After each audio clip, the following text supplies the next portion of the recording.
will bring together heads of state with CEOs and other stakeholders, with the focus of the forum being transport, a sector that is critical to maximizing the benefits of the African Continental Free Trade Area.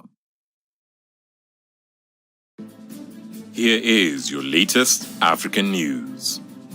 Africa-wide, AFCON highlights.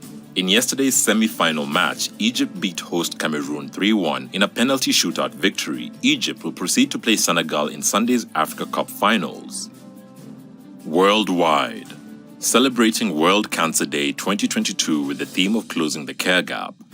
Today, the world celebrates World Cancer Day with the theme of closing the care gap, aiming to raise awareness about the huge difference in cancer care and prevention that people from different parts of the world and society can afford. This is dedicated to recognizing this global scourge and the patients and families who live with, died from, and survived cancer. Every year, cancer kills nearly 10 million people, with 70% of fatalities being over the age of 65. The theme aims to avail people with low income, lack of educational qualifications, and disabilities care for cancer globally. Africa-wide, Africa CDC has dubbed this year's Africa Union Summit a COVID-free meeting. Africa CDC Director Dr. John Ngengasong has commended the successful and swift COVID testing and preventative measures put in place in this year's AU Summit in Addis Ababa. He added that the measures put in place like social distancing, wearing the N92 mask, reducing the number of delegations have been working well. The director also asked African leaders to strengthen the COVID-free Africa initiative back in their home countries and hoped that the leaders will focus on vaccine administering and also encouraging more countries to participate in local vaccine manufacturing in the continent. Mauritius, devastated by tropical cyclone Batsirai. Mauritius has issued a Class 4 warning, the highest weather alert in anticipation for a cyclone, Batsirai, that is approaching the Indian Ocean islands. It has been elevated to an intense tropical cyclone, and the weather is expected to deteriorate further with heavy rainfall and storms all over the island nation. The electrical network has suffered due to strong winds, as 14,000 homes are currently without electricity, as residents have evacuated their homes looking for refuge in government centers. Africa-wide, ECA announces its annual business forum in the context of the AU Summit.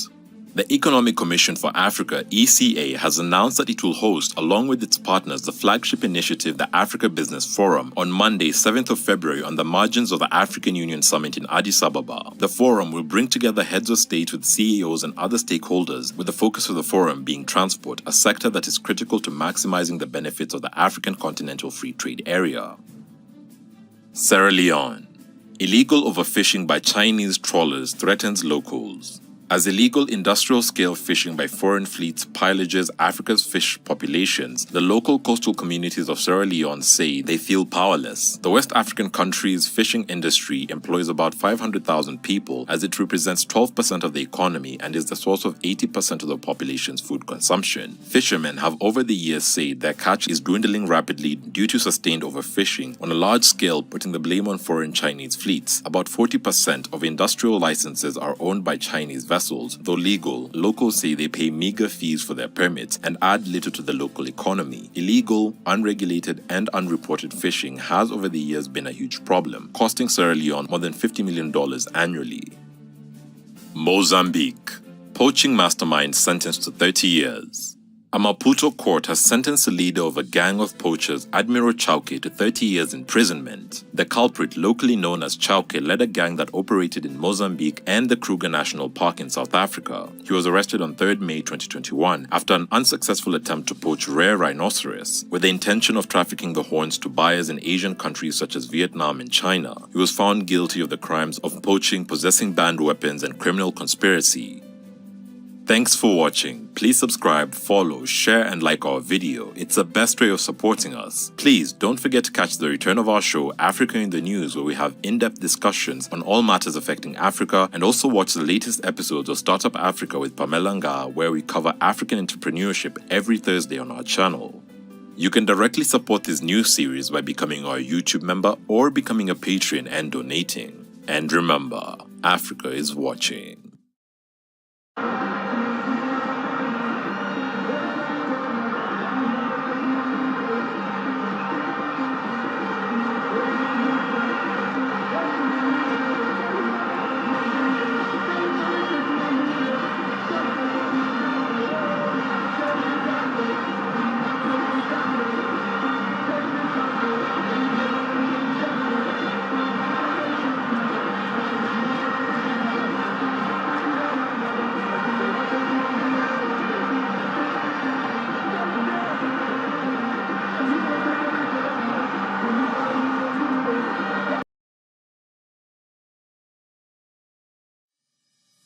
African continent is home to almost half of all the world's natural resources and owns about 30% of the world's known mineral reserves alone. This has mostly been a curse upon its people for centuries because of the world's ruthless greed to steal it all, but not for long. Welcome to Tunacheki, and in today's video we present the top 10 richest African countries based on natural resources. Before we get into the video, remember to subscribe and ring the notification bell so that you don't miss any of our videos. Number 10. Botswana. This South African country is rich in diamonds, copper, coal, soda ash, and nickel. Number 9. Ghana. This West African country is rich in gold, bauxite, diamonds, manganese, crude oil, silver, and salts. Number 8. Tanzania. This Eastern African country is rich in tanzanite, gold, diamonds, gems, and silver. Number 7. Guinea. This West African country is rich in bauxite, alumina, diamonds, and gold. Number 6. Mozambique. This southeastern country is rich in aluminium, natural gas, crude oil, copper, gold, rubies, graphite, titanium, marbles, bauxite, and many more. Number 5. South Africa. This Southern African country is rich in gold, diamonds, iron ore, platinum, manganese, chromium, uranium, silver, beryllium, and titanium. Number 4. Zambia. This Southern African country is rich in uranium, silver, cobalt, copper, coal, lead, zinc, and gold. Number 3. Namibia. This Southern African country is rich in uranium, diamonds, zinc, lead, sulfur, salts, tantalite, and copper. Number 2. Niger. This West African country is rich in uranium, coal, cement, gold, iron ore, tin, phosphates, petroleum, salts, gypsum, and many more. And the number 1 spot for the richest African country based on natural resources is number 1. Democratic Republic of Congo. This Central African country is actually the richest country in the world and is almost single-handedly powering the global tech industry. With all the valuable resources that are found in the country, the Democratic Republic of Congo is rich in abundance of copper, cobalt, zinc, diamonds, oil, coltan, gold, lithium, bauxite, natural gas, tin, and many more. Did you enjoy our video? What do you think of our list of the top 10 richest African countries based on natural resources? Do leave your comments below, and if there's any video you'd like us to do, please leave your suggestions as well. I have been your presenter of the day, Kiri, and you can find me on Instagram at kiri.han or on YouTube at kiri.han voice talent. Thank you so much for watching. Remember to subscribe and ring the notification bell so that you don't miss any of our African videos. And remember, Africa is watching. Africa-wide. African leaders converge for the 40th Ordinary Session of the Executive Council of the AU. African leaders have met at the AU headquarters in Addis Ababa at the 40th Ordinary Executive Council meeting this week. The topic of discussion will include addressing the devastating effects of the COVID-19 pandemic, the increasing threats of insecurity from conflict and terrorism, the unconstitutional changes of governments in African states, and the socio-economic development on the continent, and the controversial Israel Observer Status membership vote. From Cameroon to South Africa to British Vogue coverage. For the past 10 years, this Cameroonian brand has dedicated time, energy into creating a brand that represents African fashion by simply mixing African fabrics with classic clothing materials. Colors, creativity, and elegance is what this brand is all about.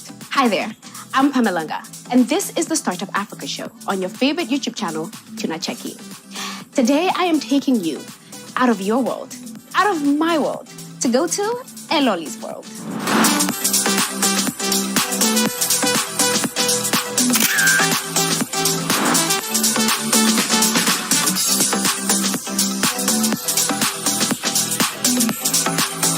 Guys, welcome welcome. I'm so excited to be here. I'm so excited to be in this space. I'm joined by the professional fashion designer, creative director, dedicated mother and wife, and she's an all-round elegant queen. Please welcome Fese Eva. Thank you. Thank you for having me. Thank you so much for coming. Yes.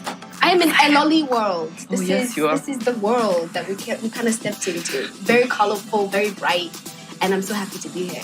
You're welcome. I actually saw you guys on an interview. I watched a CRTV interview where you came, I think last year. Oh, yeah. And I was like, wow, it's really cool. And I really stalked you instantly. I went on Instagram. I was like, who is this? Oh my God, I really want to step into this world. I saw the dancing videos. I was like, is this what it means to be in Eloli's world? Yes, we're very happy, vibrant people. Yeah, I loved it. So what does Eloli mean? Eloli means it is beautiful in Bafo. I'm from Kumba, and Bafo is what we speak. So Eloli means it is beautiful, or it's good, it's pleasant. Right, it's beautiful, definitely beautiful. And Eloli is not just colors, creativity, it's also sisterhood. So you built this with your sister, Dipo. Yes, Dipo and Sume. Yes. You're right. So how did that kind of happen? Generally speaking, my sisters and I are not from the same age group, so we never had the time to vibe together. Yeah. I always had my big sisters who took care of me. Yeah. But then in 2012, we happened to all be together as young women. Yeah. And for the first time, we started talking about fashion in a different light and telling ourselves we could create something together. Mm-hmm. We're very different. I'm the cool, toned one. Yeah. My second sister, Suma, is very vibrant. When you see colors like fuchsia and red, that's her. Definitely. And our older sister is kind of a mix of both. Right. And the brand was the perfect way to blend all our characters in one. We can definitely see that. It's definitely a lot of elegance, color.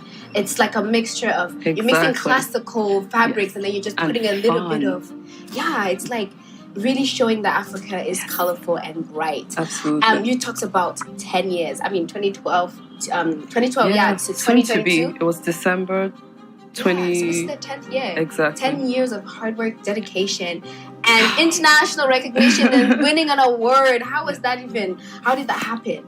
Well, I'm based in Yaoundé. Yeah. My sisters are based in... then my sister was based in Toronto and our first sister is based in London. So having them in other countries made it easier. I need to be honest, because when people ask me, they're tempted to think Eloli is just me, because they tend to see me more in Cameroon. But without my sisters, we would never, with certainty, we would never have had the coverage we had when we did. So my sisters were there on the ground, attending events, meeting people, doing all the PR work at the back. While certainly I was here putting the clothes and the stuff together. Yes, they were having everything else done. So that's what we talk about, sisterhood. Exactly. Some of the really nice pieces from Eloli's world. They have a bunch of clothes for kids, for grown women. If you're grown, get some. Oh my gosh, I really like capes. I'm gonna try this one. This nice little jacket. I think it goes with my outfit. Be looking cute or whatever. First of all, is the fabric. Can you feel the one thing? I'm just so pleased to be here, because you just have to appreciate the hard work and the textile, and it just shows that 10 years is nothing, child, because they have invested time and energy. And I'm just gonna try on this cute outfit. I like the fact that they're mixing different things. You know, like sometimes African prints, they're just one print, and it's like, oh yeah, cute design in one print.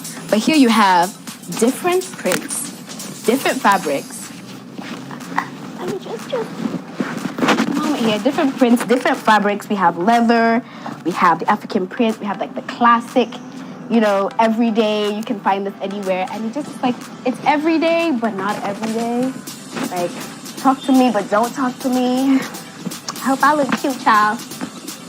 So they dress everybody. They dress children, they dress men, and wherever you are in the world, you need this outfit. I mean, this would look really cute with like jeans, high-waisted jeans, I would think, and a nice t-shirt inside, and you would look cute on a budget or not. All right, how did you even feel personally for you guys? like at that moment where like, wow, you're on British Vogue, we're winning an award? At that moment where you're like, this actually makes sense? Because sometimes when you're starting as an entrepreneur, like at the beginning it's like you're hustling, is this making sense? And then once you get that link, it's like, yes. Exactly. We're like, we are onto something. We need to be serious. We had to get more organized. We had to build a team. At the time, we didn't have this store, no storefront. Wow. We had just social media pages. Instagram just started becoming a thing and all of that. So we had to put our act together. I think at the time, we hadn't even registered the company completely. Wow. These are things I've never said, but it's the truth of owning a small business. Yeah, a small business. Exactly. So we had to put our act together and become officially a brand. Wow. So that clicking point of getting the word and everything was like, you know what, we're going to take it seriously. We're going to be Eloli all the way. So Eloli has a new collection. It does. I wanted to know, because you're the creative director, you're the fashion designer. When you're designing these collections, is it like, you know how artists create their albums? They're really scared. They're like, oh my gosh, should my song come out? I hope people like it. Do you go through that same process?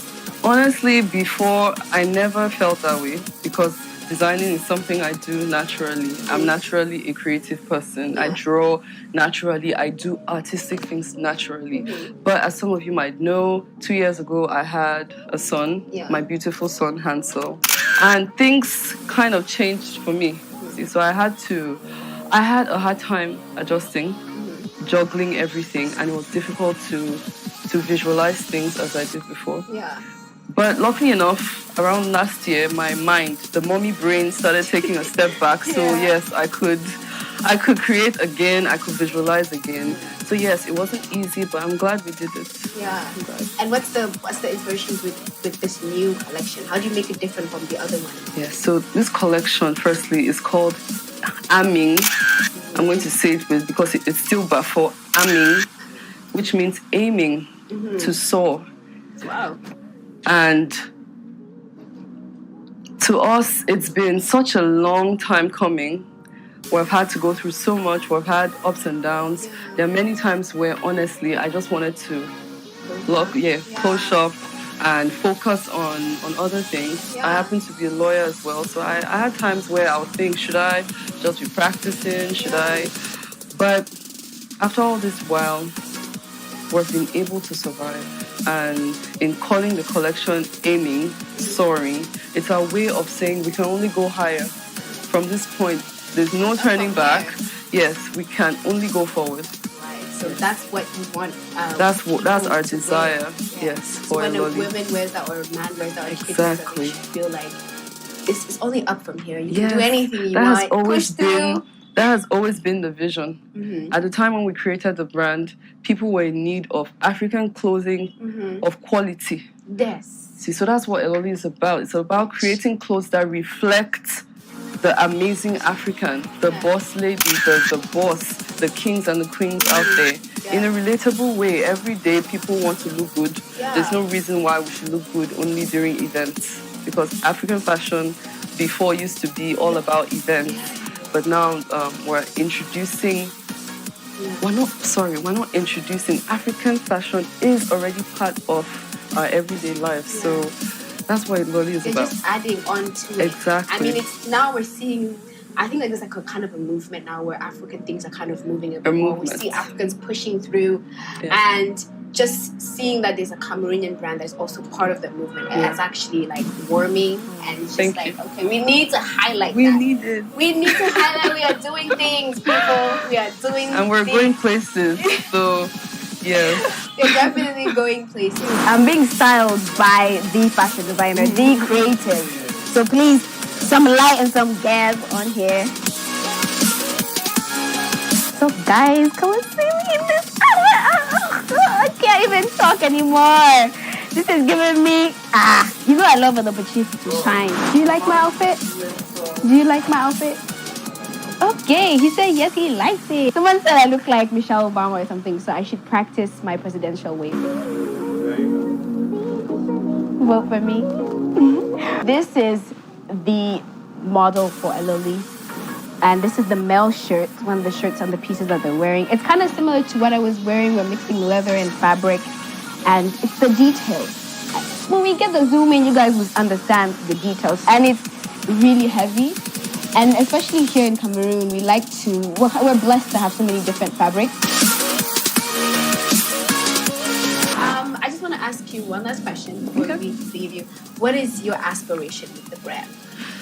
Our aspiration is to have a lolly at the disposal of everybody who wants to be Afrocentric in an amazing way. So for all those out there who want to be part of the African movement, because Africa is having a moment, suddenly the music industry, the fashion industry, the sports industry, everything is coming to glorious light. And we want for everybody to be a part of it. It's not just a Cameroonian thing. We named Eloli after our birthplace, but it's not just our baby. We want Eloli to be the world's baby. We want Eloli to be accessible everywhere. We ship worldwide for that reason. We try to make our public, we try to be in touch with our public, and certainly it's not always perfect, but this year we intend to be all over the place. We intend to be out there. Yes. And in touch with the public. We would love to see a Loli's world, everybody's everywhere. World. Everywhere. Yes, everybody needs to be a part of this. Thank you so much for saying. Thank you. Thank you so much for having me and talk.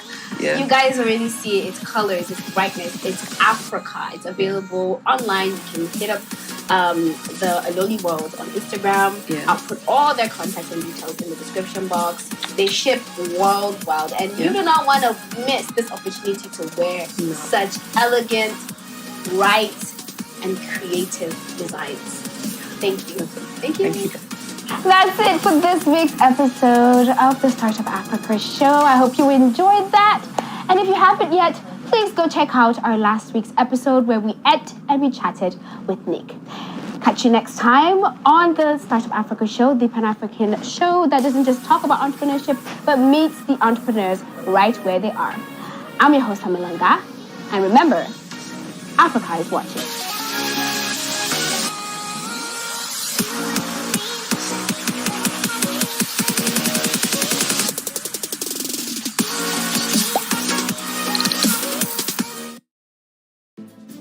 Here is your latest African news.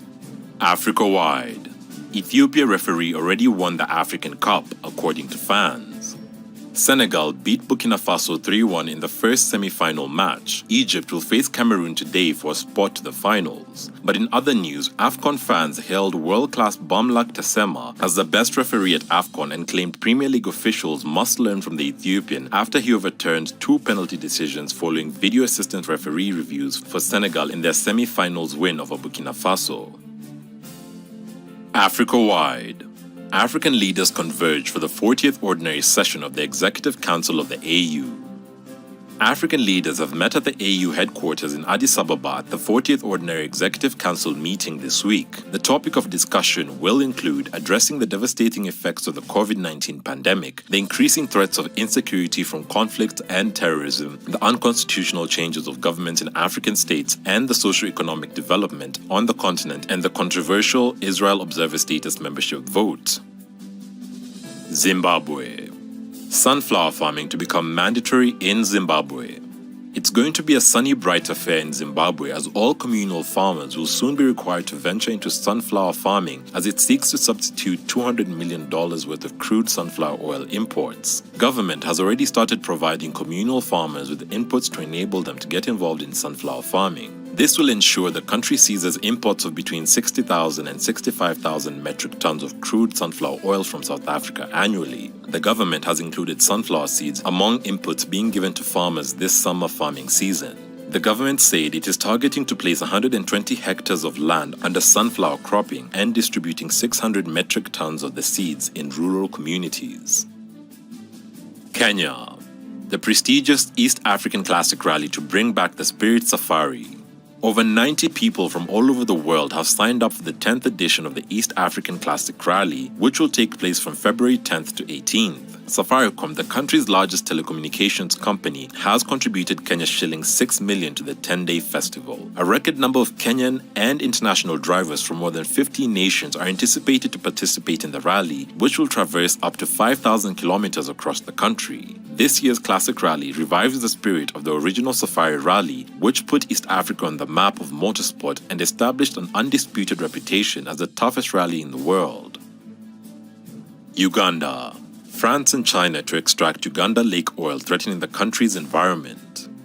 A $10 billion contract has been inked between France and Chinese oil corporations to exploit oil resources between Lake Albert in Uganda and build a pipeline to transport the oil through Tanzania. Environmentalists have slammed the scheme, claiming that the pipeline will be disastrous for wildlife and people living along its path. Conservation groups and environmental activists have been protesting the project and say the drilling and pipelines located in several natural reserves will have devastating effects to the community, wildlife, and environment in both Uganda and Tanzania. Tanzania. Magnificent Tanzanite bridge amazes and dazzles city.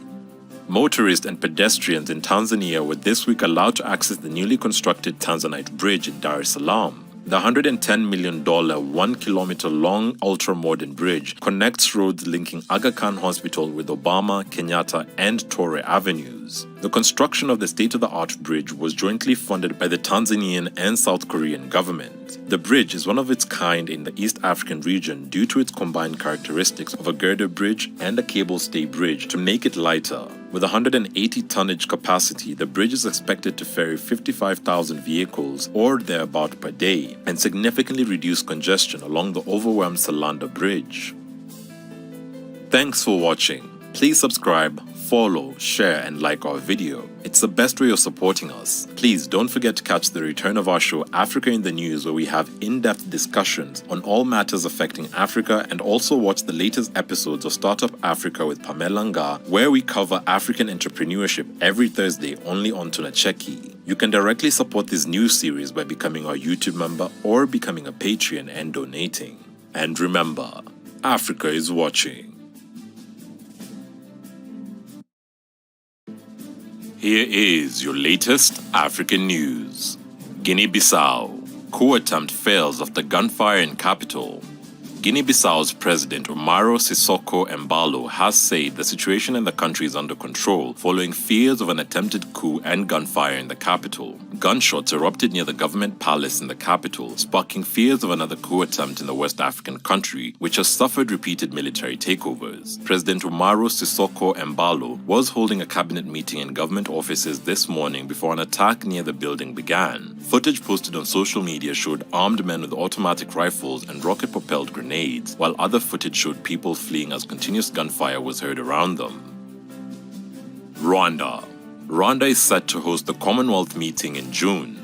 Rwanda is having another chance at hosting the Commonwealth Heads of Government meeting after the event was postponed twice due to the COVID-19 pandemic. The meeting will now be held starting the week of June 20th, 2022. The new date was announced in a joint communiqué by the Commonwealth Secretary-General Patricia Scotland and Rwanda's President Paul Kagame. The event was due to have been held in Kigali in June 2020, but was postponed that year and also in 2021 after it was deemed unsafe for the delegates to convene in Rwanda at a time the pandemic was still raging. Ethiopia. Ethiopian Airlines to resume 737 MAX flights after 2019 crash. Ethiopian Airlines has started to operate the Boeing 737 MAX for the first time since a crash nearly 3 years ago killed all 157 people on board and triggered the global grounding of the aircraft. Flight 304 from Addis Ababa to Nairobi crashed in Addis Ababa 6 minutes after takeoff in March 2019, just 5 months after a similar crash in Indonesia left 189 people dead. The twin disasters and subsequent scrutiny of the American-made 737 MAX faulty flight handling system amounted to criminal negligence. The victims of the Flight 302 crash, the worst in Ethiopia's history, hailed from more than 30 countries. Boeing has reached an agreement with the victims' families and accepted responsibility for the crash, according to legal documents filed in November in Chicago, where the company is headquartered. The proposed agreement did not mention specific sums, as jurors will be responsible for assessing amounts. South Africa. Zuma makes final push to avoid arms deal charges. Jacob Zuma's defense team will present multiple arguments before the Pietermaritzburg High Court to have the former president's failed special plea in the arms deal matter heard by the Supreme Court of Appeal. Zuma's legal runway to avoid his day in court is running out, but the 79-year-old's application of the Stalingrad defense continues to give him wings. This includes attempting to enter further evidence into the matter currently before the court, questioning law and running a private prosecution against the lead prosecutor in the case. Zuma is accused of receiving 791 payments totaling $270,000 between 1995 and 2004 from his former financial advisor or economic advisor Shabir Sheikh and Sheikh's companies to help French arms manufacturer Thales secure lucrative defense contracts from the government as part of the country's multi-billion rand 1999 armament deal. Democratic Republic of Congo. Democratic Republic of Congo launches billion-dollar deep-water port. The Democratic Republic of Congo has launched construction of its first deep-water port. The Port of Banana is a $1 billion project that is intended to boost local and international trade. The contractor, Dubai Port World, will be completing the first phase of the infrastructure by 2025. The 18-meter deep seaport is located on the Isthmus on the mouth of the Congo River, a narrow strip of land with the Atlantic Ocean on one side and the Congo River on the other. The second largest country in Africa has been expecting this infrastructure for several decades. Zimbabwe. Chinese miner faces litigation over illegal Dangamvura quarry. Chinese company Freestone Mines is facing litigation for embarking on quarry mining activities in the Dangamvura mountain before obtaining the Environmental Impact Assessment (EIA). Residents demanded council to relocate the Chinese miner to a new site far away from residential areas and water distribution pipes. Speaking during a community dialogue meeting at Dangamvura Mountain, Center for Natural Resource Governance Director Farai Magu revealed that plans are afoot to take Freestone Mines to court after it ignored the EIA process. Seychelles. Guinness World Records names Jonathan as world's oldest tortoise ever on 190th birthday. Jonathan, an endemic Seychelles land tortoise who currently lives on the island of St. Helena, has been named the oldest tortoise ever by the Guinness World Record. According to the organization's website, his official record title is Oldest Chelonian, a category which includes all turtles, terrapins, and tortoise. He is also the oldest land animal. Jonathan is believed to have been born in 1832, making him 190 years old in 2022. Jonathan was transported from Seychelles in the Indian Ocean to St. Helena in 1882 when he was approximately 50 years old, according to photographic evidence as well as scientific evidence such as his shell pattern. Thanks for watching. Please subscribe, follow, share and like our video. It's the best way of supporting us. Also, don't forget to catch the return of our show, Africa in the News, on our channel. You can directly support this new series by becoming our YouTube member or becoming a patron and donating. And remember, Africa is watching. Africa is a continent full of beauty. Its beauty can be seen through its places and its people. Welcome to the Amazing People of Africa series, where we take a look at some of the indigenous people of Africa. We'll be looking at their lifestyle, culture, and getting to learn about life through their knowledge and experiences. Before we start, please take the time to subscribe and hit the notification bell. Today, we take a look at one of the most unique communities that live along the Omo River in Ethiopia, the Bena. Now, if you've watched some of our previous episodes, you'll remember some of our other unique communities who dwell along the river, like the big-bellied Bodi, the Surma, and the Hama people. All these communities are unique and all have practices or ceremonies that are mind-blowing. But in today's video, we'll be showing you the great lengths the Bena men go through to get a wife. The Bena are approximately 45,000 and are mainly an agricultural community. It is believed that they originated from the Hama tribe, and because of the great resemblance, some people refer to them as the Hama Bena. If you do not know, the Hama are a community known for their practice of body adornment and wearing a multitude of colored beads. The Bena, although mainly an agricultural community, still live a nomadic life.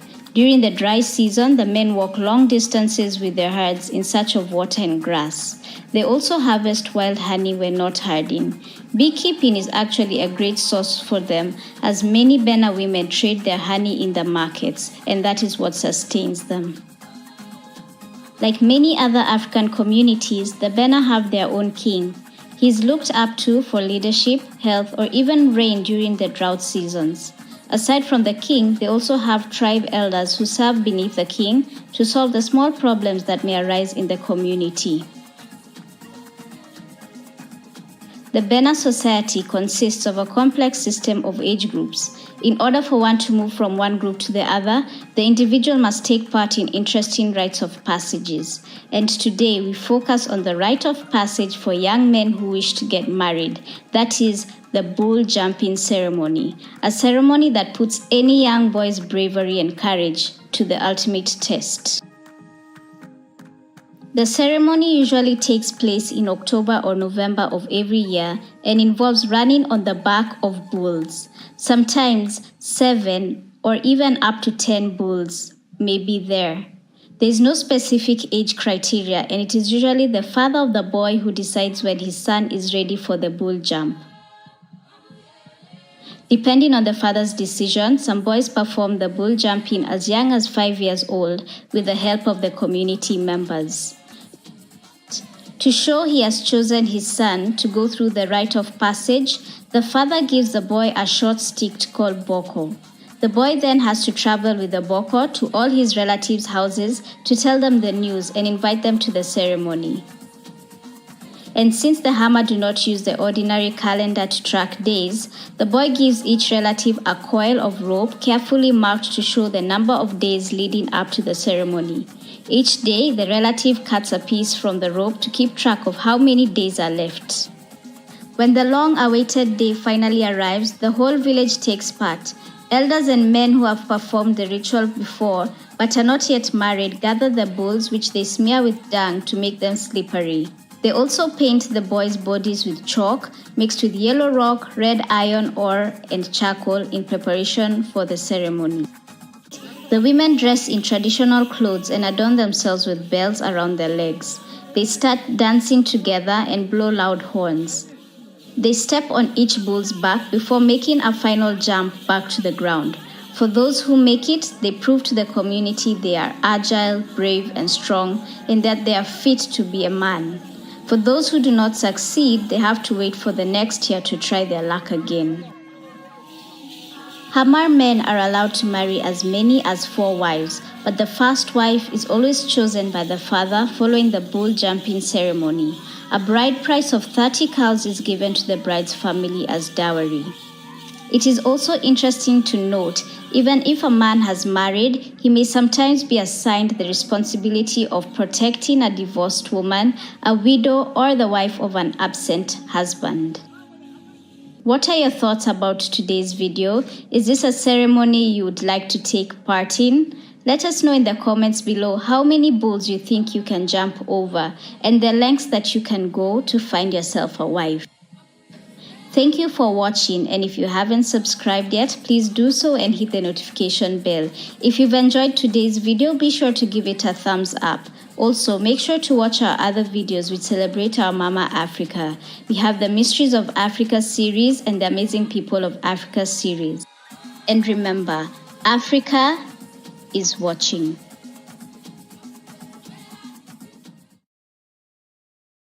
Mali expels French envoy over remarks.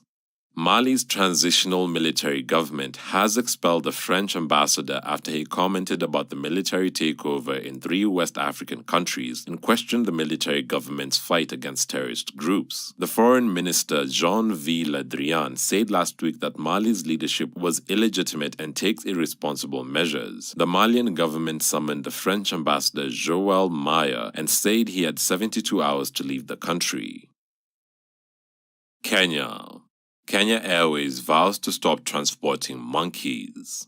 Kenya Airways will stop transporting monkeys from the Indian Ocean island of Mauritius to the United States for laboratory experiments after their contract expires this month. KQ's announcement came after a truck transporting long-tailed macaque monkeys bred in a farm in Mauritius crashed last week in Danville, Pennsylvania, attracting criticism from animal rights activists. The shipment was heading to a U.S. Center for Disease Control and Prevention approved quarantine facility and laboratory in Florida. From Cameroon to South Africa to British Vogue coverage. For the past 10 years, this Cameroonian brand has dedicated time, energy into creating a brand that represents African fashion. Hi there, I'm Pamelanga, and this is the Startup Africa show on your favorite YouTube channel, 2NACHEKI. Today, I am taking you out of your world, out of my world, to go to Eloli's world.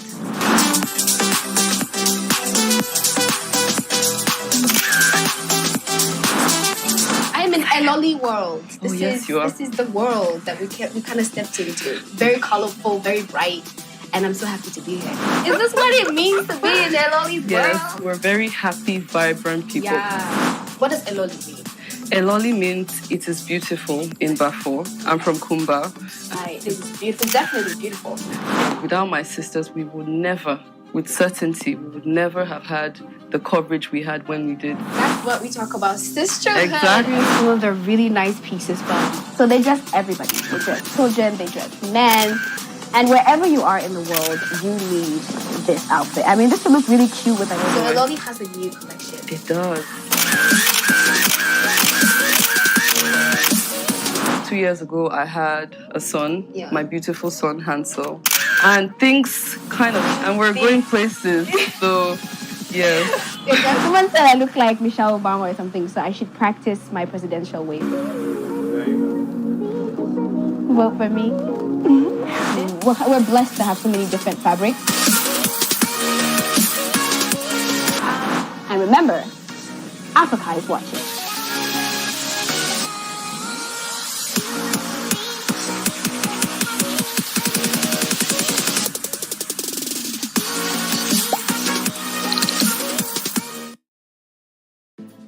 Here is your latest African news. Mali.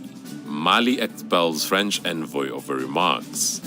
Mali's transitional military government has expelled the French ambassador after he commented about the military takeover in 3 West African countries and questioned the military government's fight against terrorist groups. The foreign minister Jean-V Le Drian said last week that Mali's leadership was illegitimate and takes irresponsible measures. The Malian government summoned the French ambassador Joël Meyer and said he had 72 hours to leave the country. Kenya Airways vows to stop transporting monkeys. Kenya Airways will stop transporting monkeys from the Indian Ocean island of Mauritius to the United States for laboratory experiment after their contract expires this month. KQ's announcement came after a truck transporting long-tailed macaque monkeys bred in a farm in Mauritius crashed last week in Danville, Pennsylvania, attracting criticism from animal rights activists. The shipment was heading to a U.S. Center for Disease Control and Prevention approved quarantine facility and laboratory in Florida. Burkina Faso. Military government announces the restoration of constitution. The Burkinabe military government has announced the restoration of constitutional order just 1 week after a coup ousted elect President Kabore. In a statement read on television, a spokesman of the military notified the population that they had approved the Fundamental Act. The 37th article document lifts the suspension of the constitution after its suspension in the aftermath of the January 24th coup. According to the statement, it guarantees independence of the judiciary and presumption of innocence, as well as basic liberties spelled out in the June 2nd, 1991 Constitution, such as freedom of movement and freedom of speech, as well as it secures power in the hands of the military. President Roch Marc Christian Kabore was overthrown after months of anti-government protests demanding his resignation. Southern Africa. Zimbabwe braces for second cyclone a week after Anna. Zimbabwe is bracing for another devastating tropical cyclone christened Batsirai, expected to hit the country this week, barely a week after its predecessor, Anna, left a trail of destruction. The warning, which has been communicated by the Southern African Development Committee's Climate Service Center, indicates that Zimbabwe, Namibia, Malawi, Tanzania, the Comoros Islands, Mauritius, South Africa, Mozambique, Angola, Zambia, and the Democratic Republic of Congo are set to receive abnormal heavy rainfall. Homes, bridges, power lines, and health facilities have been swept away by the cyclone Anna in affected Manicaland and Masvingo province. Mozambique. France's Total to resume gas project in northern Mozambique. Mozambique's President Filipe Nyusi has met with the CEO of Total with the aim of relaunching a gas production project suspended last year. Following a jihadist attack in March 2021, Total halted operations at a site exploring a major gas field in northern Mozambique. Then the energy giant shut its operation and withdrew all staff. The gas project was worth more than $15 billion, but the gas-rich Cabo Delgado province has been battered by jihadist insurgency since 2017. The violence has so far killed at least 2,600 and displaced nearly 700,000 people. Total Energies plan to start the production on site in 2024, but it has postponed until 2026. Last year, Rwanda and countries part of the Southern African Development Community sent at least 3,000 soldiers. Mozambique is one of the largest holders of gas reserves in Africa. Tanzania. Government tells investors to adhere to mining laws. The Tanzanian government has ordered mining firms to adhere to the country's mining laws and regulations and as well observe environmental protection requirements to avoid conflict with the locals. Minerals Deputy Minister Dr. Stephen Kiruswa issued the order when he visited Paramount Limited that owns 12 mining licenses in Longido District, Arusha region to inspect mining activities. In the course, he directed the investor to ensure they get approval of the villagers through their general meetings as they expand and change land use in the areas from a pastoral land to a mining field. Equally, he said the government would not disturb any investor who adheres to procedures, considers the well-being of the citizens, and pays all taxes. Thanks for watching. Please subscribe, share, and like this video. It's the best way of supporting us. Also, don't forget to catch the return of our show, Africa in the News, on our channel. You can directly support this new series by becoming our YouTube member or becoming a Patreon and donating. And remember, Africa is watching. Burkina Faso. ECOWAS and UN team to visit Burkina Faso. A team from the West African Regional Bloc ECOWAS will be in Burkina Faso's capital Ouagadougou this week to assess the situation in the country after last week's coup. The ECOWAS ministerial-level mission will be joined by a UN delegation led by the head of the UN's Office for West Africa and the Sahel, Mohamed Sahel Anadif. The joint team will hold talks with the Lieutenant Colonel Paul-Henri Damiba-led government as well as various Burkinabe actors. Burkina Faso is the third country in West Africa to have a coup after Mali and Guinea. Here is your latest African news. Africa-wide, AFCON highlights. Host Cameroon beat Gambia 2-1 in the first quarter-final match over the weekend, while Burkina Faso also got a spot in the semi-finals by beating Tunisia 1-0. Egypt also secured their place in the semi-finals with a hard-fought 2-1 victory over Morocco at the Stade Amadou Ahidjo. Senegalese Lions of Teranga also booked a place in the semi-final stage, defeating Equatorial Guinea 3-1. The semi-final match will resume Wednesday with Burkina Faso playing Senegal. May the best team win. Burkina Faso. ECOWAS and UN team to visit Burkina Faso.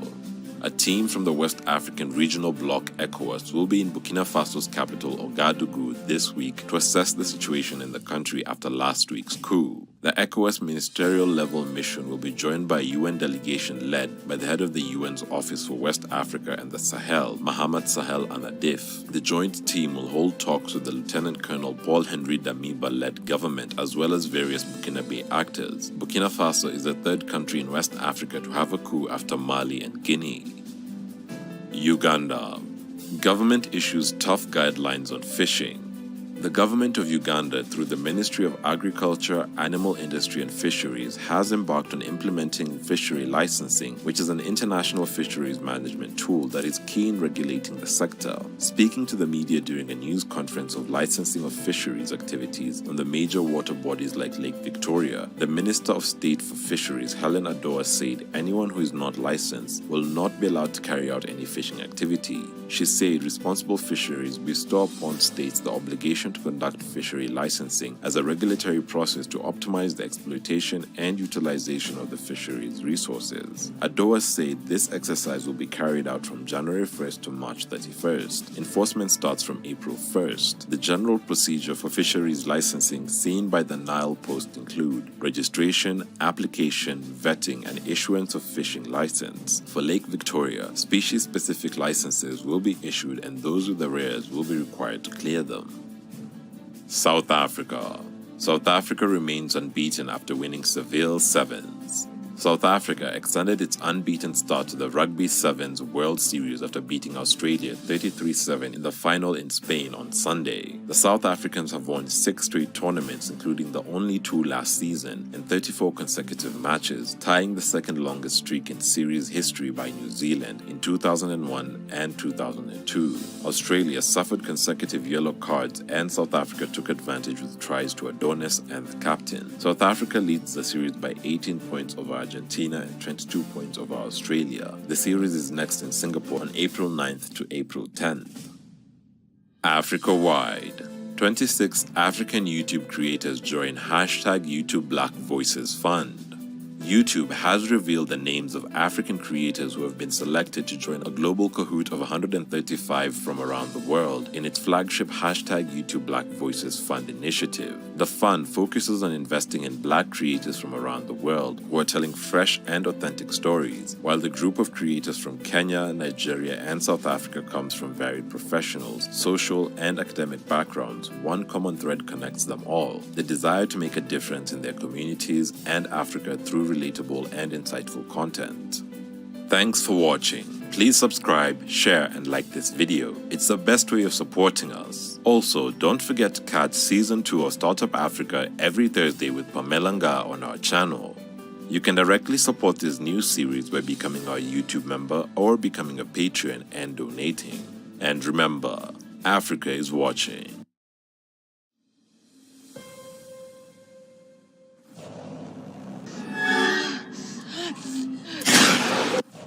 Although horror films are not so popular in Africa, the industry over the years produced a number of scary horror films that will either leave you in tickles or at the edge of your seats in utter horror. Welcome to Tunacheki, and in today's video we look at the top 10 scariest horror movies in Africa. Before we get into the video, remember to subscribe and ring the notification bell so that you don't miss any of our African videos.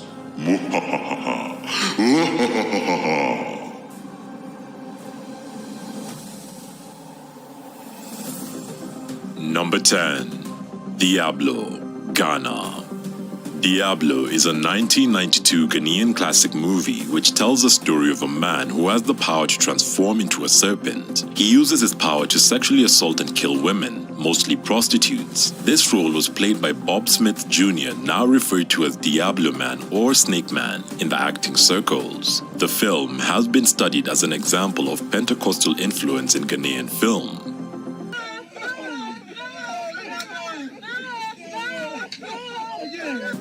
Number 9.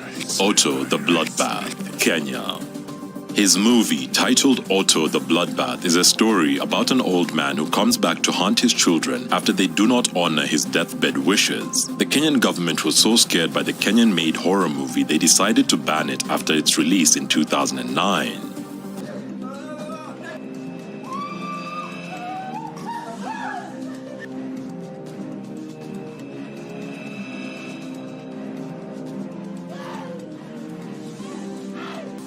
Number 8. Bunjako, Uganda.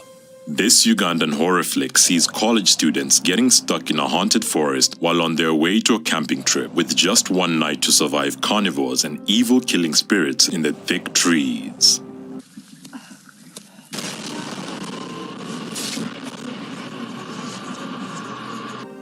Number 7. Fangs, Egypt. Fangs is an Egyptian take on the Rocky Horror Picture Show. This eye-popping musical of madness manages to cram horror, science fiction, and even social commentary together while charming with its outrageous costumes and action.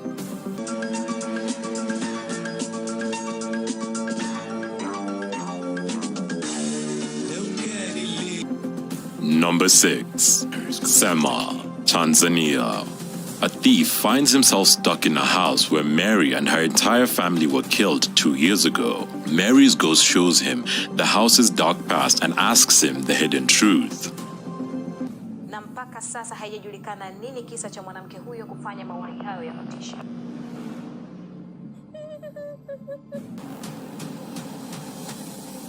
Number 5. Blood Sisters, Nigeria. This Nollywood classic starring Genevieve Nanji and Omotola Jalade will teach you that no one can be trusted, especially not blood sisters who are literally after, well, your blood.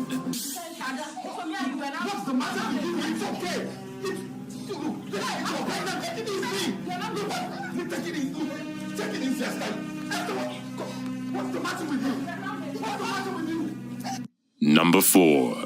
End of the Wicked, Nigeria.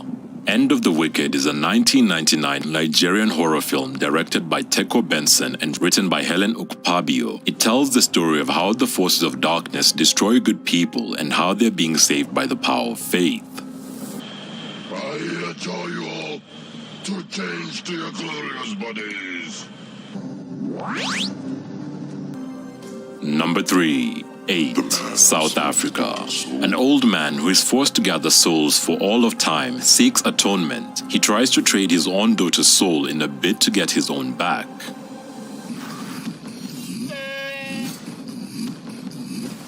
Death is life.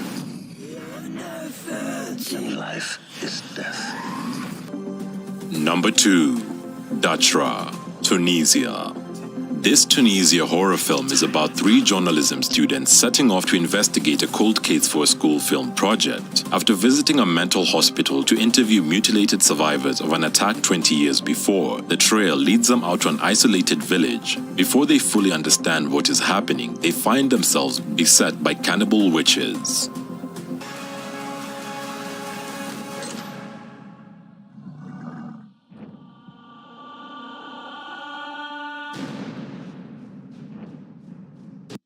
And the number 1 spot for the best horror movie in Africa goes to number 1, Tokolosh, South Africa. Tokolosh, a film favorite when it comes to South African folklore horror, deemed to be under the control of witch doctors, the creature is believed to be sent to disrupt, torment, or even kill. The Tokolosh journeys with Busi, a young woman trying to make a fresh start in her job as a night shift cleaner at a rundown hospital under the watch of a predatory manager.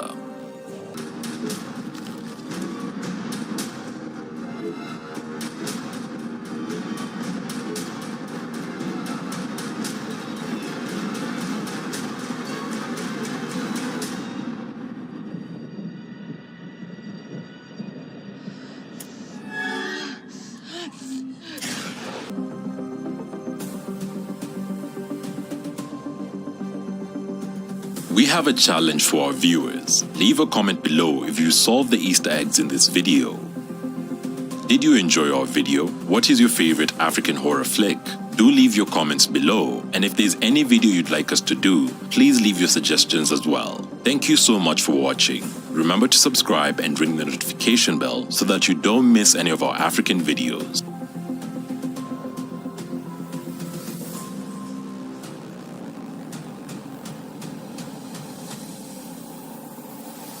And remember, Africa is watching.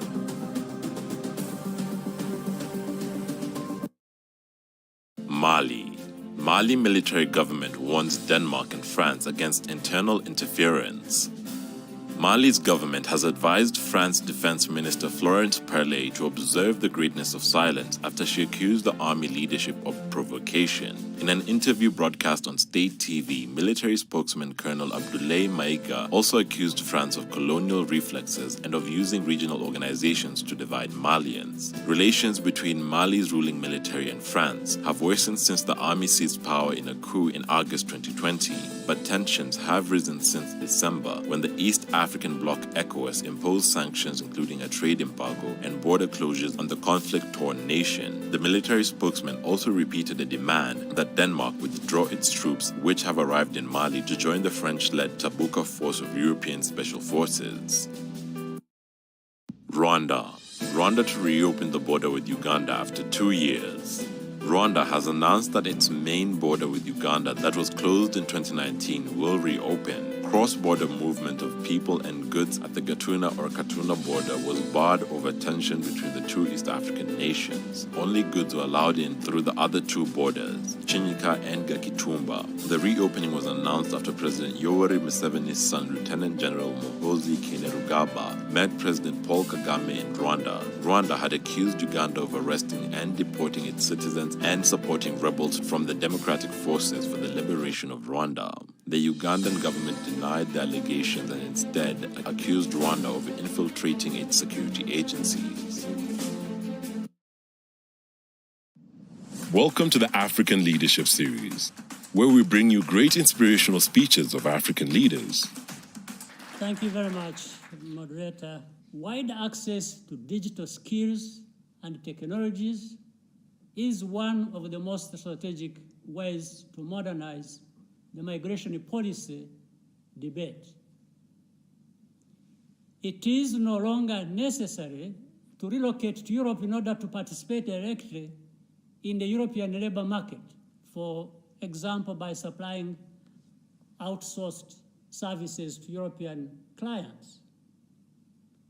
Young Africans can do so from Africa with public-private technology investments that create jobs.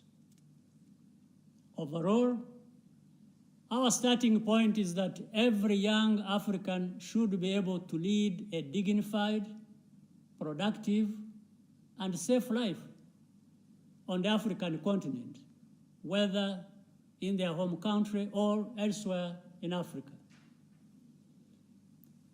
The recent African Union instruments expand the scope of mobility within Africa, particularly the African Continental Free Trade Area and the Protocol on the Free Movement of Persons. Here I want to say, of the 55 countries on our continent, so few have signed this protocol to allow freedom of movement by the Africans. Multi-year partnerships between Africa and Europe can help address the migration challenge both in humanitarian terms and more broadly. One example is the emergency transit mechanism established in Rwanda in 2018. In fact, the discussion started and the offer started in 2018 in partnership with the African Union and UNHCR to receive vulnerable migrants needing evacuation from Libya. Partners in Europe have supported this initiative as well. More than 650 migrants have been welcomed and protected at this facility while awaiting resettlement processing.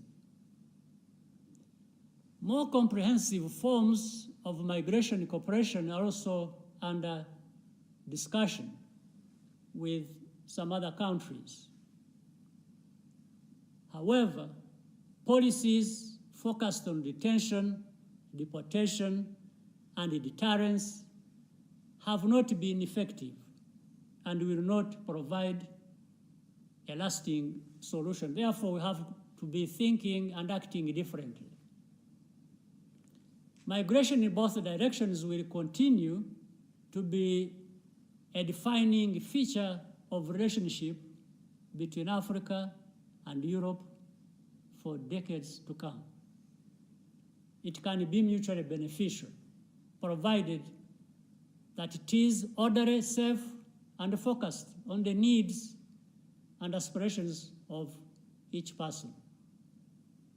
The best long-term approach is to work together to rectify the human capital gap that underlies the current crisis while reaffirming our obligation to provide protection and humanitarian assistance to those who need it. Distinguished ladies and gentlemen, therefore, we can build on this, and as long as we work together and have honest and straightforward discussion, I think this problem is really not insurmountable, and I'm talking from experience. What we have already done, as I said earlier, rescuing these migrants from Libya. We had done another case with Israel. We are now discussing with other countries. And I think if we put our heads together, we shall find a solution. Thank you very much. If you like more African speeches like this, make sure to like, subscribe, and hit the notification bell to catch all our latest videos.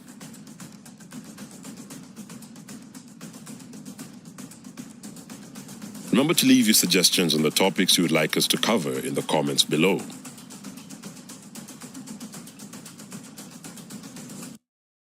Welcome to Candid Africa, truthful and unapologetic. Well, the continent is not going through what could be described as a crisis per se. I think on the side of the West, we're experiencing a bit of difficulty. And ECOWAS is actually dealing with it decisively. Burkina Faso must be dealt with decisively, both by UN, not UN, AU, and ECOWAS.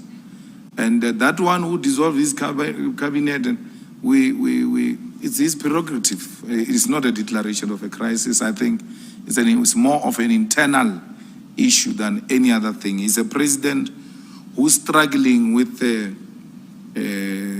getting relevance in Malawi, and he overpromised and is finding difficult to deliver, and therefore he wants to be blaming it on other people. So maybe he will win. Sudan, till today, we still have problems there. A religion has been used to divide the African people. We've got a crisis in Ethiopia as well.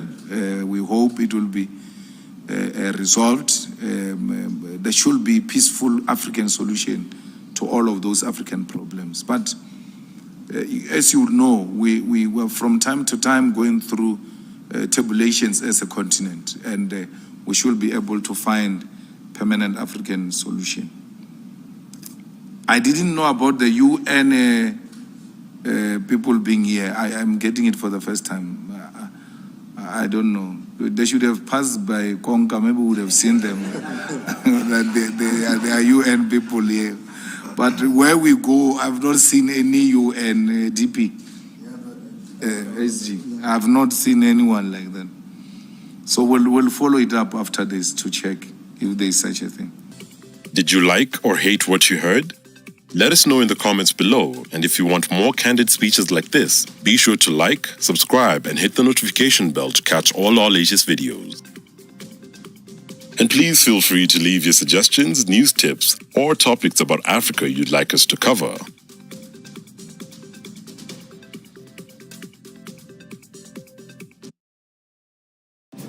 South Africa. Scopa will not summon Ramaphosa.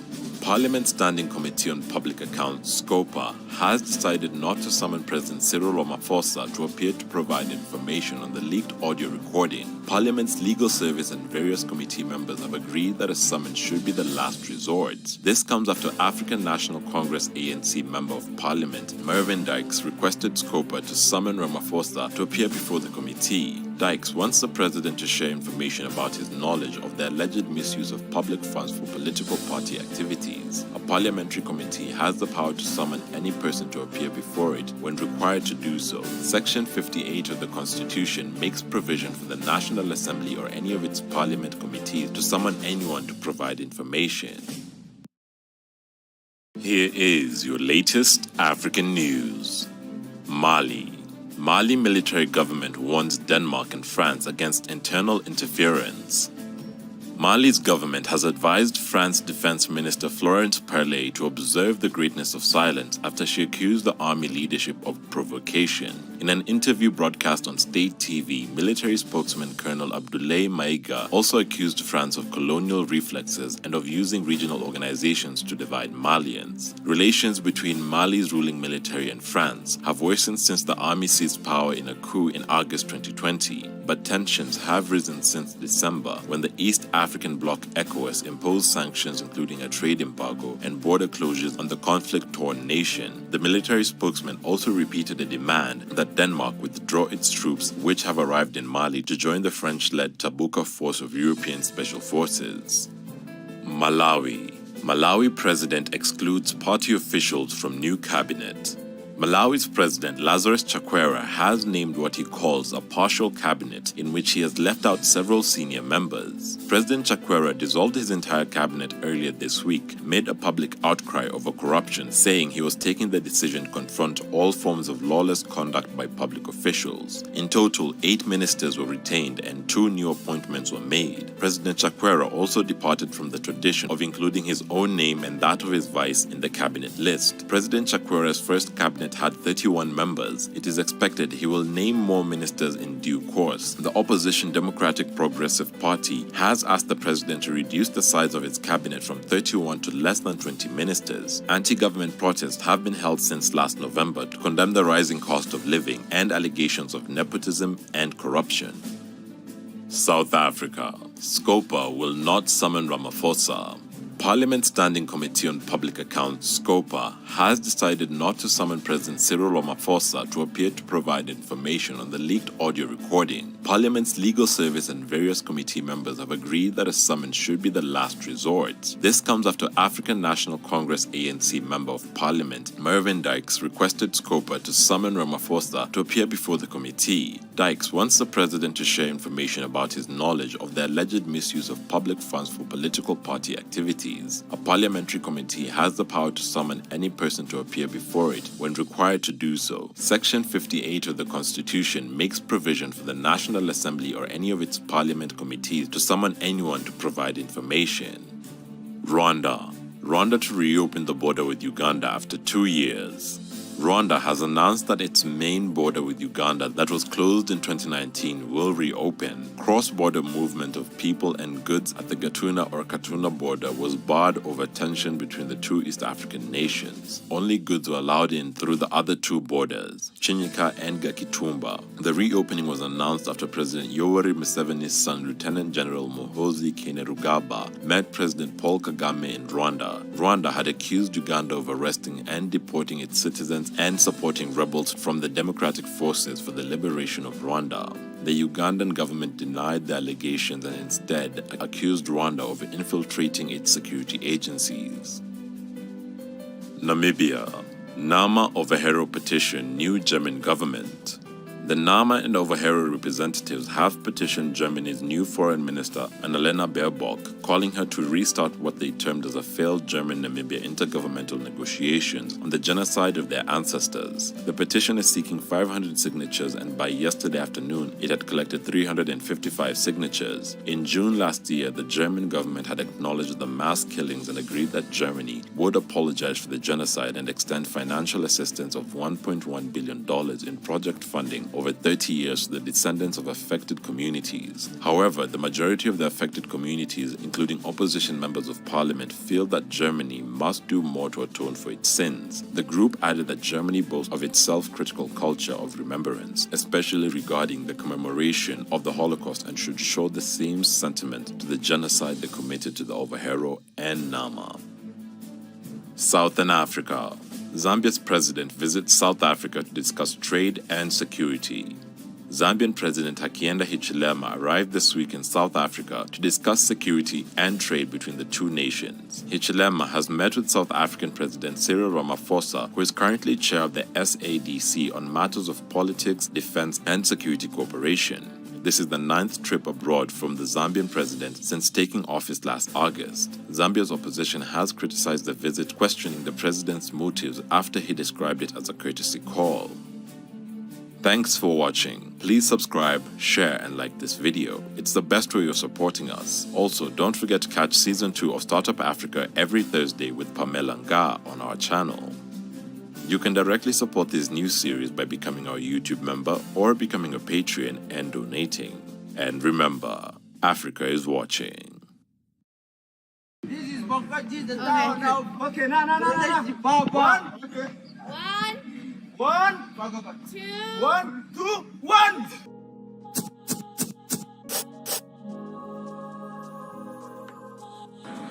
Hey everybody, welcome to tunacheki.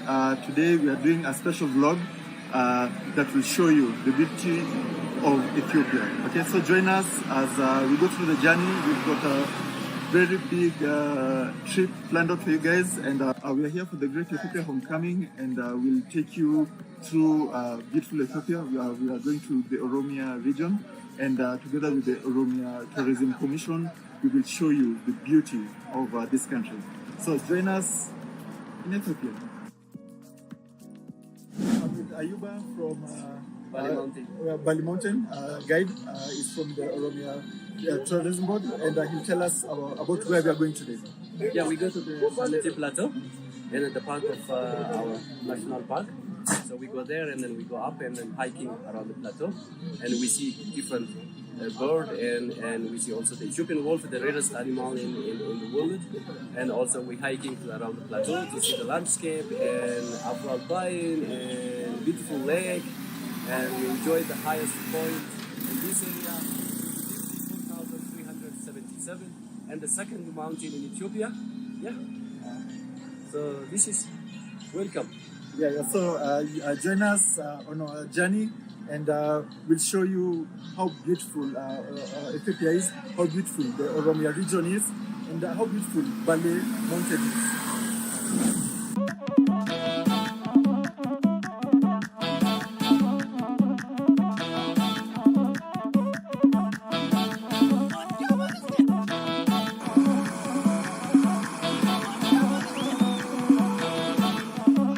I'm here with Adam from the Oromia Tourism Commission, and he's going to tell us about why this town is special and unique.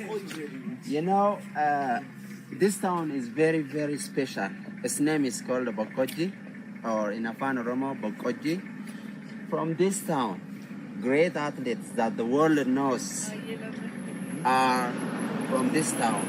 Haile Gebrselassie, Kananisa Bakele, Derartu Tullu, Dibaba's family, Tunesh Dibaba, you know, everybody that you know came from this town. You know, as you see, the environment is very amazing. Especially this season is not rainy season. If you come on rainy season, it's amazing, evergreen, very nice environment, you know. So, because of this environment, I think biologically it helped them. I guess. And because it's a very high so high altitude. The air makes them to be better runners. Yeah, better runners. So like in Kenya, it's where amazing. they're competitors for the Ethiopians, right? Yeah. They come from a similar region. Yeah. In Kalenjin, right? Yes, sure. Yeah, so that's why they are better runners. Yeah, you know what some people say? Some athletes say, I hear just a ceremony. Let's go to Bokoji, then we will win the race. They say, you know? So this town is amazing. Really, really, I personally love it. So to celebrate it, we'll each take a 1 mile run this way. Then Let's we'll go. return. Let's go. Yeah. Okay, Go on. Go.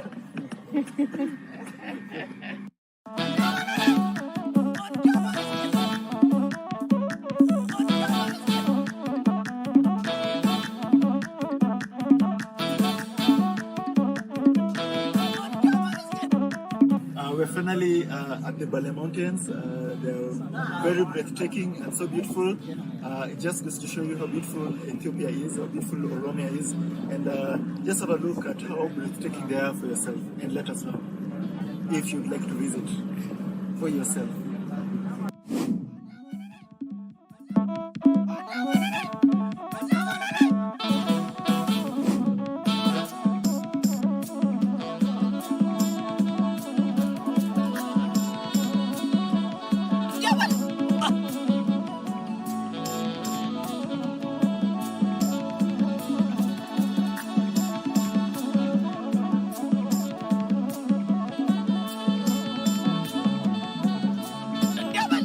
Okay, so we are at the Bale National Park.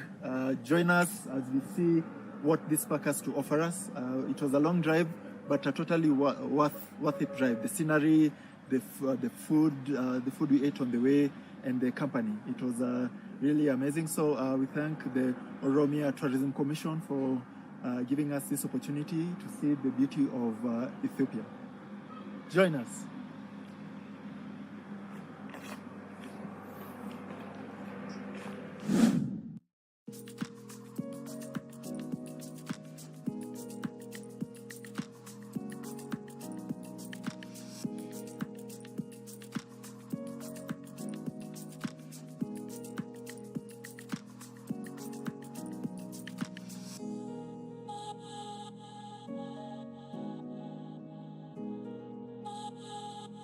This is the Bali Mountain, and it's 2,175 kilometers square, and we divided to see in 4 parts. This is the woodland. Woodland is a place like this, so you visit now here, and the second one is the grassland, the one of you see when you come before you reach the town. The third is where we go tomorrow, the Sanati Plateau, the Afro-Alpine, and the fourth is Harana Forest, the jungle forest. So this is the 4 part. We have different animals only live in this place. So you see now the Niala, the one we have in here, is endemic of Bali Mountain, the big antelope. Then we go tomorrow in Sanati Plateau, you see what we have in there. Okay.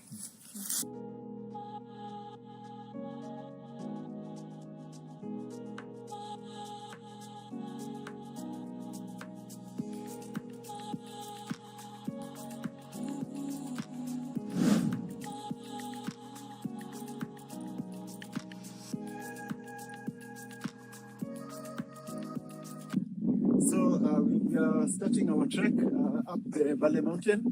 This is the highest point in Africa that you can drive with your car. So we've stopped here. Now we are going on foot for a 2-hour to 3-hour trek. And yeah, let's see what's up the mountain. This place is so beautiful. Just look around and see.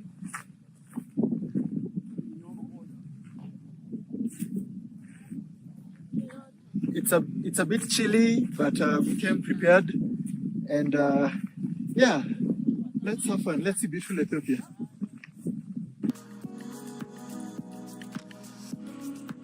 Yeah, this is, we call it the giant lobelia, and it's Afro-Alpine plant, tree. It grow more than 4,000 meters, and after like 7 years, he make flower, like he grow like 9 meters tall, and after he grow like 9 meters, he make flower one time. After flower, he start to die. Now this one is start to die. So this we call it the giant lobelia. It's Afro-Alpine plant. It grow more than 4,000 meters. You see this plant only in Kilimanjaro and Ras Station and St. Bali Mountain.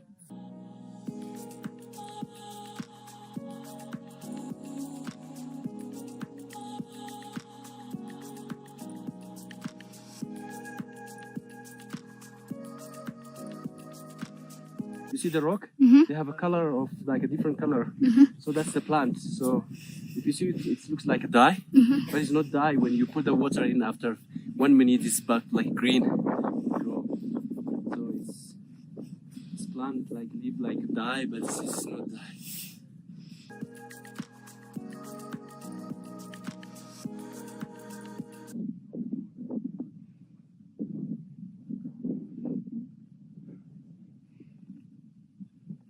So the trek is going well. Such beautiful scenery. Yeah, but a bit tiresome. Onwards we go.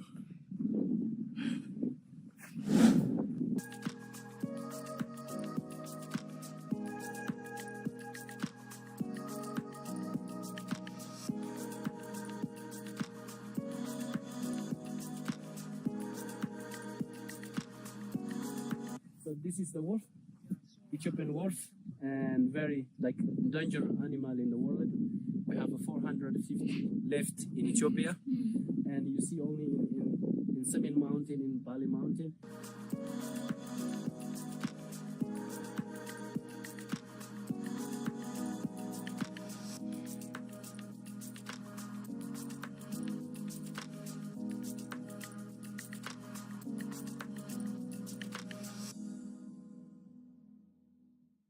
on top of Ethiopia, Bale Mountain. It's so beautiful. Just look at this amazing thing. And something even more beautiful just on the other side. So this is called the Black Lake. It's an alpine lake. So beautiful. Just look at it. It feels so amazing to be here. It's cold, so cold, but definitely worth it.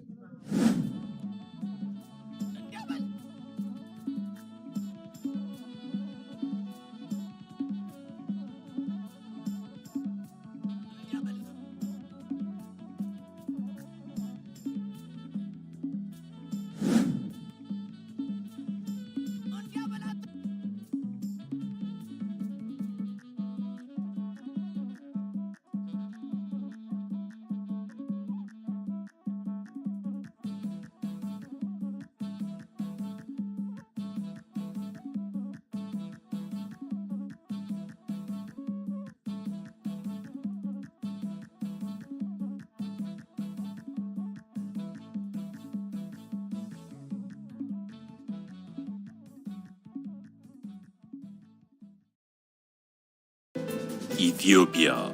Ethiopia's cabinet approves lifting of the state of emergency. Ethiopia's cabinet has approved the lifting of a 6-month state of emergency ahead of its expiration in light of changing security conditions in the country, Prime Minister Abiy Ahmed's office said in a statement. Ethiopia declared the state of emergency in November after TPLF terrorists had gained territory. The government said last month the army was clearing the TPLF militants from the North Amhara and Afar regions, dismissing TPLF statements that their forces were retreating. Over the weekend, the military said it was planning to enter the Tigray regional capital of Mekelle and eliminate the terrorist forces. Ethiopia's Prime Minister Abiy Ahmed has called Sudan and Egypt towards peace over dam. Ethiopia's Prime Minister Abiy Ahmed has called on Sudan and Egypt, and I quote, to nurture the narrative towards building peace, cooperation, mutual coexistence, and development of all its people without harming one another, end quote. In a letter, Prime Minister Abiy has said Ethiopia has an ambition to build a modern economy based on agriculture, manufacturing, and industry. Abiy reaffirmed, and I quote, Ethiopia's intention to construct the Grand Ethiopian Renaissance Dam is to enable regulation functions so that electricity generation from the infrastructure is uniform throughout the year. This means as a hydropower dam, the Grand Ethiopian Renaissance Dam does not consume water. Rather, the water continues to flow downstream uninterrupted. The three countries have been at loggerheads for a while, beginning with how Ethiopia's Grand Ethiopian Renaissance Dam on the Blue Nile was to be filled. Here is your latest African news. Africa-wide, AFCON highlights.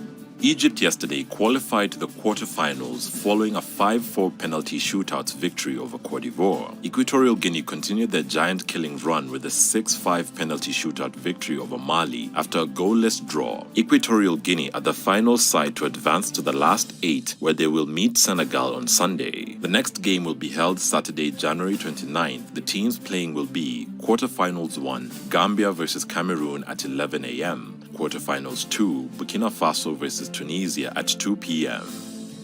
Burkina Faso. Russia offer aid to Burkina Bay coup leaders. A group of Russian military contractors have written to the coup leaders in Burkina Faso offering to train the West African country's army in their fight against jihadists. The group, calling itself Community of Officers for International Security, which is based in the Central African Republic, published its offer in a letter. It is not clear if it has been or will be accepted. Burkina Faso is now led by a military government that overthrew the government of President Roch Kabore earlier this week. The verified letter by a Russian security advisor to the Central African Republic presidency also takes a swipe at the French-led offensive against extremists in the Sahel. Despite leading the operation for over a decade, it alleges they have had no success and adds that the Russian group can help the Burkina Bay soldiers to master the security situation in very little time. Sudan, Egypt, and Ethiopia. Ethiopia's Prime Minister Abiy Ahmed has called Sudan and Egypt towards peace over dam. Ethiopia's Prime Minister Abiy Ahmed has called on Sudan and Egypt, and I quote, to nurture the narrative towards building peace, cooperation, mutual coexistence, and development of all its people without harming one another, end quote. In a letter, Prime Minister Abiy has said Ethiopia has an ambition to build a modern economy based on agriculture, manufacturing, and industry. Abiy reaffirmed, and I quote, Ethiopia's intention to construct the Grand Ethiopian Renaissance Dam is to enable regulation functions so that electricity generation from the infrastructure is uniform throughout the year. This means as a hydropower dam, the Grand Ethiopian Renaissance Dam does not consume water. Rather, the water continues to flow downstream uninterrupted. The three countries have been at loggerheads for a while, beginning with how Ethiopia's Grand Ethiopian Renaissance Dam on the Blue Nile was to be filled. West Africa. West African leaders to hold summit after latest coups. Leaders of the Economic Community of West African States, ECOWAS, will hold an extraordinary summit on Burkina Faso and Mali this week. The regional bloc strongly condemned Kabore's ousters, saying he was forced to resign under threat and intimidation. Burkina Faso's new military government, led by Lieutenant Colonel Paul-Henri Sadaogo Damiba, said it will propose a return to constitutional order within a reasonable time frame. Malians have also come out in huge numbers to protest the ECOWAS sanctions. A crowd also gathered in Burkina Faso's capital Ouagadougou to celebrate the coup, with some saying ECOWAS was just a puppet of France. Ethiopia. Ethiopia's cabinet approves lifting of the state of emergency. Ethiopia's cabinet has approved the lifting of a 6-month state of emergency ahead of its expiration in light of changing security conditions in the country, Prime Minister Abiy Ahmed's office said in a statement. Ethiopia declared the state of emergency in November after TPLF terrorists had gained territory. The government said last month the army was clearing the TPLF militants from the North Amhara and Afar regions, dismissing TPLF statements that their forces were retreating. Over the weekend, the military said it was planning to enter the Tigray regional capital of Mekelle and eliminate the terrorist forces. East Africa. The East Africa Council pushes for seamless trade. The East Africa Business Council is pushing for the revival of business committees to facilitate the seamless flow of goods and services at border points. The regional apex body of the Private Sector Association and Corporate has embarked on an ambitious plan to revamp joint border committees in Kenya, Tanzania, Uganda, Rwanda, South Sudan, and Burundi under the East Africa Trade Protocol. Speaking during a multi-agency forum that brought together different actors from both Kenya and Uganda at the Malaba border, the Council Chief Executive Officer said they're focused on formulating robust systems that will guarantee fast clearance of trucks along the border towns of Kenya and Uganda. Thanks for watching. Please subscribe, share, and like this video. It's the best way of supporting us. Also, don't forget to catch Season 2 of Startup Africa every Thursday with Pamela Nga on our channel. You can directly support this new series by becoming our YouTube member or becoming a patron and donating. And remember, Africa is watching.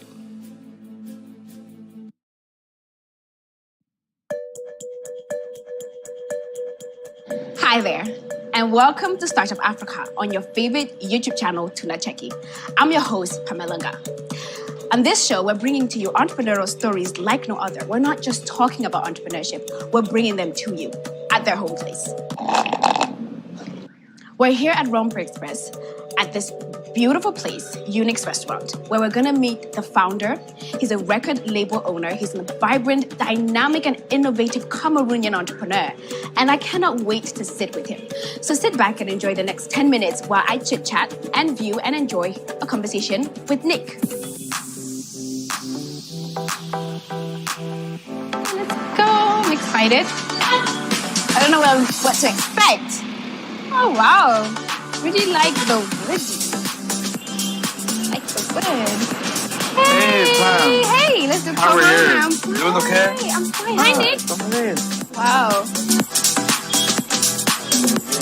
Thank you so much for joining us. We're here at your restaurant that you founded, that you created about how many years ago today?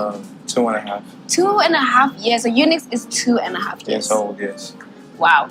When someone comes into Unix, first thing the person recognizes is the decor. Okay. So can you explain a bit of the inspiration behind this all wood decor? Well, I've always wanted something more natural, something that's common but different.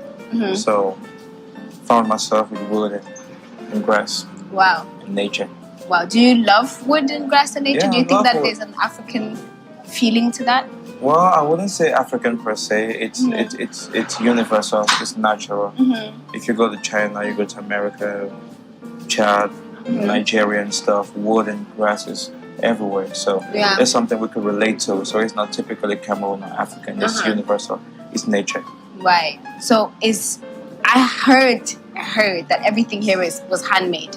Handmade. Everything's handmade. So you guys are promoting local. Yeah, local products. Yeah, local products as well.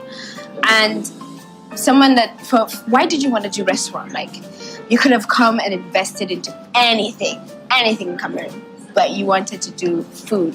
What is it that Cameroonians love food so much? Well, I was a pizza guy. Oh, you're a pizza guy. I was a pizza guy. I loved doing pizza with my little brother Derek. And thought of it. Hey, I want to be self-employed. I want to have my own thing. Maybe employ people, create job opportunities. Yes. So I couldn't get something other than what I'm talented in. Why? So I had to get a restaurant. Start off with pizza. Right. And then. So you guys, obviously coming to Cameroon, there are other restaurants. You came in, you're like, okay, I want to do this, but there's competition. How do I, in a span of 2 years, get that share, get that competition, get that added value? What's that thing that's going to make people want to come to Unix? What's that thing that you guys have been using to stand out from a restaurant right across the streets? Well, decor was a thing. Decoration, and like you said, wood and grass and stuff. It was different at the time. It was different at the time, and it was very different. So it's not that everybody's into it. But then we've gotten our own share of the market by being the first people. This was the first restaurant, one of the first to have wood and grass and billboards. And billboards, definitely. And someone that is coming in and investing into restaurants, what are the kind of risks or the challenges that you guys have faced in the span of those 2 years and a half? Well, when it comes to Cameroon and business, restaurant, whatever, the tax system is challenging. And dealing with individuals as well, individuals with the government and tax system, everything is challenging. Getting workers, training them, and all that kind of stuff. It's challenging, but it's rewarding afterward. So let's talk a little bit about who you are. You're doing Unix, you have Unix the restaurant, and you have Unix the record label. So you can say that you're kind of an artist and a creative person. How did you find yourself? Let's talk a little bit about that. Well, I started off with music. Yeah. And realized that you cannot get popular.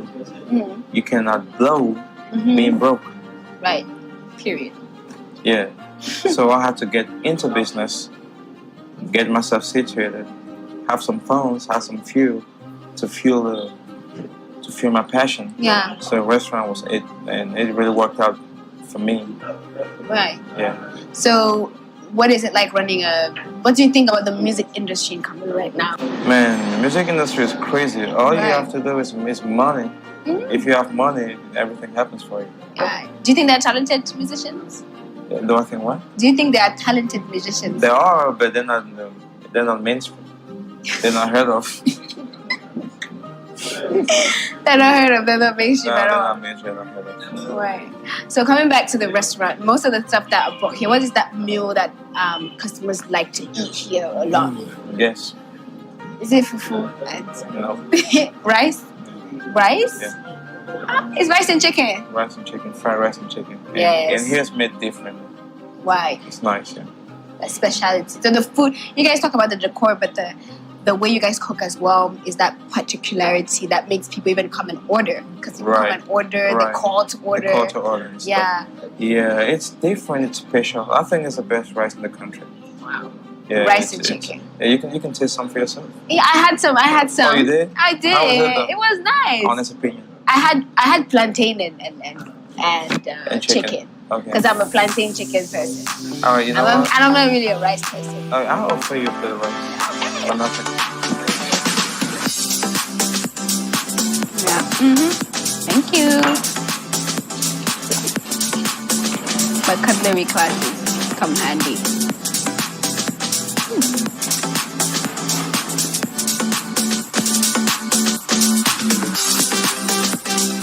I think it's really spicy, and then there's pepper.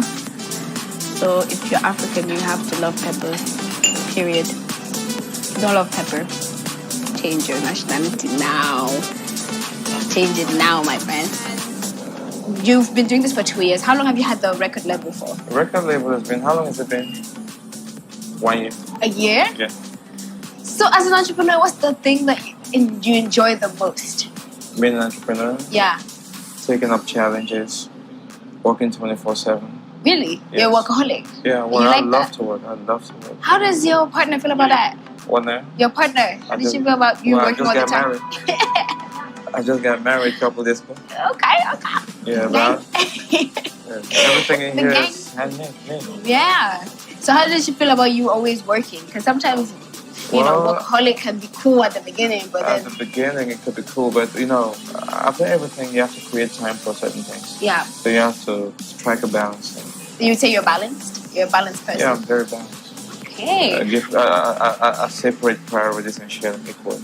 Right. I like the energy. I like the confidence that Nick has. It's just like, I do this, I do that, and I get it done. Yeah. That's it. Period. Okay. That's the kind of entrepreneur that we like to see. So, 3-3. Let me see what you got. Okay. You put 2 in, you have a bottle of whiskey, 3 bottles of whiskey. I'm so bad at this. I'm not getting any.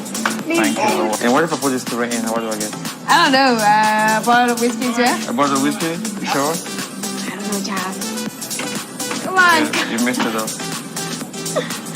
No, he's used to this game. That's why. I just missed it. He's used to this game. I just missed it. I just missed it. If you hit 500, I'm giving 500 francs here. Good. No! Which one is it? I got... You got 130. 130. At least got one. Alright, let me see what I can get. Almost 500. 100. Oh, but I won. She is the winner. We always win. Okay, so apart from the decoration and the bomb food, there are activities that you can actually do when you come to Unix. What was that? Why did you want to create other game? Why can't I just come in, drink, and go home? Well, Unix is not just a regular restaurant. Yes. It's a recreational center as well. Mm-hmm. You can come and have entertainment, games such as golf, darts, and many others. Right. Board games as well and all that. So you just come here, have fun, eat good food, feel at home. Right. Are you guys going to have karaoke? Of course. Hey. Yeah, we do have live music as well. Who does it? We would really love to see that. It's going to be my first time playing golf. In heels, baby.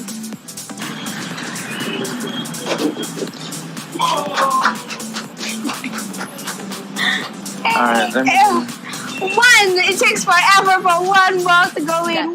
The AFCON is going on right now. Going on right now. So what have you guys kind of put in place for people that are not from Cameroon to come here and feel like, wow, I really came to Unix, I had a good time, I want to come back next time? Well, we have multiple screens, games, good food, and what else? Heineken. Heineken? You're supported. Of course, the slogan, eat with pride. Eat with pride. What's that all about? Explain to us what the slogan, eat with pride, is about. Well, I try the best I can always to stand out, to be different, and to take different routes and stuff. So everybody has this smiley face when food is concerned. Yeah. You know, every restaurant had they always put this smiling face to it. I was like, no. You know what? Let's put this mean face to it, like pride. You know, eat with pride and stuff. So it's different. It's different. Eat with pride and confidence because our food is always nice. So we always have that confidence in it. So we just convey the confidence and convey the pride. Yeah. Okay. Thank you so much, Nick, for coming in and taking your time to speak with us, share your story, your background. If you're ever in Yaoundé, check out Unix and Hopper Express. You can check them online. They do deliveries. You can come on the spot. And you're not just going to be eating. You're going to be eating, having fun, and eating with pride. Thank you, Nick. Thank you for having me. That's it for this week's episode on Startup Africa. I know, it was so short, captivating. I just wanted to stay forever. For you to continue to support our miniseries, you have to subscribe, click on the notification button, and obviously like and share with a friend. You can also become our Patreon member. You can also check out my show, Mindful Entrepreneur Podcast, on all podcast streaming platforms, Apple, Spotify, Google, anywhere you can find it. Also check me out on Instagram, that's nga_Pamela. And also let me know what you think of the episode. You know, we want to really expand the show. We want to reach out to as many African entrepreneurs as possible. So definitely let us know what you think in the comment section. I'm your host, Pamela Nga. And as you know, Africa is watching.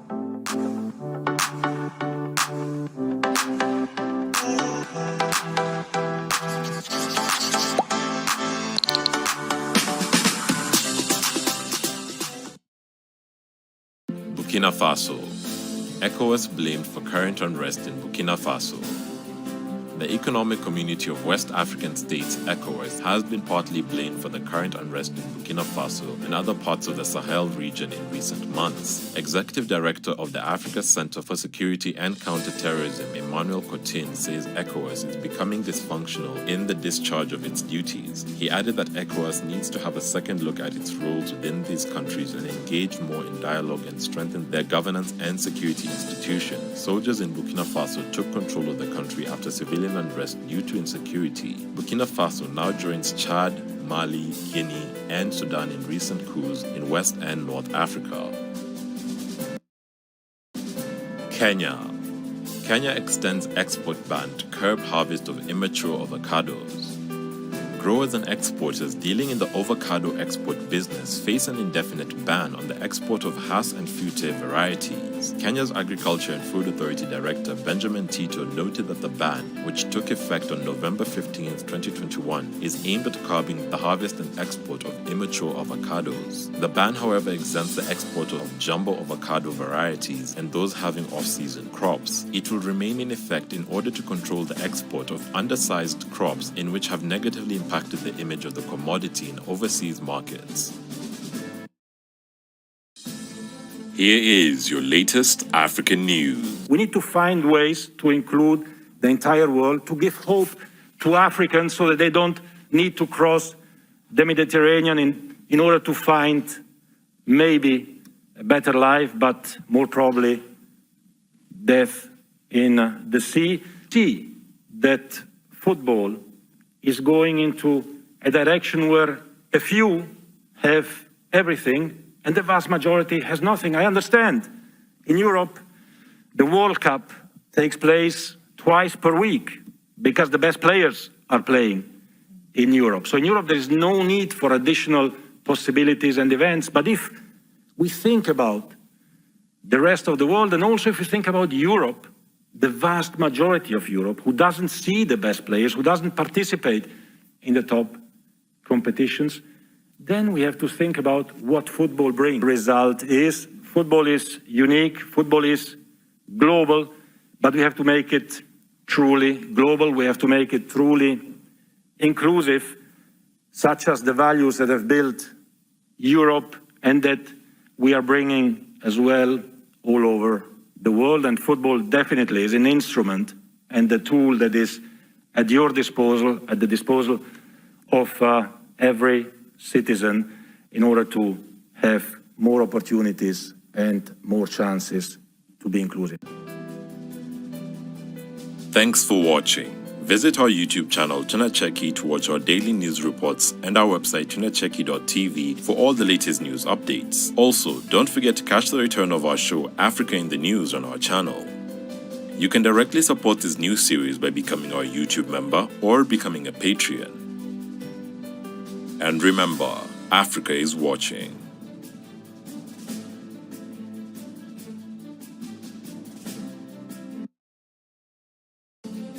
Here is your latest African news. Africa-wide, AFCON highlights. Senegal roared into the quarterfinals yesterday after defeating Cape Verde 2-0 that saw them get a spot in the quarterfinals. The match was played on the backdrop of a somber atmosphere as the two teams observed a moment of silence ahead of kickoff in memory of the victims of the Olembe Stadium incident. The Atlas Lions of Morocco also secured a place in the quarterfinals as Morocco came from a goal down to defeat Malawi 2-1 in a match played at the Amadou Ahidjo Stadium in Yaoundé. Today's matches are Ivory Coast versus Egypt and Mali versus Equatorial Guinea. May the best team win. Mali.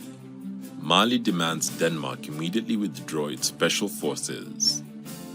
Mali's transitional government has asked Denmark to withdraw immediately the 100 or so soldiers who recently arrived in the country to take part in the European Special Forces grouping Tabuka, initiated by France. The Malian government said in a statement read on national television and published on social network that the deployment occurred without its consent. Denmark announced last week the arrival in Mali of 90 men, mostly elite soldiers and military surgeons, who are supposed to participate in Tabuka to protect civilians against jihadists in the so-called tri-border area of Mali, Burkina Faso, Niger, and be based in Menaka, eastern Mali. Relations with France in particular, which has been militarily engaged in Mali and the Sahel since 2013, had deteriorated severely since ECOWAS imposed sanctions on Mali on January 9th, supported by France and various parties. The Mali government has clung to the sovereignty of the territory. It retaliated to the closure of borders by ECOWAS by closing its borders in return. It is subjecting the entry of aircraft into Mali's airspace to new approvals and procedures. It also said it had requested a review of its defense agreement with France.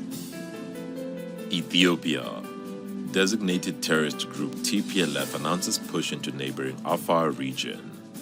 The TPLF in Ethiopia's Tigray region have launched military terrorist attacks in neighboring Afar region, breaking the peace once again. Tigray's army does not have a plan to remain in Afar for long, nor does it wish to see the conflict deteriorate further, the terrorist threat says. The move comes 1 month after the TPLF announced it was withdrawing from both the Afar and Amhara region into Tigray, where they launched attacks on Prime Minister Abiy Ahmed's government in November 2020. Egypt. US approves major arms sale to Egypt worth billions. The Biden administration has approved a massive $2.5 billion arms sale to Egypt. The sales were announced just hours after congressional Democrats urged the administration not to release a much smaller package of military assistance that had been put on hold last year pending the Egyptian government meeting certain rights-related conditions. Egypt is a very close partner to the USA. The sales included 12 Super Hercules C-130 transport aircrafts and related equipment worth $2.5 billion and an air defense radar system worth an estimate of $355 million. Africa-wide. The government of Rwanda unveils 3 former African heads of state as patrons for the upcoming inaugural Africa Protected Area Congress, APAC. The government of Rwanda, through its Ministry of Environment, has unveiled 3 former African heads of states as patrons for the upcoming inaugural IUCN Africa Protected Area Congress, APAC. The 3 former heads of states include His Excellency Haile Mariam Desalegn, former Prime Minister of Ethiopia, His Excellency Issoufou Mahamadou, former President Niger, and His Excellency Festus Mogae, former President for Botswana. The APAC Congress, which is set to be the first ever continent-wide gathering of African leaders, citizens, and interest groups, aims to discuss the role of protected areas in conserving nature, safeguarding Africa's iconic wildlife, delivering vital life-supporting ecosystem services, promoting sustainable development, while conserving Africa's cultural heritage and traditions. Burkina Faso. ECOWAS blamed for current unrest in Burkina Faso. The Economic Community of West African States, ECOWAS, has been partly blamed for the current unrest in Burkina Faso and other parts of the Sahel region in recent months. Executive Director of the Africa Center for Security and Counterterrorism, Emmanuel Cotin, says ECOWAS is becoming dysfunctional in the discharge of its duties. He added that ECOWAS needs to have a second look at its roles within these countries and engage more in dialogue and strengthen their governance and security institutions. Soldiers in Burkina Faso took control of the country after civilian unrest due to insecurity. Burkina Faso now joins Chad, Mali, Guinea, and Sudan in recent coups in West and North Africa. Kenya. Kenya extends export ban to curb harvest of immature avocados. Growers and exporters dealing in the avocado export business face an indefinite ban on the export of Hass and Fute varieties. Kenya's Agriculture and Food Authority Director Benjamin Tito noted that the ban, which took effect on November 15, 2021, is aimed at curbing the harvest and export of immature avocados. The ban, however, exempts the export of jumbo avocado varieties and those having off-season crops. It will remain in effect in order to control the export of undersized crops in which have negatively impacted the image of the commodity in overseas markets. Thanks for watching. Please subscribe, share, and like this video. It's the best way of supporting us. Also, don't forget to catch Season 2 of Startup Africa every Thursday with Pamela Nga on our channel. You can directly support this new series by becoming our YouTube member or becoming a patron and donating. And remember, Africa is watching. Welcome to your Africa Dance Show. If you like informative and educational videos on Africa, make sure to like, subscribe, and hit the notification bell to catch all our latest videos.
If you like informative and educational videos on Africa, make sure to like, subscribe, and hit the notification bell to catch all our latest videos.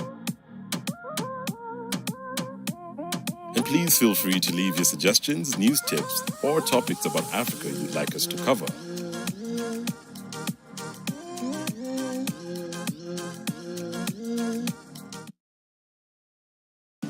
Ethiopia.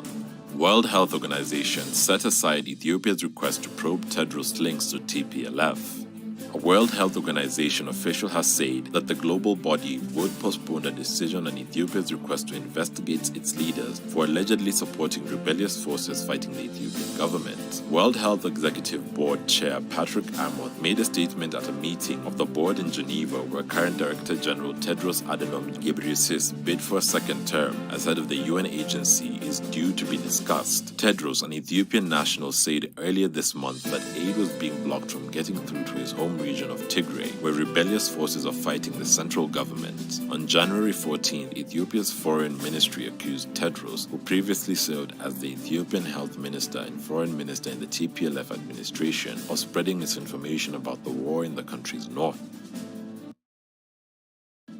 Madagascar. Tropical storm Anna floods Madagascar capital, 34 dead. Tropical storm Anna has caused widespread flooding in Madagascar, including in the capital city, raising the death toll from recent heavy rains to 34 people and displacing more than 55,000, officials have said. With torrential rains continuing, Antananarivo's rivers are rising and officials are urging residents to leave low-lying areas of the capital and surrounding areas. Many residents have been evacuated in inflatable motorized boats. Madagascar's meteorology department warned of continued heavy rains. The tropical depressions have moved across the Indian Ocean to the African continent, causing strong winds and rain in northern Mozambique. Here is your latest African news. Africa-wide, AFCON highlights. Cameroon narrowly beat 10-man Comoros 2-1 in the last 16 qualifying for the quarterfinals. Sad news followed as reports of 6 people having been killed and dozens hurt in a crush outside the stadium during the match. Gambia continued their winning spree by pulling off a 1-0 win over Guinea, advancing to the quarterfinals as well. Today, Senegal will face Cape Verde while Morocco will face Malawi for a place in the quarterfinals. May the best team win. Burkina Faso. Military says it has seized power.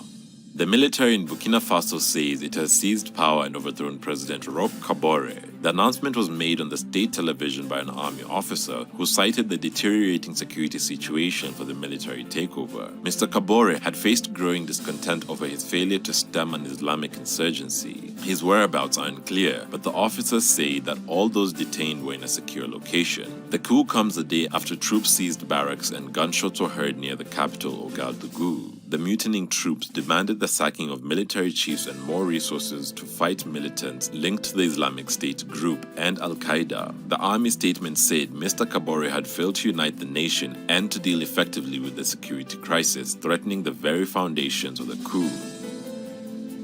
Madagascar. Tropical storm Anna floods Madagascar capital, 34 dead. Tropical storm Anna has caused widespread flooding in Madagascar, including in the capital city, raising the death toll from recent heavy rains to 34 people and displacing more than 55,000, officials have said. With torrential rains continuing, Antananarivo's rivers are rising and officials are urging residents to leave low-lying areas of the capital and surrounding areas. Many residents have been evacuated in inflatable motorized boats. Madagascar's meteorology department warned of continued heavy rains. The tropical depressions have moved across the Indian Ocean to the African continent, causing strong winds and rain in northern Mozambique. Ethiopia. World Health Organization set aside Ethiopia's request to probe Tedros' links to TPLF.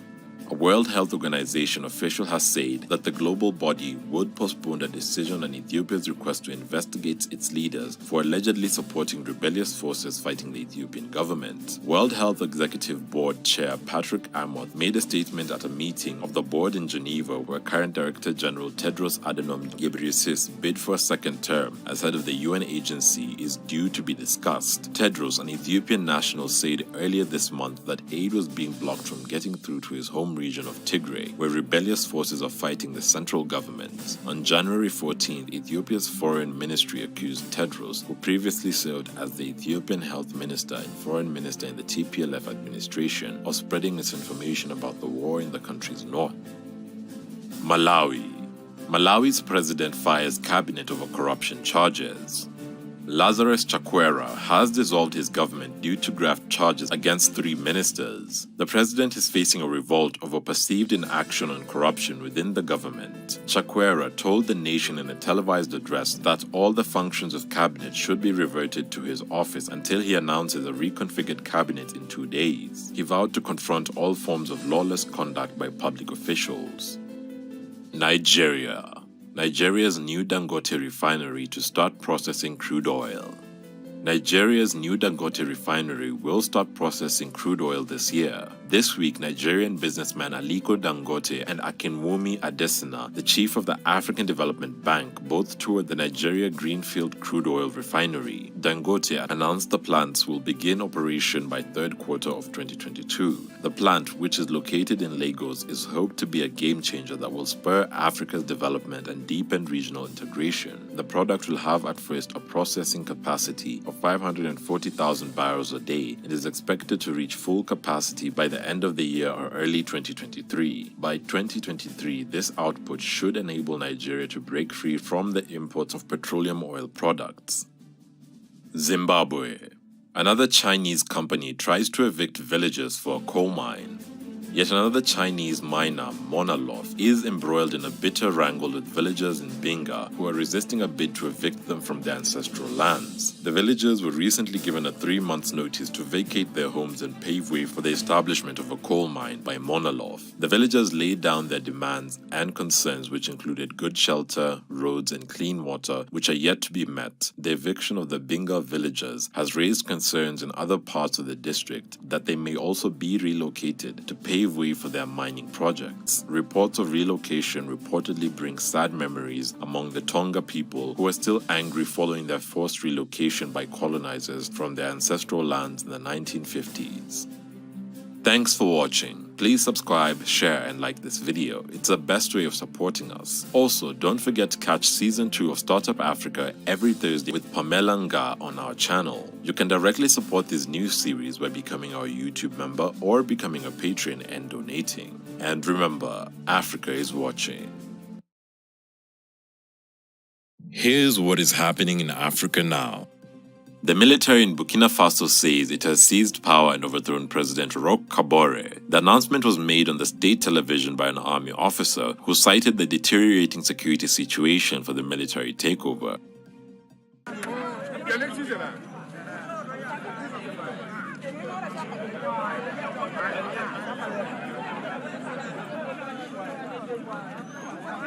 Mr. Kabore had faced growing discontent over his failure to stem an Islamic insurgency. His whereabouts are unclear, but the officers say that all those detained were in a secure location. The coup comes a day after troops seized barracks and gunshots were heard near the capital, Ouagadougou. The mutinying troops demanded the sacking of military chiefs and more resources to fight militants linked to the Islamic State group and Al-Qaeda. The army statement said Mr. Kabore had failed to unite the nation and to deal effectively with the security crisis threatening the very foundations of the coup.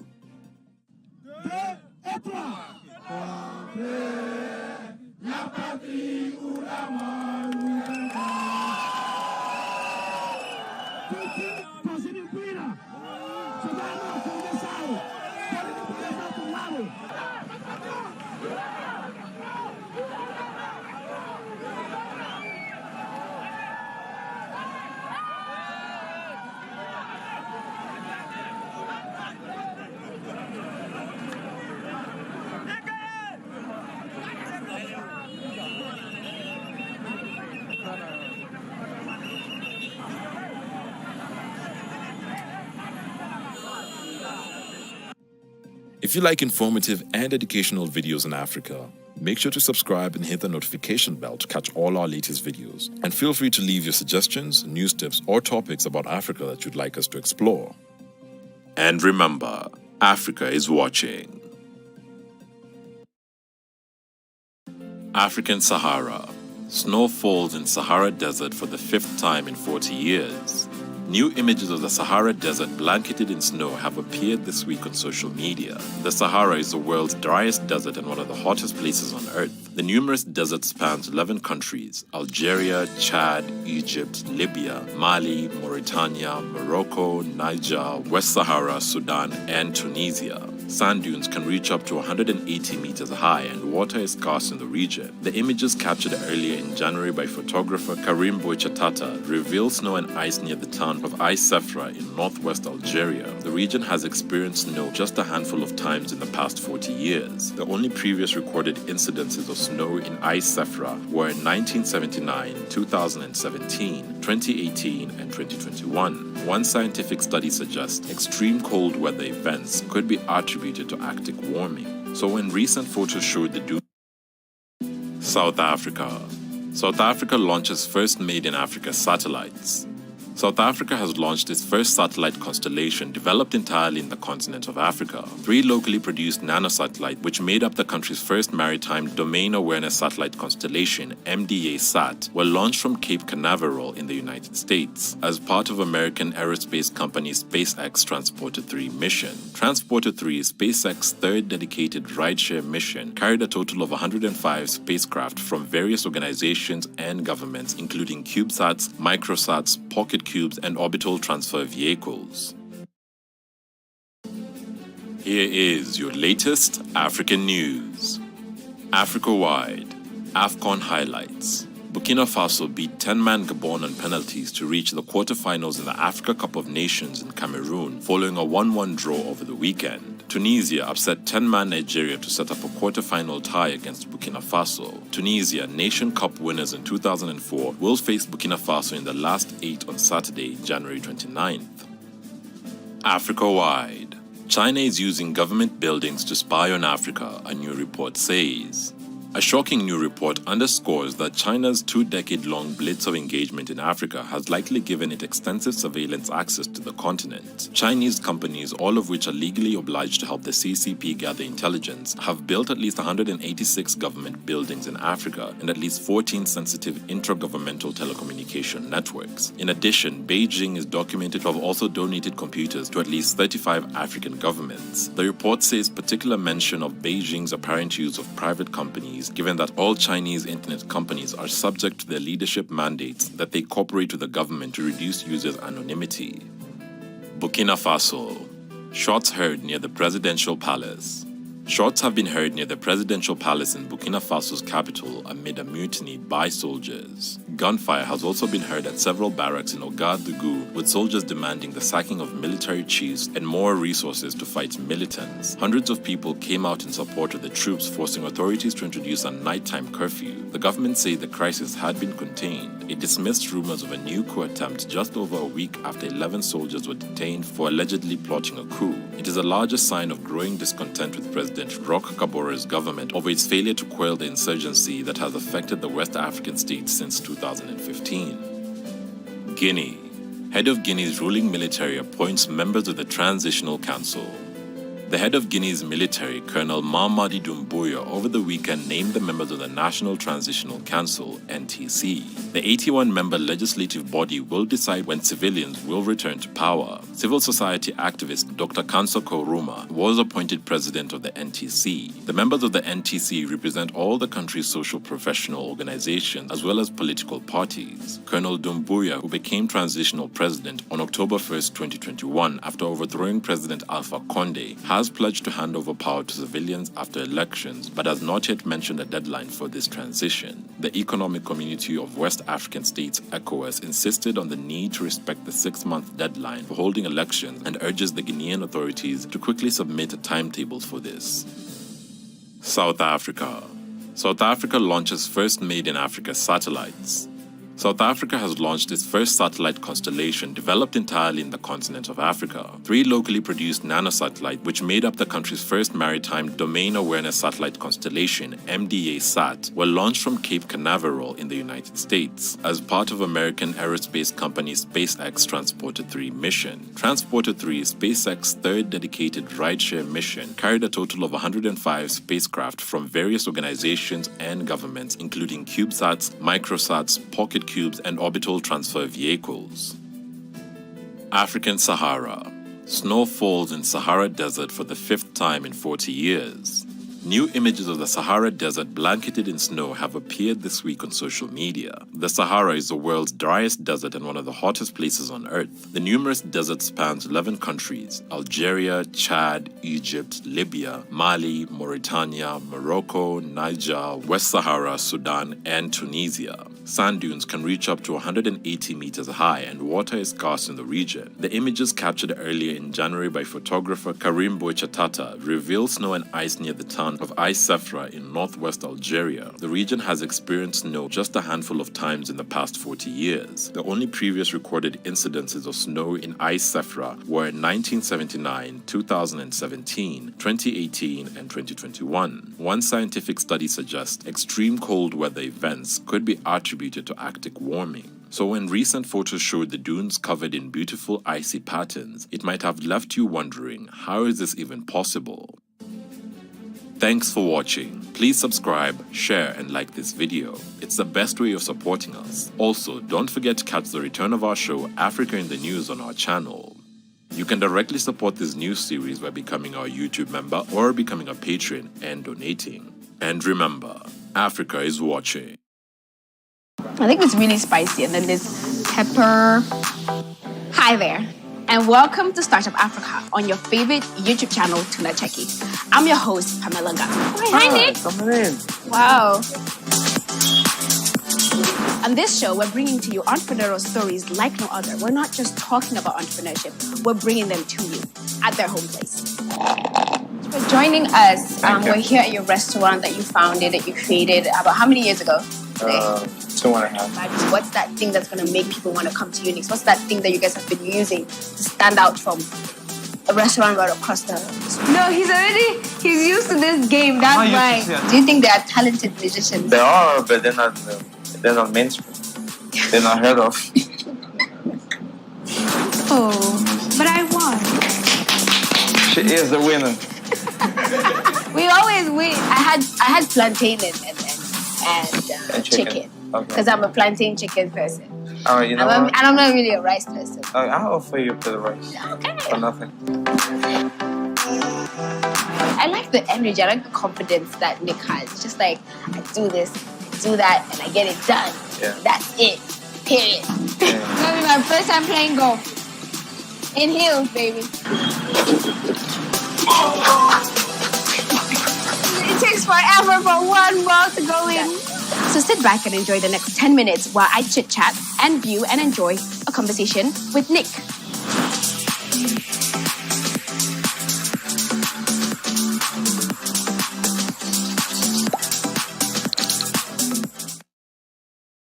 I think it's really spicy, and then there's pepper.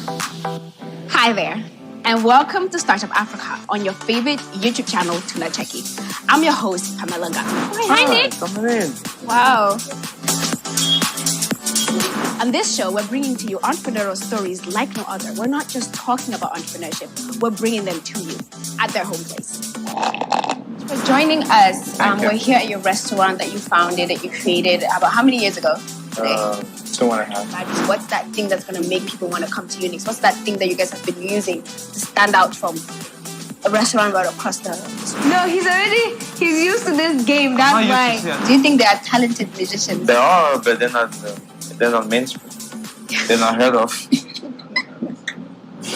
Oh, but I won.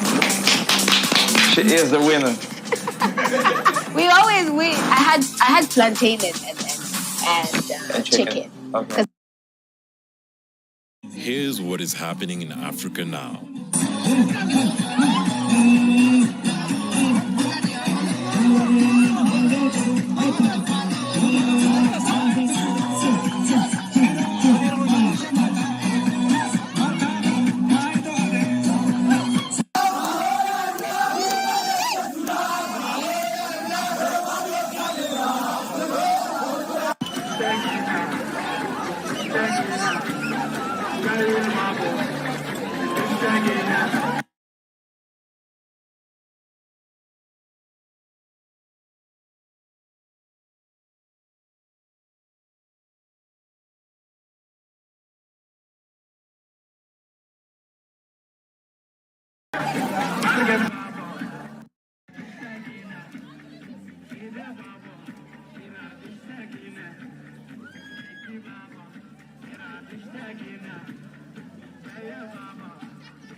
make sure to like, subscribe, and hit the notification bell to catch all our latest videos.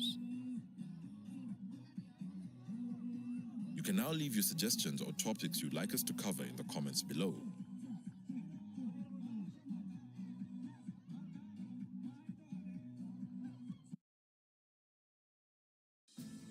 Here is your latest African news. Je mérite ma place. Donc demain, j'espère qu'il va me prendre au sérieux et j'espère qu'on va faire un bon combat. Excuse me, sir. Where do you read that when I say Syria is a pretty easy fight? I mean, no, I didn't I'm very confused. I didn't say it was a pretty easy fight. That's what you say. I said that. I said Cyril is an easier fight than Miocic. No, you say I said that. Yeah, Where that's do you what you said. say that? That Miocic was your toughest fight. Yes, but did I say Syria is an easy fight? Did I ever say some fight is an easy fight? Tell me about it. That's what it says. Where? Did I say that? Because that's what you just say. I'm just quoting you. So I repeat and rephrase. When you say Miocic is the toughest fight, that means the other fights are easier. Toughest, meaning toughest, tough than others. Toughest, meaning others are tough, but someone is toughest. There's not an easy fight, my friend. If you ever fight in your life, you will know that there's not an easy fight. So please, be very accurate when you ask questions, unless you have something in mind when you have that you want to say. So I'm sorry about the way that I asked the question. So now let me ask you one question because to me it's very important.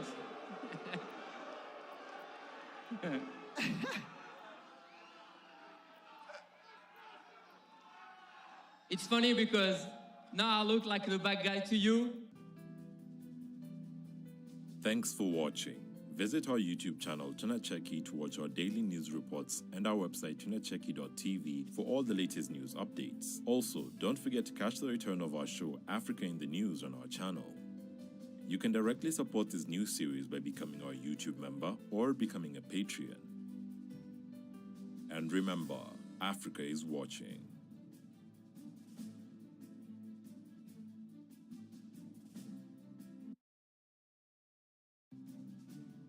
Kenya. Kenyan elephant makes history with rare birth. A Kenyan elephant has made history at a conservancy in Samburu after giving birth to twin calves. The birth of the twins was celebrated by Tourist Cabinet Secretary Najib Balala and zoologists who acknowledge that this is a first in more than a decade. Save the Elephants, a conservation NGO, noted that their occurrence is a rare one since such births make up only 1% of all elephant deliveries. Zoologists further explained that twin births are not the norm among elephants since the mother does not have enough milk to cater for the calves. The newborns are in good health at the moment and further revealed that they were smaller compared to other elephant calves.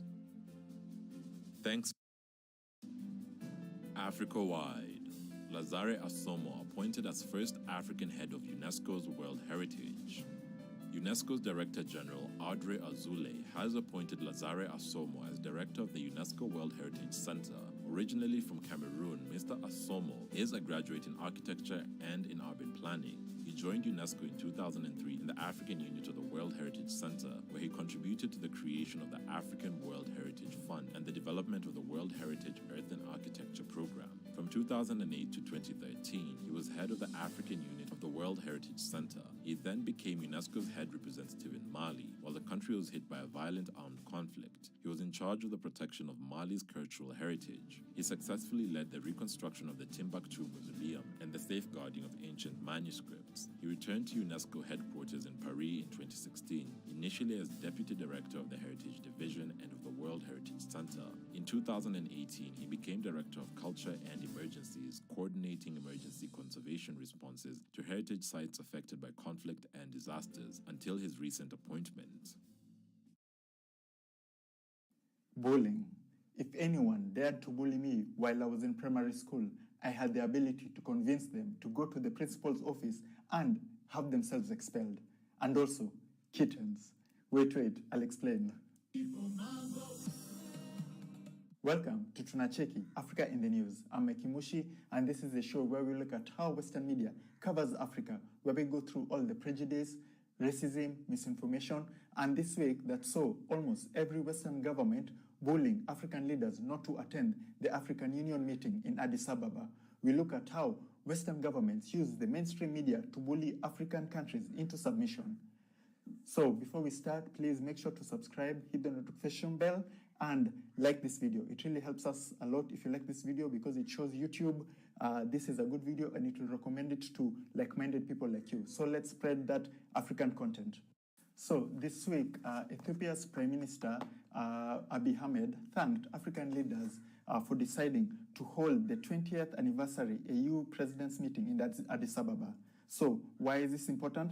This was a result of brutal and secret campaigns by prominent Western countries pressuring African leaders to betray Ethiopia by undermining the seat of the African Union, just to get back at the recent victories Ethiopia's Prime Minister Abiy Ahmed has had over Western new colonialization of Africa. He stood up to the West and he won, and now they're trying to get back at him anyway how. So this is why this is troubling, how they use Western media to bully African leaders, not doing things that will benefit Africa. So the goal of these diplomats who secretly, behind the doors threatened these African leaders, if not threatening, maybe compel them to not meet in Addis Ababa. Why is this important? Because the West is hell-bent to show that Addis Ababa is not safe. We were there just last week. Addis Ababa is as safe as any other city. New York, Washington, D.C., it's so safe. But these Western governments, they're really trying to push the false narrative that Addis Ababa is not safe, so that they were using the African presidents to make it so that Addis Ababa is not safe, so please don't hold your annual meeting, which has been held for almost 20 years, right, in Addis Ababa. So the excuses they wanted African leaders to give for not attending in Addis Ababa was COVID. COVID-19 is prominent in Ethiopia. Ethiopia has a very low COVID-19 case base compared to countries like Western countries like the UK, which had the G20 meeting, which had the climate change meeting, and New York, which had the UN general meeting. So that really doesn't make sense. Also, they were trying to say Addis Ababa is not secure. As I said, Addis Ababa is as secure as any other Western city that they'd like to show us, even some more compared to all the shootings that happened in these Western cities that they don't report all the time. So this is what the Prime Minister of Ethiopia had to say about this. So the Prime Minister, in his statement thanking the African leaders' commitment and choice to convene the AU summit in Ethiopia, said there was a push. As we talked about what push there was, Western diplomats were pushing African countries not to go to Addis Ababa. So let's get back to the statement. There was a push to change the location of the African Union summit from Addis Ababa. At this time, when we are seeking your fraternal partnership, the action of those who have been pushing for AU summit to be held out of Addis Ababa, citing COVID-19 spread and security situation as pretext, has saddened Ethiopia. It's saddened the whole of Africa. How can you bully people not to meet at their house? The bullying has gone on too long, and Western media has been the number one perpetrator of this. They spread false information to scare people. Even they're scaring people who actually live in Africa. Well, those people reporting, most of them haven't even been to Africa. So the Prime Minister continues, the implication of hosting the summit in Addis Ababa is immense, as it proves our peace and stability, as well as enabling us to reaffirm our stance to African agenda and practically demonstrate the good situation of Ethiopia to our African friends, the Premier stated. The government has been undertaking diplomatic efforts with African countries and the African Union Commission to hold the summit in the capital city, he added. He finishes the statement. The statement is a bit long. We'll link it in the descriptions below so you can read exactly what was going on. Of course, he couldn't directly say what was going on, that the Western diplomats, the Western leaders were forcing other African leaders not to go to Addis Ababa to attend their own African Union meeting. In the diplomacy world, you cannot say these things. You have to say things in a smart, hidden way, right? But people with sources tell us that there was huge pressure on African leaders, some being bribed, others being threatened they might lose some funding not to go to Addis Ababa. So just to conclude, the continental body consists of 55 member states and only launched in 2002 as the successor to the Organization of Africa Unity that existed from 1968 to 1999. So this organization is just 19 years old and it's young. And also, so just recently, the election of 2 commissioners in October 2021, the new commissioners is just now fully operational. So this means that the African Union, since it was inaugurated almost 20 years ago, is actually now starting to get its footing, right? So that's why I started this video with the cutest kittens you've ever seen, because the African Union are just kittens. I've got colleagues, we talk about the African Union a lot, who always say the African Union is like a toothless lion, right? It's like, no. The African Union is not even a lion. It's just a kitten, right? And it's finding its footsteps in this precarious world that we live in, right? So let's discuss bullying by Western media and bullying by Western governments towards African countries, right? So this has been happening. And as I said, the African Union is just a kitten. You can't expect a kitten to fight for itself, right? You can't expect this organization that just launched 19 years ago to have the strength to fight the powers like the United States, to fight the powers of the EU, to fight like other world powers like China and Russia, right? So we have to give the African Union a chance when it comes to building up Africa. So with the out of the 19 years, I can say the good thing that has come out from the African Union is the African Continental Free Trade Agreement. This is a very monumental and important agreement that will open the markets to Africa, to all Africans, so that Africa does not depend on outside trade, but trades within itself. This is going to be the largest trade organization, pact trade agreement in the world, beating like the others. So it's really important what the African Union is doing. It's still young, it's still a kitten. Give it a chance, right? I'm sure in the next 20 years, we will be seeing something very different from the African Union, right? So before you start telling people that African Union does nothing, just check the history and see how these things work, right? The Europeans and the Americans killed each other in wars, bloody wars, like for centuries. Africa is a very young continent when it comes to like a modern democracy, and we're just finding our foothold. So this will really allow us to start with a very solid foundation, a foundation better than what Europe had, a foundation better than what America had. And so, like when it comes to bullying, it's not about size. You can be a big guy and bully somebody who's small. It's not about size, it's about mentality. And as I said in the beginning of this video, like when I was small, like when I was in primary school, I was short. I was a short, plump kid, right? I was a late bloomer, and still I was never bullied. I was one of those kids who would actually convince the person who wants to bully me to turn themselves in.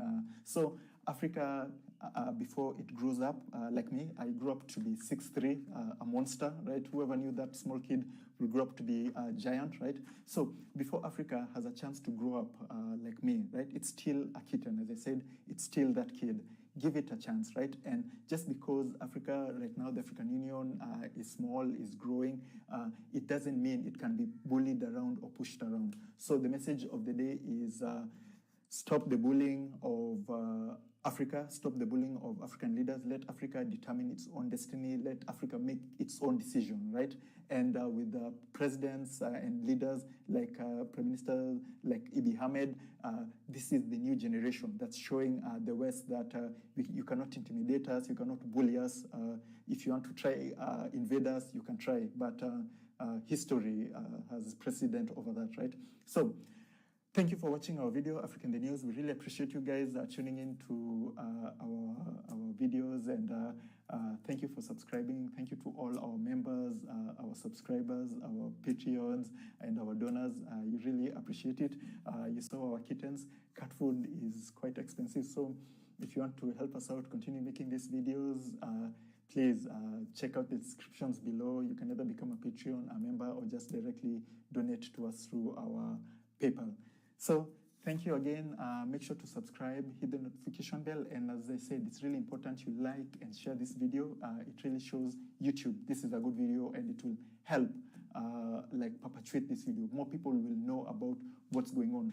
So with that said, thank you for watching. We'll check you out in the next one. And remember, Africa is watching.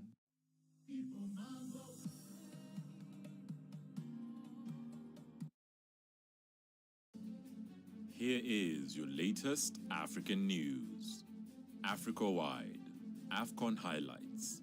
Ivory Coast thumped Algeria 3-1 to send the defending champions crashing out of the Africa Cup of Nations finals following a disastrous Group E campaign. Gambia beat Tunisia 1-0 while Equatorial Guinea beat Sierra Leone 1-0, with Mali beating Mauritania 2-0 in the closing match of the day.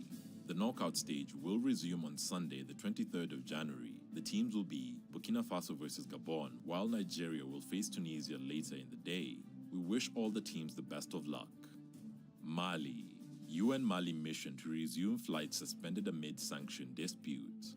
The United Nations peacekeeping mission in Mali has said it will resume flights after they were grounded over the weekend in the wake of economic sanctions against the West African country. West Africa's main political and economic bloc levied broad sanctions against Mali earlier this month after its military-led interim government announced plans to postpone a planned February election by nearly 4 years. The sanctions included closing its members' air and land borders with Mali. MINUSMA has more than 13,000 troops in the north and center of Mali. Mali is now demanding 48 hours of advance notice for flights and surveillance drones. Africa-wide. Africa will only accept COVID-19 vaccines with longer shelf life, Africa CDC. Africa's top health organizations have called for donated COVID-19 vaccines to come with a shelf life of at least 3 to 6 months to enable beneficiary countries to have enough time to plan and execute a rollout before they expire. John Ngengasong, director of the Africa Center for Disease Control and Prevention, this week said 2.8 million doses of vaccine had expired on the continent, roughly 0.5% of the accumulated 572 million doses donated so far. Ngengasong explained that the expired doses are usually among those donated by individual countries or via the Global Vaccine Sharing Scheme COVAX, which arrive with very short notice. In contrast, doses of the Johnson & Johnson vaccine acquired by African countries via a scheme organized by the 55-member African Union and delivered with a longer shelf life had not expired. He said some countries are now refusing to accept vaccines when they saw that the shelf life was only 1 or 2 months. Ghana. Ghana blast. Many fear dead after huge explosion in Bogoso. At least 17 people have been killed in a huge explosion near a mining town in western Ghana, officials say. Police say a vehicle carrying mining explosives collided with a motorcycle near the town of Bogoso. Images shared by local media showed a large plume of black smoke rising above destroyed buildings and scattered debris as residents called for help. At least 59 people were injured, some of whom were in critical condition. Information Minister Kojo Opong Kuruma said. Ghana's President Nana Akufo-Addo said the military had joined emergency efforts to help contain the situation, and the country's disaster management agency had been tasked to bring rapid relief to residents. In an emergency notice, police say the huge explosion had occurred between Bogoso and the village of Baudi. Burkina Faso. Facebook shut down in Burkina Faso due to security reasons.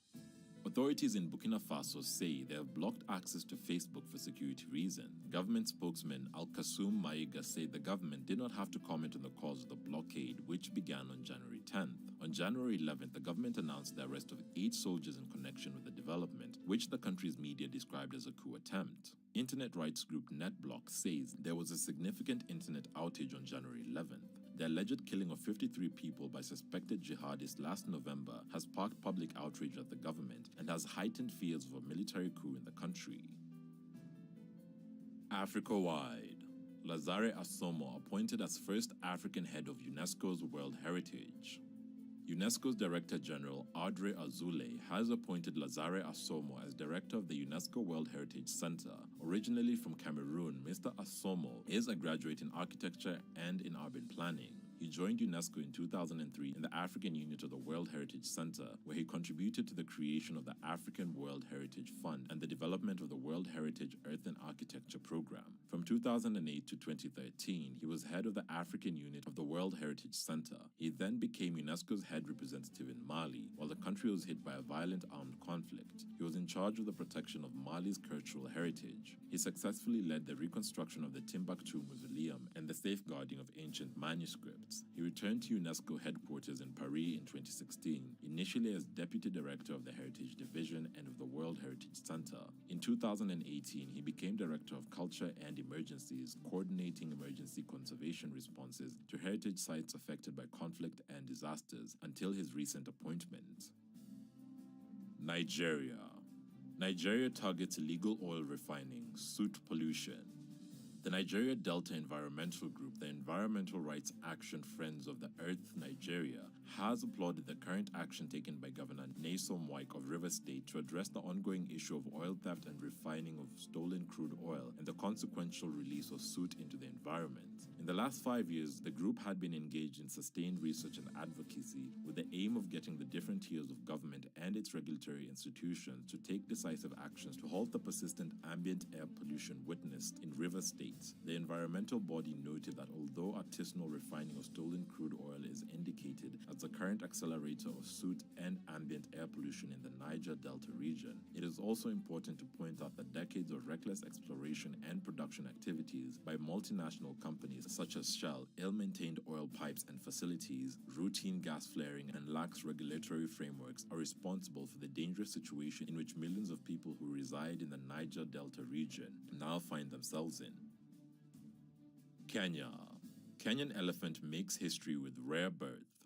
A Kenyan elephant has made history at a conservancy in Samburu after giving birth to twin calves. The birth of the twins was celebrated by Tourist Cabinet Secretary Najib Balala and zoologists who acknowledged that this is a first in more than a decade. Save the Elephants, a conservation NGO, noted that their occurrence is a rare one since such births make up only 1% of all elephant deliveries. Zoologists further explained that twin births are not the norm among elephants since the mother does not have enough milk to cater for the cows. The newborns are in good health at the moment and further revealed that they were smaller compared to other elephant calves. Thanks for watching. Please subscribe, share, and like this video. It's the best way of supporting us. Also, don't forget to catch the return of our show, Africa in the News, on our channel. You can directly support this new series by becoming our YouTube member or becoming a Patreon and donating. And remember, Africa is watching. Kenya. Kenya launches the first locally designed electric bus in Africa. A Kenyan company that designs, develops, and deploys electric vehicles tailored for the African has just introduced the first all-electric bus in the country, as well as the first African-designed electric bus ever. This is the first major step in the company's vision to provide a locally designed and developed electric bus that can be mass-produced for a pan-African market by 2023. The bus is designed and developed in-house with local engineering talent, while at the same time utilizing local manufacturing partners. Furthermore, the bus will be significantly lower cost than importing fully built electric buses. Plus, it also has superior performance compared to its diesel counterpart. The deployment of the buses will initially be in peri-urban areas around Nairobi Metropolitan, pairing with the business model that enables operators to save from day one. Along with the bus deployment, several charging points will be installed from OppiBus already existing range of products. These chargers will be a mixture of AC slow and DC fast chargers. Using the fast charger, the electric bus will be fully charged within an hour, enabling seamless operation. Here is your latest African news. Africa-wide, AFCON highlights. The Super Eagles beat Guinea-Bissau 2-0 in yesterday's game as Egypt booked their spot in the last 16 of the Africa Cup of Nations by beating Sudan 1-0. Egypt qualified for the knockout stage in second place in Group D behind Nigeria. Today's matches are Sierra Leone versus Equatorial Guinea, Ivory Coast versus Algeria, Gambia versus Tunisia, and Mali versus Mauritania. May the best team win. Mali bans German military plane from airspace, forces diversion. Mali's authorities banned a German military plane with 75 troops on board from overflying the country. The transportation plane was on its way from a German air base to a logistics hub in Niamey in Niger, and it was told it could not enter Mali's airspace. Germany has deployed more than 1,200 troops to Mali and has to decide by the end of May whether to extend the military mission, which is supplied via the logistics base in Niamey. Berlin has voiced concerns over the latest developments in Mali after the arrival of private military contractor of the Russian Wagner Group and the interim authorities' failure to hold democratic elections next month as agreed following a 2020 military coup. The European Union has announced it will impose sanctions in Mali in line with measures already taken by the ECOWAS grouping of West African states. Decisions are likely by the end of January. Kenya launches the first locally designed electric bus in Africa. A Kenyan company that designs, develops, and deploys electric vehicles tailored for the African has just introduced the first all-electric bus in the country, as well as the first African-designed electric bus ever. This is the first major step in the company's vision to provide a locally designed and developed electric bus that can be mass-produced for a pan-African market by 2023. The bus is designed and developed in-house with local engineering talent, while at the same time utilizing local manufacturing partners. Furthermore, the bus will be significantly lower cost than importing fully built electric buses. Plus, it also has superior performance compared to its diesel counterpart. The deployment of the buses will initially be in peri-urban areas around Nairobi Metropolitan, pairing with the business model that enables operators to save from day one. Along with the bus deployment, several charging points will be installed from Opibus already existing range of products. These chargers will be a mixture of AC slow and DC fast chargers. Using the fast charger, the electric bus will be fully charged within an hour, enabling seamless operation. Africa-wide, Oracle opens a data center to provide cloud services across Africa. Oracle has opened a data center in South Africa to provide local cloud services across Africa for the first time, joining the likes of Microsoft and Amazon in setting up facilities in the southernmost country on the continent. Africa will be the US company's 37th cloud region, an area that allows customers to get faster access from a local data center, in this case in Johannesburg. Oracle is racing to open at least 44 cloud regions this year as it plans to match up with cloud computing rivals such as Microsoft, Amazon, and Google. Increased demand for faster computing from African banks and telecom firms has attracted big cloud operators into the largely untapped market, with Microsoft the first to launch data centers in South Africa, followed by Amazon and Huawei. Madagascar. Heavy rains in Madagascar caused flooding in the capital. 10 dead.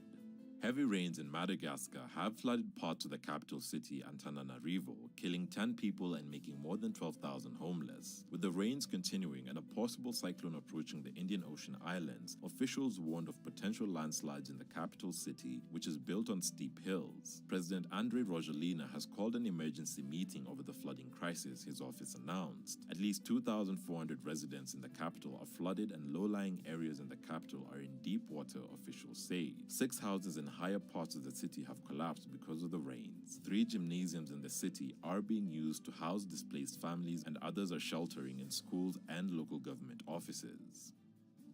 Mozambique. Poaching boss jailed for 30 years in Mozambique. A court in Mozambique has sentenced the leader of a poaching gang to 30 years in prison. Judges in Maputo province found Admiral Chauke guilty of illegal possessions of weapons and numerous poaching offenses in southern Mozambique, as well as in South Africa's Kruger's National Park.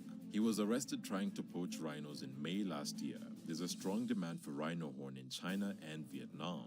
The court also gave a 9-year sentence to a man who was caught laying traps to catch animals in Maputo National Park. In recent years, the judiciary in Mozambique has imposed heavy penalties on poachers and people transporting the protected animals. South Africa. South African president launches vaccine manufacturing plant.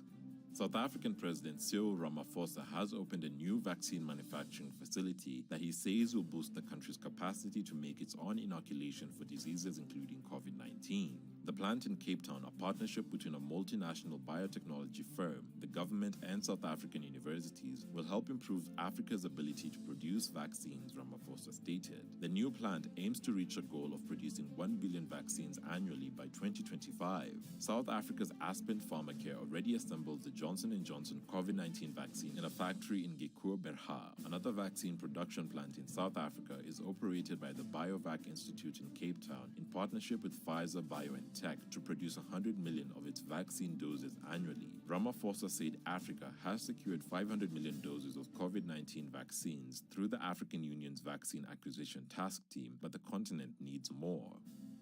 Ethiopia. Ethiopians revel in Jesus Baptism Festival. Ethiopian Orthodox Christians have been celebrating the festival of Timket or Epiphany, which commemorates the baptism of Jesus in the River Jordan. Worshippers gathered at the Facilities Bath, a sacred site just outside the city of Gondar. For the Timket festival, the bath is filled with water so the baptism can be reenacted. Thanks for watching. Please subscribe, share, and like this video. It's the best way of supporting us. Also, don't forget to catch the return of our show, Africa in the News, on our channel. You can directly support this new series by becoming our YouTube member or becoming a Patreon and donating. And remember, Africa is watching.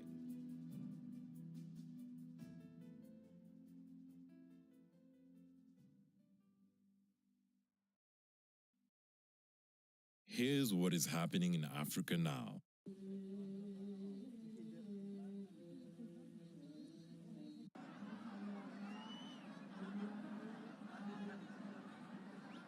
Ethiopians revel in Jesus Baptism Festival. Ethiopian Orthodox Christians have been celebrating the festival of Timket or Epiphany, which commemorates the baptism of Jesus in the River Jordan.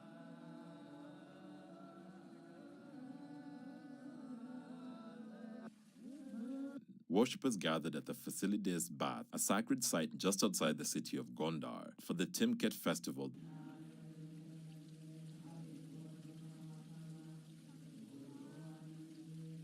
The bath is filled with water so the baptism can be reenacted. I am very happy to be here. The mood of this holy day is also very nice when I compare it to other years. This holy day is good because our country is not in conflict.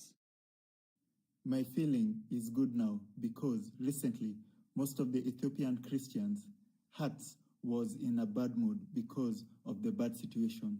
But now all youths are very happy and celebrating this holy day, and thanks to God.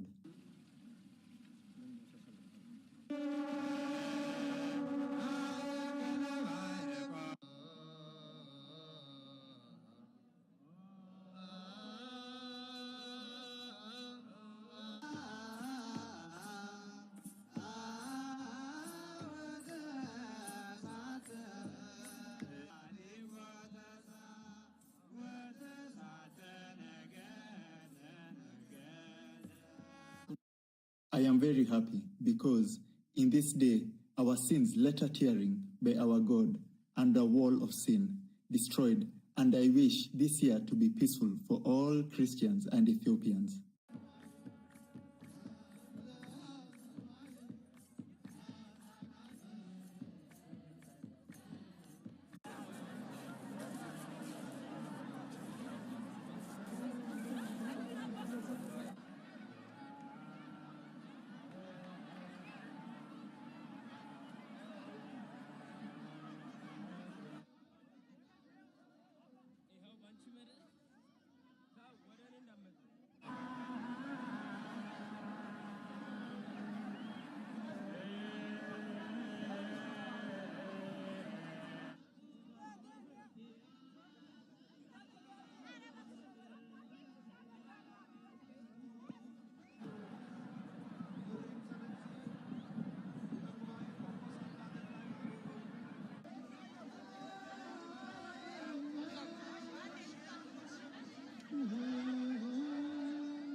If you like informative and educational videos in Africa, make sure to subscribe and hit the notification bell to catch all our latest videos. And feel free to leave your suggestions, news tips, or topics about Africa that you'd like us to explore.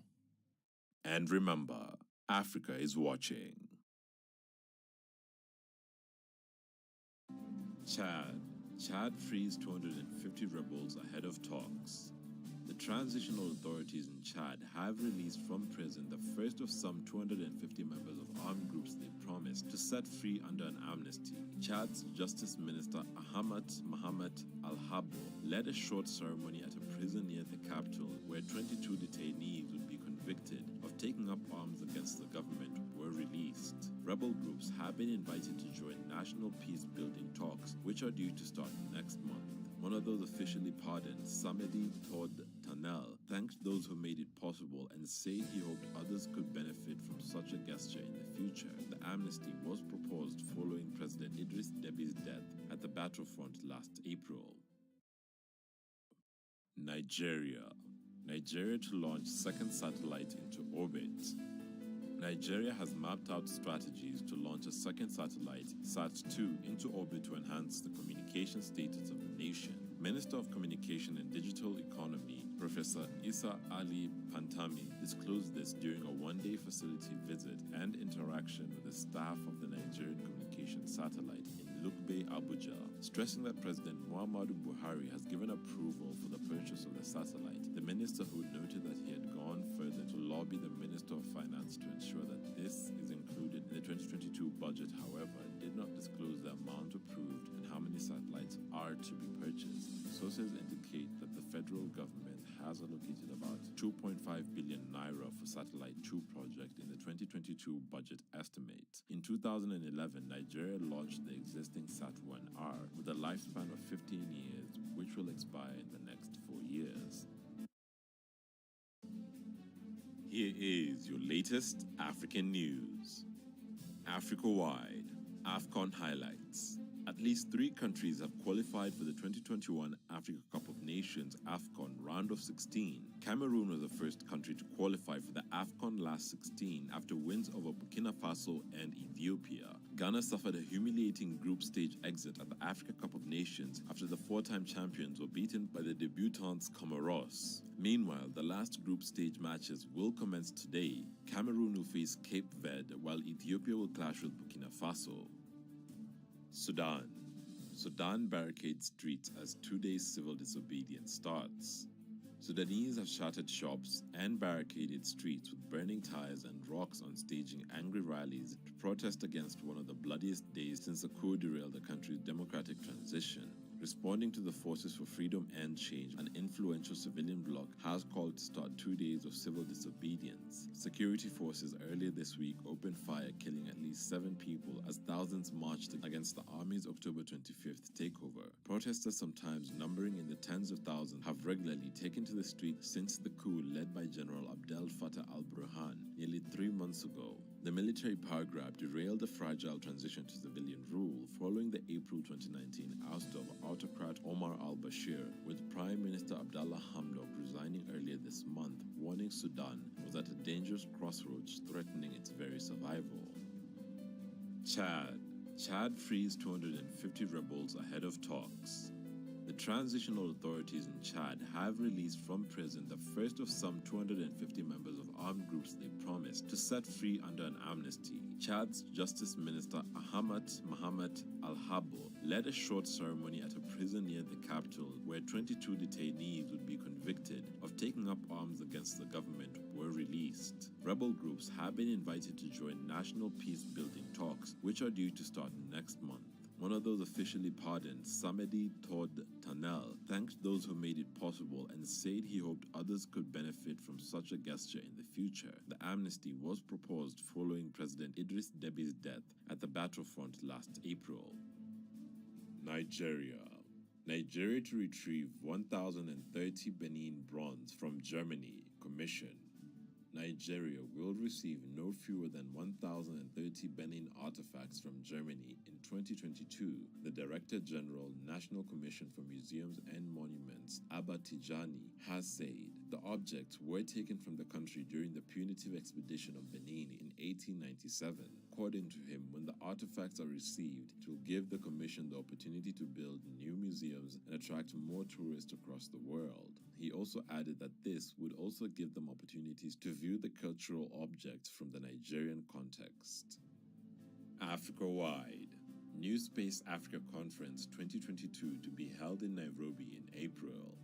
The inaugural edition of the New Space Africa Conference 2022, organized by Space in Africa, will be held in Nairobi, Kenya from 25th to 27th of April 2022. The theme for the event is Making Africa the New Hotspot for Space Business. The New Space Africa Conference 2022 is a higher-level gathering of industry leaders, decision-makers, commercial space companies, investors, and other key stakeholders who will convene to discuss innovative ways to turn Africa into a reputable space power. In the past decade, African countries have increased participation in the space scene and as a result are enjoying a corresponding boom in the commercialization of space. The boom is also evident as it has translated into creating about half of the new space companies operational in the continent. New Space Africa Conference 2022 will offer a unique opportunity to all delegates to actively participate and showcase their latest development in front of a widely engaged audience. In addition, the conference aims to provide ample networking opportunities for participants and facilitate collaboration with other space actors. Angola. Angola school children ordered to take COVID jab, government-launched vaccination. Angola's government has warned that secondary school children above the age of 12 will be barred from classrooms from next month if they have not taken at least one dose of a vaccine aimed at preventing the spread of COVID-19. Teachers without booster shots in secondary schools should also be denied entry. The government launched a vaccination campaign for children in early December. Only 13% of Angola's population is fully vaccinated against coronavirus, according to our World in Data. Nigeria to launch second satellite into orbit. Nigeria has mapped out strategies to launch a second satellite, SAT-2, into orbit to enhance the communication status of the nation. Minister of Communication and Digital Economy, Professor Issa Ali Pantami, disclosed this during a one-day facility visit and interaction with the staff of the Nigerian communication satellite in Lugbe, Abuja, stressing that President Muhammadu Buhari has given approval for the purchase of the satellite. The minister, who noted that he had gone further to lobby the Minister of Finance to ensure that this is included in the 2022 budget, however, did not disclose the amount approved and how many satellites are to be purchased. Sources indicate that the federal government has allocated about 2.5 billion naira for Satellite 2 project in the 2022 budget estimate. In 2011, Nigeria launched the existing Sat-1R with a lifespan of 15 years, which will expire in the next 4 years. Eritreans raised $500,000 for cancer patient in 24 hours. Eritreans in the diaspora have raised nearly $560,000 within a day of launching a fundraising campaign for a man back home to get treatment abroad for a rare form of blood cancer. The money of Jonas Gay was raised through a GoFundMe appeal started by Canadian-based Eritrean Mebret Hidre. In a video linked to the campaign, Mr. Jonas and his family, who live in a village south of Eritrea's capital, Asmara, described their circumstances. The authorities told him to seek medical treatment abroad, but his family is unable to afford this, she says. Thanks for watching. Please subscribe, share, and like this video. It's the best way of supporting us. Also, don't forget to catch the return of our show, Africa in the News, on our channel. You can directly support this new series by becoming our YouTube member or becoming a patron and donating. And remember, Africa is watching.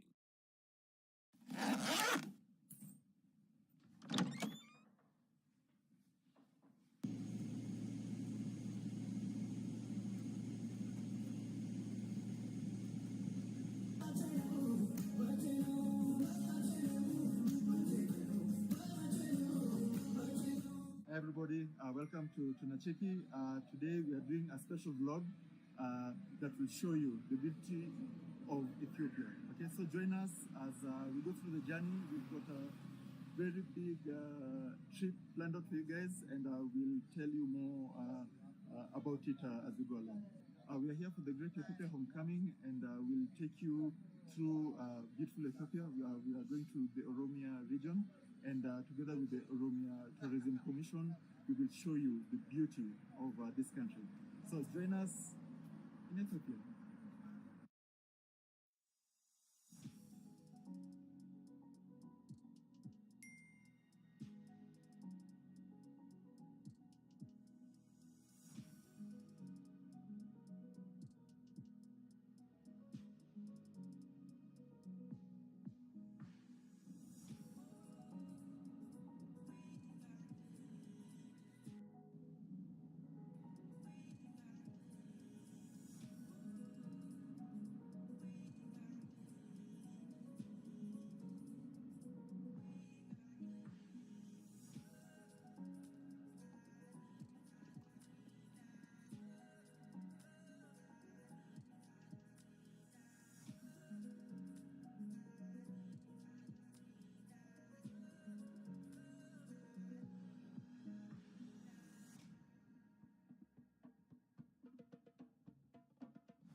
Price of the sauce, this one is very nice. This one makes it. Yeah, but be careful, the sauce. Yeah. It might burn your brain. Yeah.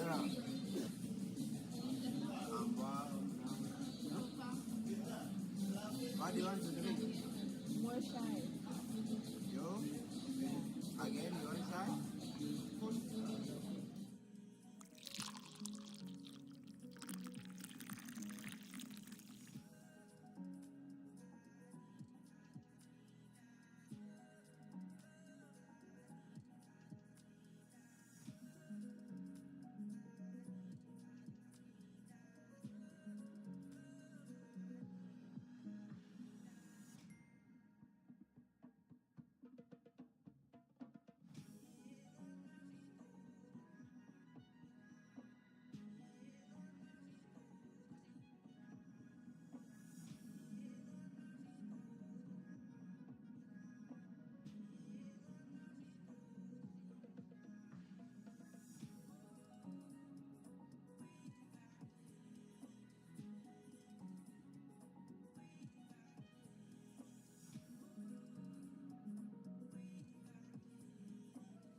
Welcome to Addis Ababa.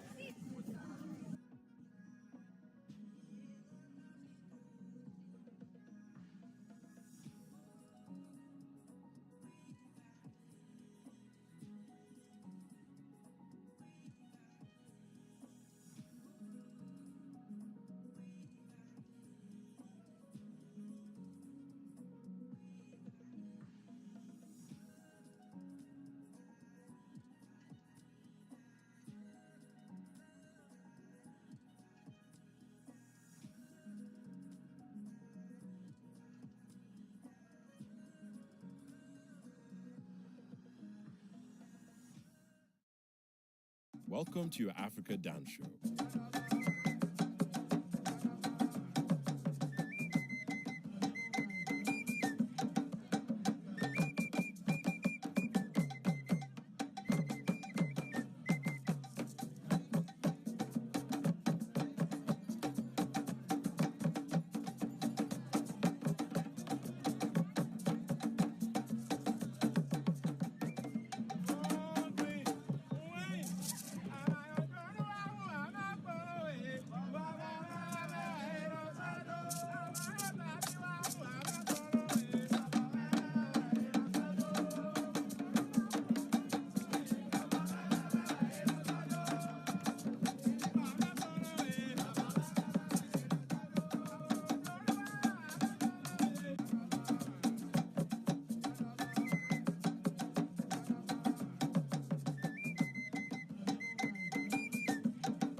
If you like informative and educational videos on Africa, make sure to like, subscribe, and hit the notification bell to catch all our latest videos.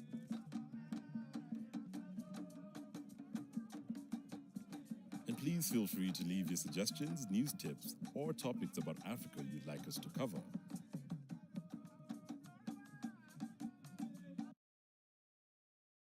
Prime Minister Abiy lauds Africa for deciding to hold AU meeting in Addis Ababa. The heads of state and government of AU member states will meet in Ethiopia's capital for 2 days beginning from February 5th, 2022. Prime Minister Abiy Ahmed appreciated leaders of the African Union members countries for deciding to hold the AU meeting in Addis Ababa. The African Union summit will be held in Addis Ababa, Ethiopia after 2 weeks. Abiy has recalled Ethiopia's contribution to African issues and reassured continued commitment to the African affairs and Pan-Africanism. The government has been undertaking diplomatic efforts to the African countries and the AU Commission to hold the summit in the capital city, according to Ethiopia. Last Thursday, its foreign ministry official commended the unwavering solidarity of Africans shown to Ethiopia on various occasions. Here is your latest African news.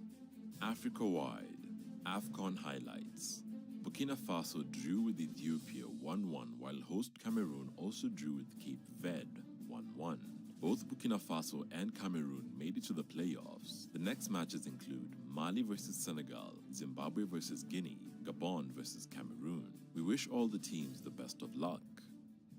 Ethiopia.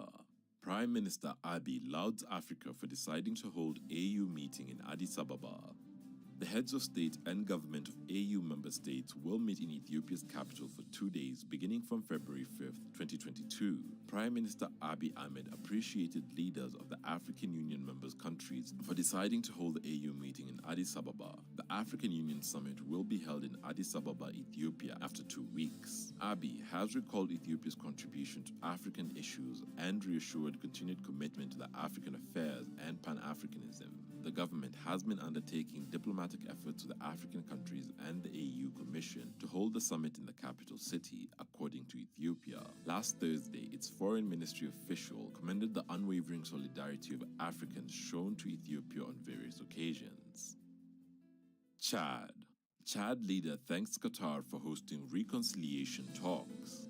Chadian interim president Mohammed Idris Deby has thanked Qatar's Emir Sheikh Tamim bin Hamad Al Thani for agreeing to host peace talks between N'Djamena and rebel groups. President Deby, who heads Chad's Transitional Military Council, said that a delegation from Chad was currently in Doha to meet Qatari officials to prepare for reconciliation talks. The Chadian leaders say they hope the talks would lead to an agreement on disarming rebel groups, some of which are based in neighboring Libya. Uganda. Fuel crisis in Uganda over build-up at border. Uganda is undergoing a fuel crisis following a buildup of fuel transporters at major border points of Malaba and Busia in the east of the country. Queues of waiting trucks as long as 70 kilometers or 43 miles have been reported. Truck drivers in the region have been protesting against a requirement by the Ugandan government that they test for COVID-19 at the border points, regardless of whether they present a negative PCR test or not. The directive to test at the border was issued at the start of the month. Uganda later suspended it, but there was already a buildup of trucks at the border points. The country imports all its fuels and other petroleum products and consumes about 6.5 million liters or 1.7 million gallons a day. Fuel prices have been steadily rising since last year, but a major spike has been seen in the past week. Rwanda. Paul Rusesabagina of Rwanda was absent at the opening of appeal trial. Rwandan hotel keeper had failed to appear before the court for his appeal trial in the Rwandan capital Kigali. Paul Rusesabagina was found guilty in September of involvement with armed group National Liberation Front. The group is accused of carrying out deadly attacks in Rwanda in 2018 and 2019. The former hotel keeper was initially accused of terrorism and sentenced to 25 years in prison. The Rwandan prosecutor officer has appealed against the sentences handed to all 21 defendants. The Rwandan judiciary authorities want the sentences to be extended. In a statement published last week, the defendant's family announced that he would not be appearing in court on Monday. Tanzania. Zanzibar sets sight on developing island's blue economy. Zanzibar, under the leadership of President Hussein Mwinyi, is continuing to improve policies and strategies to ensure sustainable utilization of marine resources in order to realize the blue economy agenda. The blue economy includes the fishing sector, fish farming, established fish processing factories, seaweed farming, oil and gas drilling, and the utilization of the various marine resources, as well as seashore tourism. Since taking office in November 2020, Mwinyi has been putting clear strategies in place that are aimed at exploiting all the opportunities in the marine sector for it to benefit the economy of the island. The blue economy success results in the building of modern ports, and the government is now constructing a multi-purpose port at Mangapwani in Ugunja, Zanzibar. Thanks for watching. Please subscribe, share, and like this video. It's the best way of supporting us. Also, don't forget to catch the return of our show, Africa in the News, on our channel. You can directly support this new series by becoming our YouTube member or becoming a Patreon and donating. And remember, Africa is watching.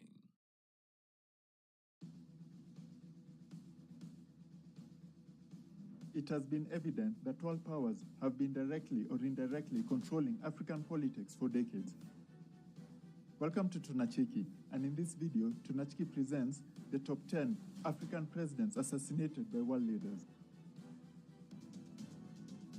If you like informative and educational videos on Africa, make sure to like, subscribe, and hit the notification bell to catch all our latest videos.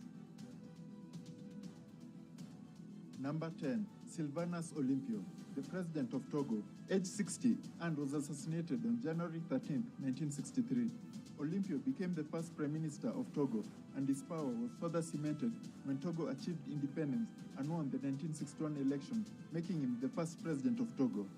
French treated Olympio with significant hostility during the transition to independence and became concerned that Olympio was largely aligned to the British and American interests. He was assassinated by the military, and his body was discovered by the U.S. ambassador 3 feet from the door to the U.S. embassy. Olympio is remembered as the first president to be assassinated during a military coup in Africa. Number 8, Juvenal Habyarimana, the president of Rwanda, aged 57, and was assassinated on April 6, 1994. After ruling his nation for 20 years, his official plane was trying to land in the Kigali International Airport. The president and his then friend, the president of Burundi, were blasted into nothingness by unidentified assassins.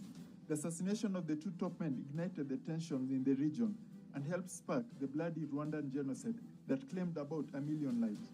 Rwanda later accused France for complicity in the genocide. Number 7, Anwar Sadat, the president of Egypt, aged 62, and was assassinated on 6 October 1981. Sadat was a man of oratory charm and style and swagger, with a knack for risk-taking, even when possibilities of potential political costs were high. Sadat was assassinated at a military parade in 1981 by a group of officers who were discontent about the peace deal he had just made with Israel.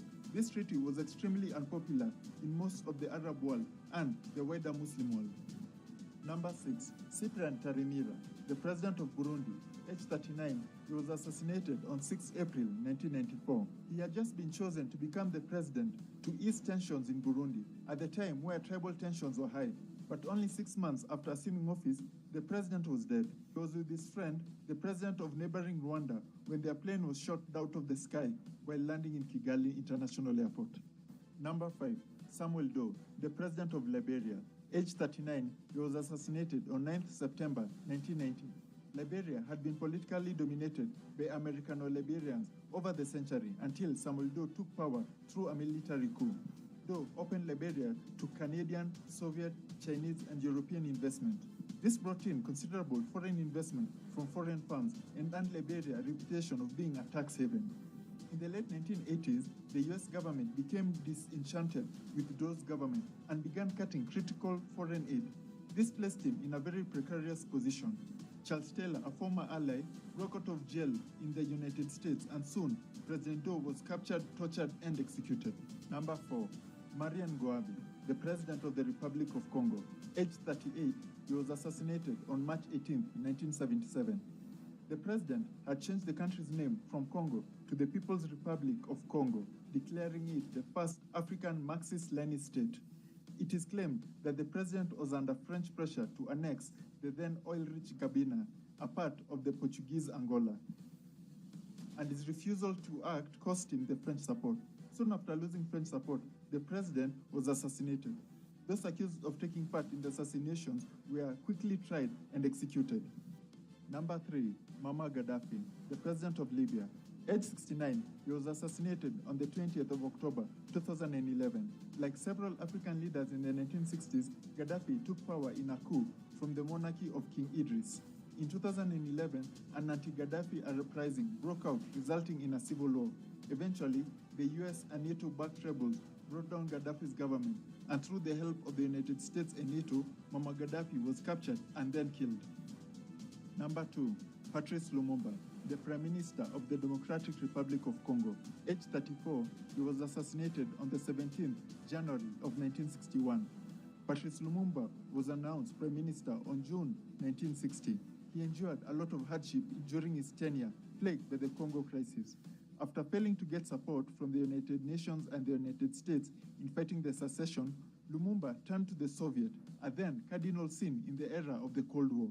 And with the help of the United States and Belgium, Patrice Emery Lumumba was executed by a firing squad. His body was then dug up and dissolved in sulfuric acid, while his bones were ground and scattered through the land. Number 1. Thomas Sankara, the president of Burkina Faso. Aged 37, he was assassinated on the 15th of October of 1987. Thomas Sankara became the president of Upper Volta and changed it to now Burkina Faso. He developed into a symbol of economic revolution and an icon in many Africans' eyes.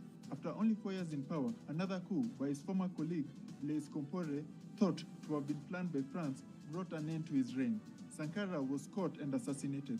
The African continent mourned his loss. Despite his death at a relatively young age, Africa's Che Guevara won the hearts of many, young and old.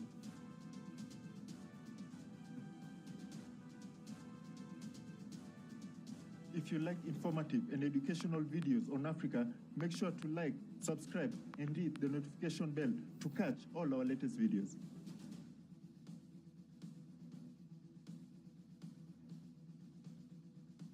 And please feel free to leave your suggestions, news tips, or topics about Africa you'd like us to cover.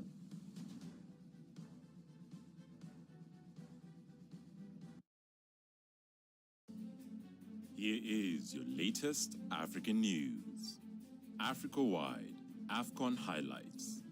Over the weekend, Nigeria gained a place in the next round of the Africa Cup of Nations, beating Sudan 3-1 and are now leading Group D. Also in Group D, Egypt beat Guinea-Bissau 1-0 after having lost to Nigeria in the opening match in the group. On Sunday, Gambia played Mali, which resulted in a draw. Tunisia defeated Mauritania 4-0 in Group F. Sierra Leone grabbed a 2-2 draw against Ivory Coast. Equatorial Guinea stunned Algeria 1-0 to leave the defending champions on the brink of a group stage exit. Today's matches are Burkina Faso versus Ethiopia, while Cameroon take on Cape Verde.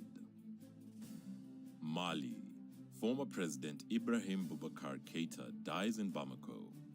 Ibrahim Boubacar Keïta, Mali's former head of state who was toppled by the military in 2020, has died at his home, his family has said. Ibrahim Boubacar Keïta led Mali from 2013 to 2020. Mr. Keïta, who was elected president of Mali in September 2013, was overthrown by the military in August 2020. The cause of death was not specified. Mr. Keïta, who claimed to be a leftist, had a quick rise under Alpha Omar Kanare, the first president from 1992 to 2002 of the democratic era of Mali, who was prime minister from 1994 to 2000. He was re-elected in 2018 against Somalia Cisse, then leader of the opposition, who died in December 2020. The coup that toppled him in August 2020 was followed by a second one in May 2021.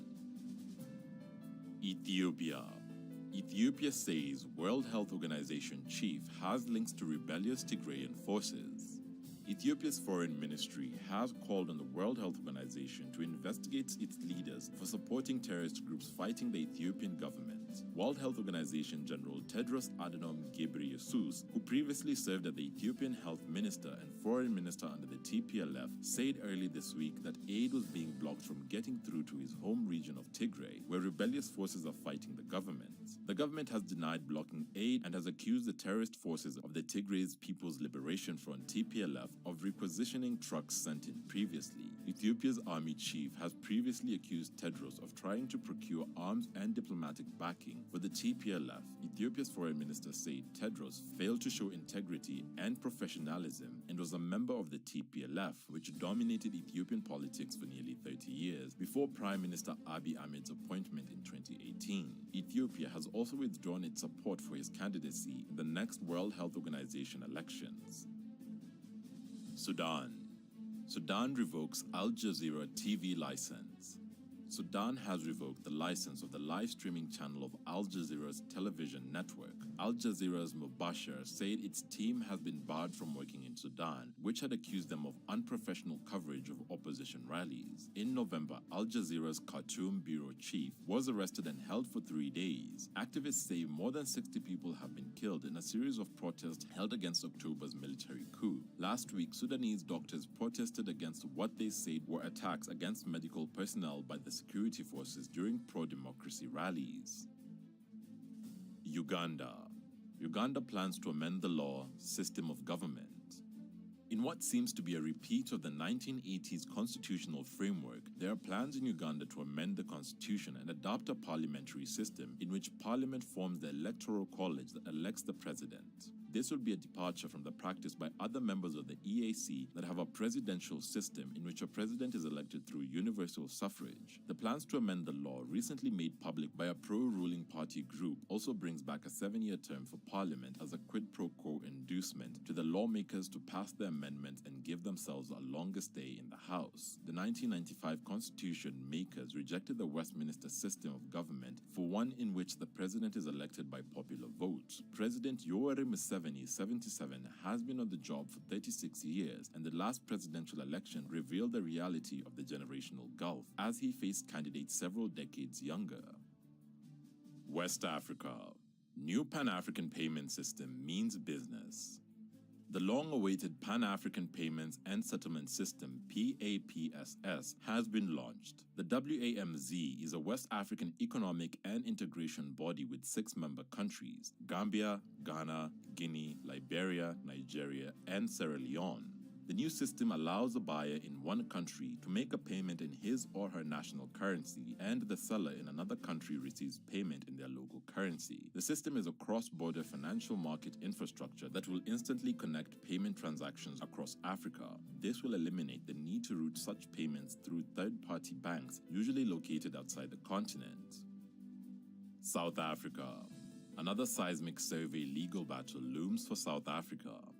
Environmental activists are preparing for another legal battle against a planned seismic survey. This comes less than a month after Makhanda High Court granted an interdict against oil giant Shell over its intended exploration of the wild coast off the province of Eastern Cape.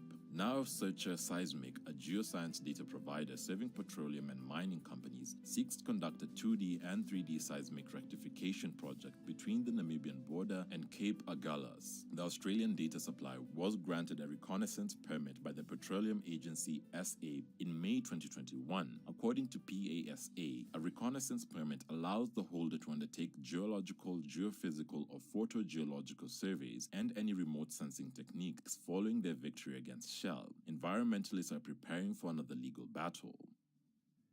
Thanks for watching. Please subscribe, share, and like this video. It's the best way of supporting us. Also, don't forget to catch the return of our show, Africa in the News, on our channel.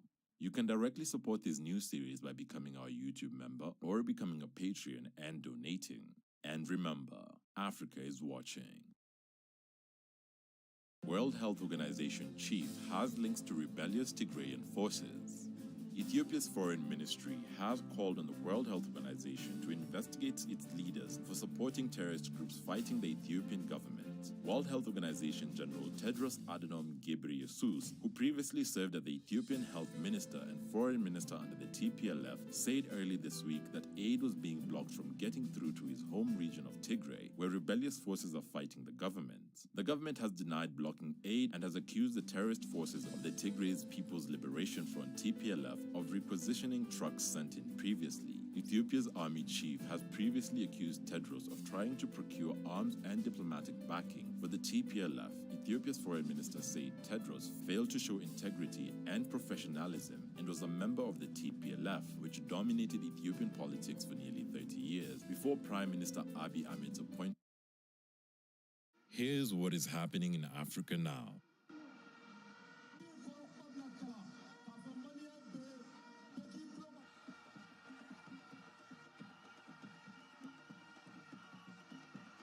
We are just happy. You'll see, now that they're leaving, everything will be back to normal. Education, among other things. But also, it's the end of our suffering.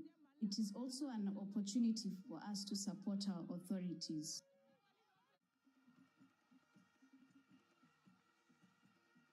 I am here as an African, going out for Africa dignity here in Mali. That's what France is doing. We Africans don't agree today. We don't agree tomorrow. Long live Africa, long live Mali, long live our leader, Assimi Goïta.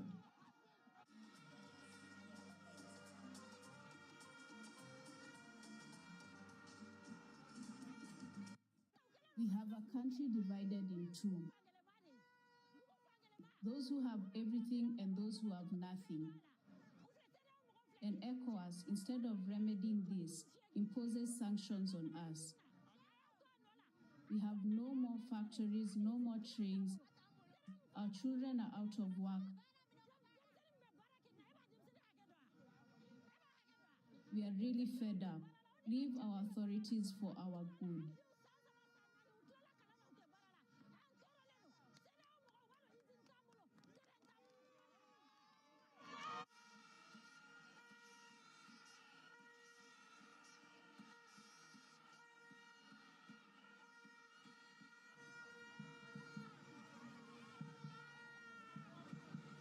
God save us from France. Thank you, Lord, for pulling us out of the clutches of France. Soon, Mali will be a good country.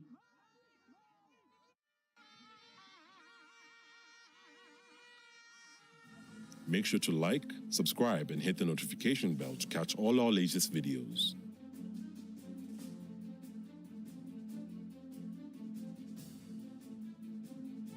You can now leave your suggestions or topics you'd like us to cover in the comments below.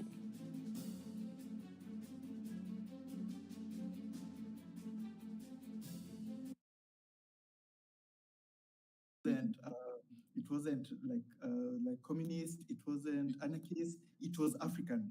Like we had our own way of leadership. We were not following these new concepts of leadership, right? This was that now they're forcing on our people, and it's the main reason for all the wars, all the conflicts, right? And also when it comes to leadership, the whole concept of and this is where that's extremely dangerous when it comes to African leaders. The whole concept that one person can save a country, can save millions of people. The whole concept of one great leader can solve all your problems is such a futile, it's such a futile, and also when I say a Western concept, right?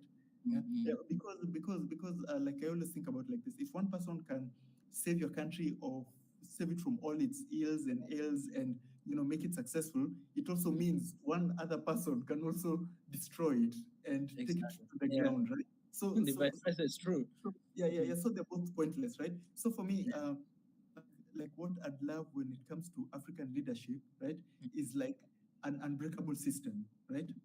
Right? Meaning even if you have somebody who's corrupt on the top, the system is so hard, and the system is so has so many checks and balances that they can't destroy what has been built throughout the years. Because think about it, this is why democracy has never worked in Africa, right? No African country has benefited from democracy, right? Because 5 years you vote for this good group, they do their best. Another year you vote for this bad group, they destroy everything that the previous regime actually built. Then another regime destroys even the little good that the bad regime did, right? So over time things are getting worse. If you look at politics in your country, politics in my country, things are deteriorating. Things are getting worse and worse and worse and worse and worse and worse. And because the main reason is these concepts that they forced upon us are non-Africans, right? They should have let us figured our own way of ruling, our own way of governance, right? Let me pose another question on that. I think you raised very important point, about the authority that we put on our leaders, right? One leader is like God of the nation. Same thing here, where I am right now, the same thing in so many African countries, that one person can actually literally destroy the entire country. If that person, one person is corrupted, if that person, his or her decision depends, in one decision, it can actually change everything in the entire country, because it's kind of like you are everything, right? So there's no checks and balance, because this one person guides everything, is watching over anything. So, and you mentioned at the same time the solution to have a strong system that can actually hold the country, right? To have visionary leaders who they're thinking about 100 years from now, 200 years from now. How can we build our continent and our countries that can last longer for our generation and generations to come? My question is, that exactly I agree with you, and everybody I believe agrees with you. How are we going to build that system right now? So for me, I've got a very detailed plan on how a system like that would work, and how a system like that will end up also enabling Africa to unite, right? Yeah, because the whole concept of we want a united states of Africa, we want a united Africa, is pointless if you're going to put one megalomaniac to rule it all, because you know what's to stop them from doing what they want, right? So for me, this is how I think a system would work for like a united Africa, right? So the East African community is growing right now, right? It's just it wants to I think it's already approved the DRC, right? To be part of the East African community. It also wants to approve Ethiopia, right? So think about how population-wise, how big the East African community is, right? That's technically half of Africa's population, right? Yeah. So we have the East African community, or it can be called the Eastern African community now that it's expanding, right? Then we have SADC, right? Yeah. So we have one region, SADC, right? Then we have ECOWAS, right? That's right. Yeah, like ECOWAS. Then we have the North Africans, right? They can be one block, right? So the vision for Africa uniting is, first, these regions must individually unite by themselves. They have one economy, one currency. They try to but when I mean one currency, one economy, it doesn't mean that the borders are like the Nigerians lose their identity as Nigerians, or Ghanaians lose Ghanaian. No. Like the concept of Ghana, the concept of Nigeria will still exist, right? Right. But when it comes to economically, business-wise, border-wise, it's just like technically one region, right? Yeah. So for a while, let's say a decade or two, these regions are autonomous, but they're closely working together, right? Yeah. Then eventually they form like a united version of these regions, right? So instead of being 4 or 5 regions, right? Now it will be one. And the reason I'm saying 4 or 5, because I also want the Caribbean and the diaspora to also have their own region, right? Jamaicans, Dominica, like even if they're not on the continent, the economy, they link the economy with Africa rather than linking the economy with the Americas and Central America, right? Yeah, like it's their own region, like they're their own individual people. They work together, but their economies and their trade routes, everything links to Africa. So when it eventually combines, Africa will be a united continent together with the Oceania, the diasporas, right? It will be its own region. So when it comes to the leadership, there'll not be one president of Africa. It will just be as I said, that Oromias did. All those all those regions will have representatives, right? Yeah, and they'd sit in like a round table, right? So so then they'll use the veto power. So if there's any decisions that has to be made when it concerning Africa, it has to be voted on. So if a majority wins, that's a region. But the whole concept of one person controlling the whole of Africa, or one person making the decisions for the whole of Africa, must be thrown out of the window. The whole concept of a president of Africa must be thrown out of the window. This, according to me, it's the only safe way to safeguard Africa for the future generations, right? Because those groups will slowly keep building and slowly keep becoming one. Then in a few centuries, it will be indistinguishable. It will just be one region, right? Yeah, and I'm saying that because of the population. Currently, I've noticed a very huge trend. There's so many Africans like me. Like, hey, Equatorial Guinea and Nigeria. I'm from Algerian and Ethiopian. I'm meeting so many people who come from 2 African countries, some even 3, some even 4, right? Yeah. Exactly. So think about it. That's happening with all the divisions, all the 54 divisions, right? So imagine if they're just like 4, right? How much intermingling there'll be, right? Even like after a few centuries, you will not know where you come from except Africa. You'll be like, hey, Nigerian, Ghanaian, Kenyan. Let's just call it African, right? Yeah. So for me, that's a realistic vision of how Africa is to come together, right? There are other versions over there that will have one very charismatic leader. He'll go fight all the Americas, all the Europes, and gain us independence. Like for me, I think in the world we are living in, that's very idealistic and unrealistic. For me, I believe that for Africa to be united, like it's going to be hard, it's going to be technical, it's going to be like a lot of drafting of papers, proposal. It's going to be so much bureaucracy. It won't be like how this Americans say, it won't be sexy. There won't be one person on a hill, we did it. Like it will be so.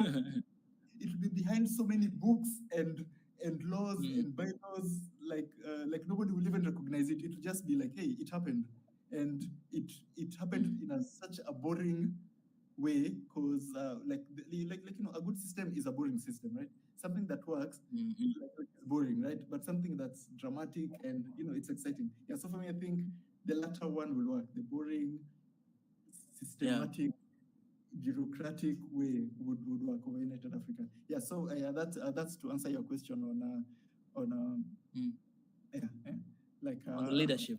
Like how to a practical way of how Africa can solve its leadership problems, right? Yes. And the second point, you say governance, or is inside that? Yeah. So governance, people always confuse leadership with governance. It's totally different. You can have a good leader, right? Who's a terrible governor, right? Yeah. You can have a bad leader, a terrible leader, right? Who kills all his enemies, but he's such a good governor. People get like food, people get oil, but he is ruthless. If somebody tries to challenge his authority, he crushes them, right? That means he's a bad leader, but he might be a good governor. So when I talk about governance, it's how African people would live a fruitful, successful life, right? Where like everybody can have basic needs, right? Like food, shelter, water, internet connectivity, like education, right? Like things like that. That shouldn't even be a question, right? That should be like you're right. So now this is like one thing I'm extremely against. Like this concept. Like even for me, I think something worse than colonization, right? Is something called capitalism, right? Yeah. So capitalism is this system where for you to be successful, right? For you to make it in this life, you must destroy somebody else, right? It's a concept where for America to be rich, Africa must be poor, right? To exploit somebody. Yeah. Like for you to get, you must take, right? Yeah. So for me, like that, first of all, is an African, right? Technically, like no African who's not been, not even like Africans who live in the US really don't like they're the most gracious people ever. Like Africans who live in the West, like they're the ones who are like they're willing to help somebody, right? Yeah. Like living in a country that's hostile to you, but you're still the one who's, if you see somebody in problems, right? Like in Europe, people are always they always say they're cold. They don't care about anyone, not even an African, even their fellow people, right? You know, they're so one like focus, right? Hey, it's about me. It's about my life, right? Yeah, but Africans even who live there can't adapt that kind of life, right? Like Africans, like when there's like a cookout or when there's a celebration, they always invite the neighborhood, right? Like even in it's our blood. Yeah, like it's hard. It's hard to teach ourselves to be selfish and to hate. Like it's so hard to teach an African how to hate, like steal from someone, how to exploit somebody else, right? Yeah.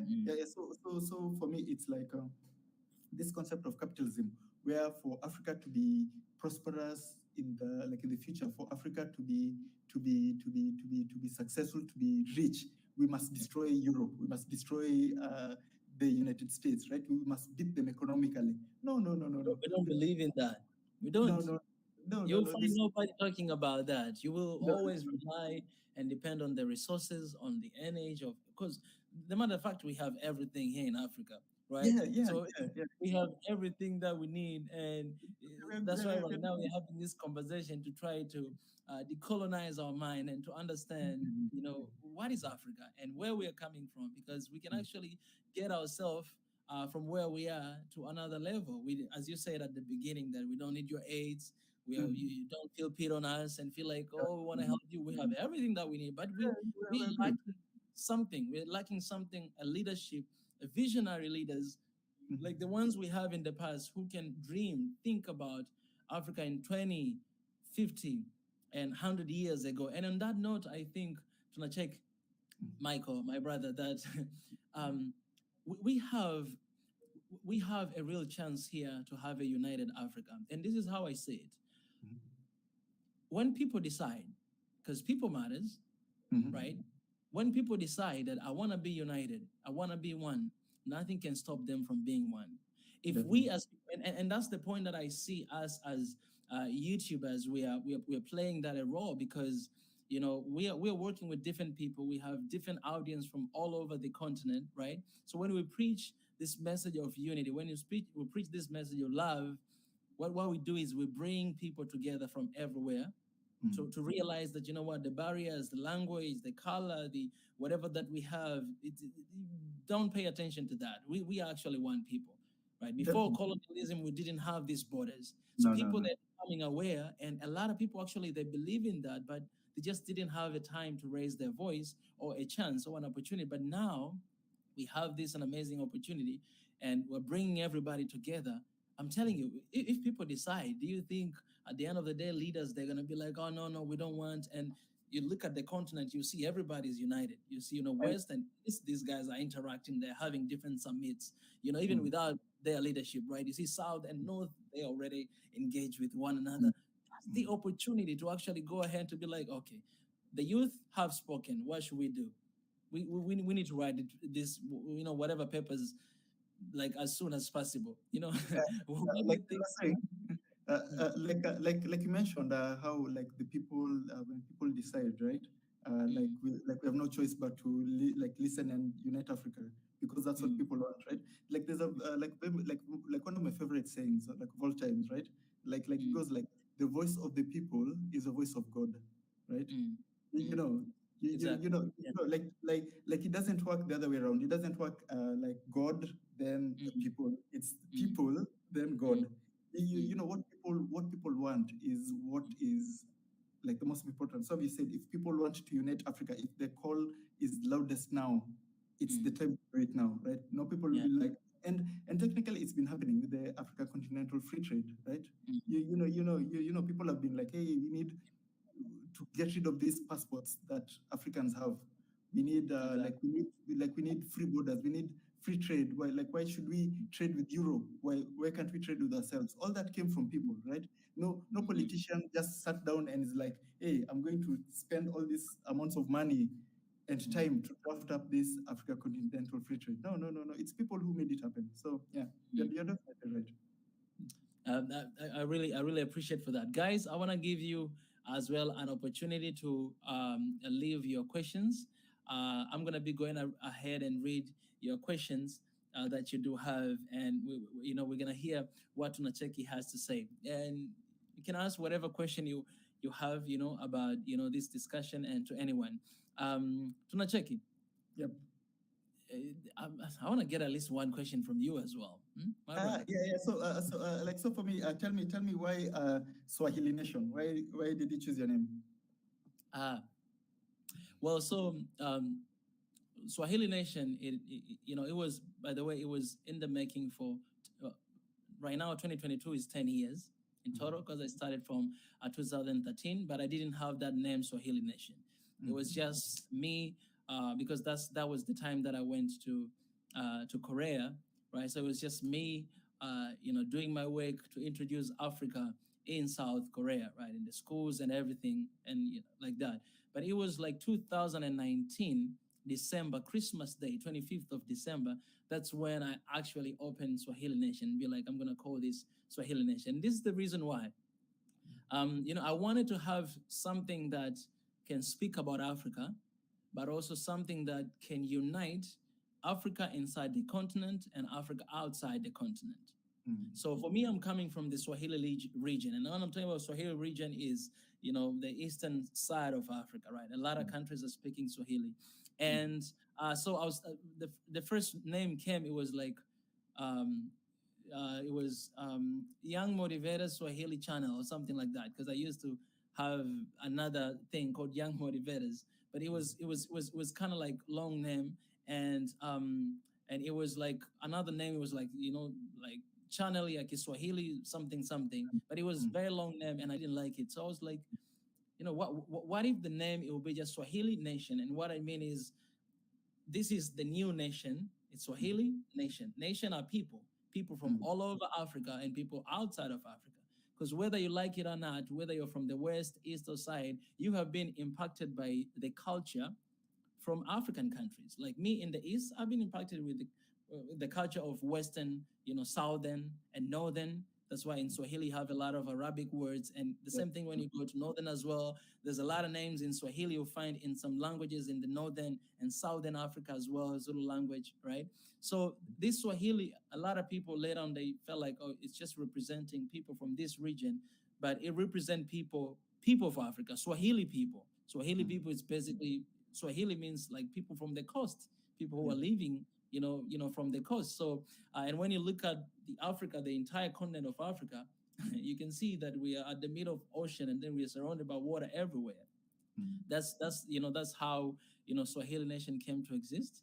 And then later on, it got a little bit extension to One Africa, because I was still listening all these concerns of people from the West, and they're like, what? Oh, that's Swahili thing. I don't wanna cut Swahili thing. This is very Eastern thing. No. I don't want to come there. That's when last year, March 1st, One Africa was born with the aim of uniting everybody everywhere. That okay, it's not just when you hear Swahili Nation, don't just think about the East, but you have to know that it's One Africa. And you guys are included, and you guys are included, and yeah, that's how it came to exist up to this moment. And when you talk about Swahili is such an important aspect in the uniting of Africa, because when you unite, we must have one language, right? And Swahili is the best candidate because it's like a non-tribal language. It's a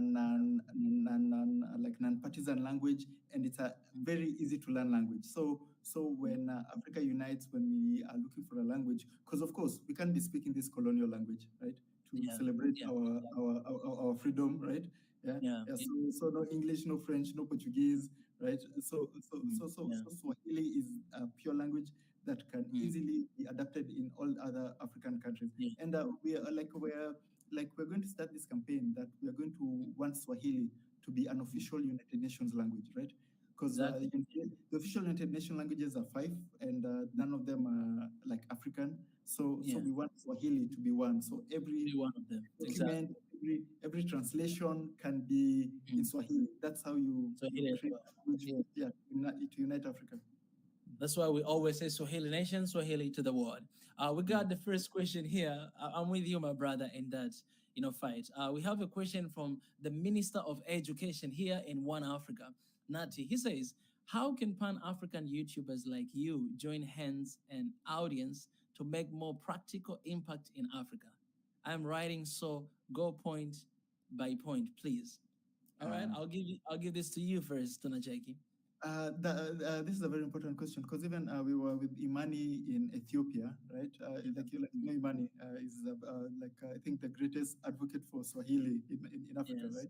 So he asked me the same question. He was like, man, like you guys are doing so great, but everywhere, like you've got Odemai in Ghana, you've got like somebody in South Africa, you got somebody in Ethiopia, like how would we come together and speak with one voice, right? So like Kimi was talking about, let's say one of us is banned for YouTube for advocating for something, right? Like we need to have a voice where we can say, hey, like all these big YouTubers would all not make any videos until our African brother is unfairly banned, right? So something like that. So he was talking about how we can create like a kind of group or a kind of like forum where all these Pan-African YouTubers, creators, and when I mean creators, I mean not just from YouTube, from TikTok, right? There's so many really upcoming Pan-Africanists coming up on TikTok, Instagram, Facebook, right? So like when I mean creators, all these creators that we can come together and be speaking with one voice, like have a conference. Like we can call it African Con or something, right? So I'm really thinking hard on how to make that happen, and I think by June I will have come up with a solution, because right now there's something in the works. So for me, that's a very good like a very good question that needs solving, and we are currently solving. Exactly. I mean, I definitely agree with that, and I think this is the beginning, to that, having this conversation on the screen and behind, the screen as well, to bring like together, because one of the very important thing I think is to understand, each other's vision and what we stand for. We have tunacheki. We know what tunacheki is standing for. Africa is watching. We have Wademaya in the West. We know what it's standing for, changing the narratives and all these stories, and has been doing incredible job. We have Swahili Nation here in One Africa. We know what's the message about.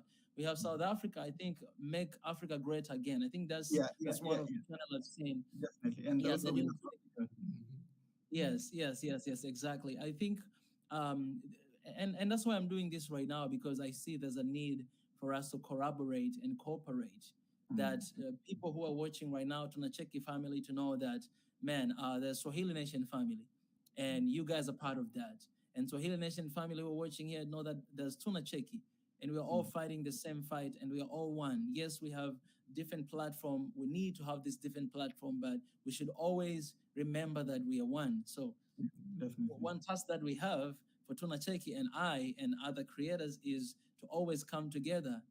We preach about unity. We have to be united ourselves, me and you and other guys out there.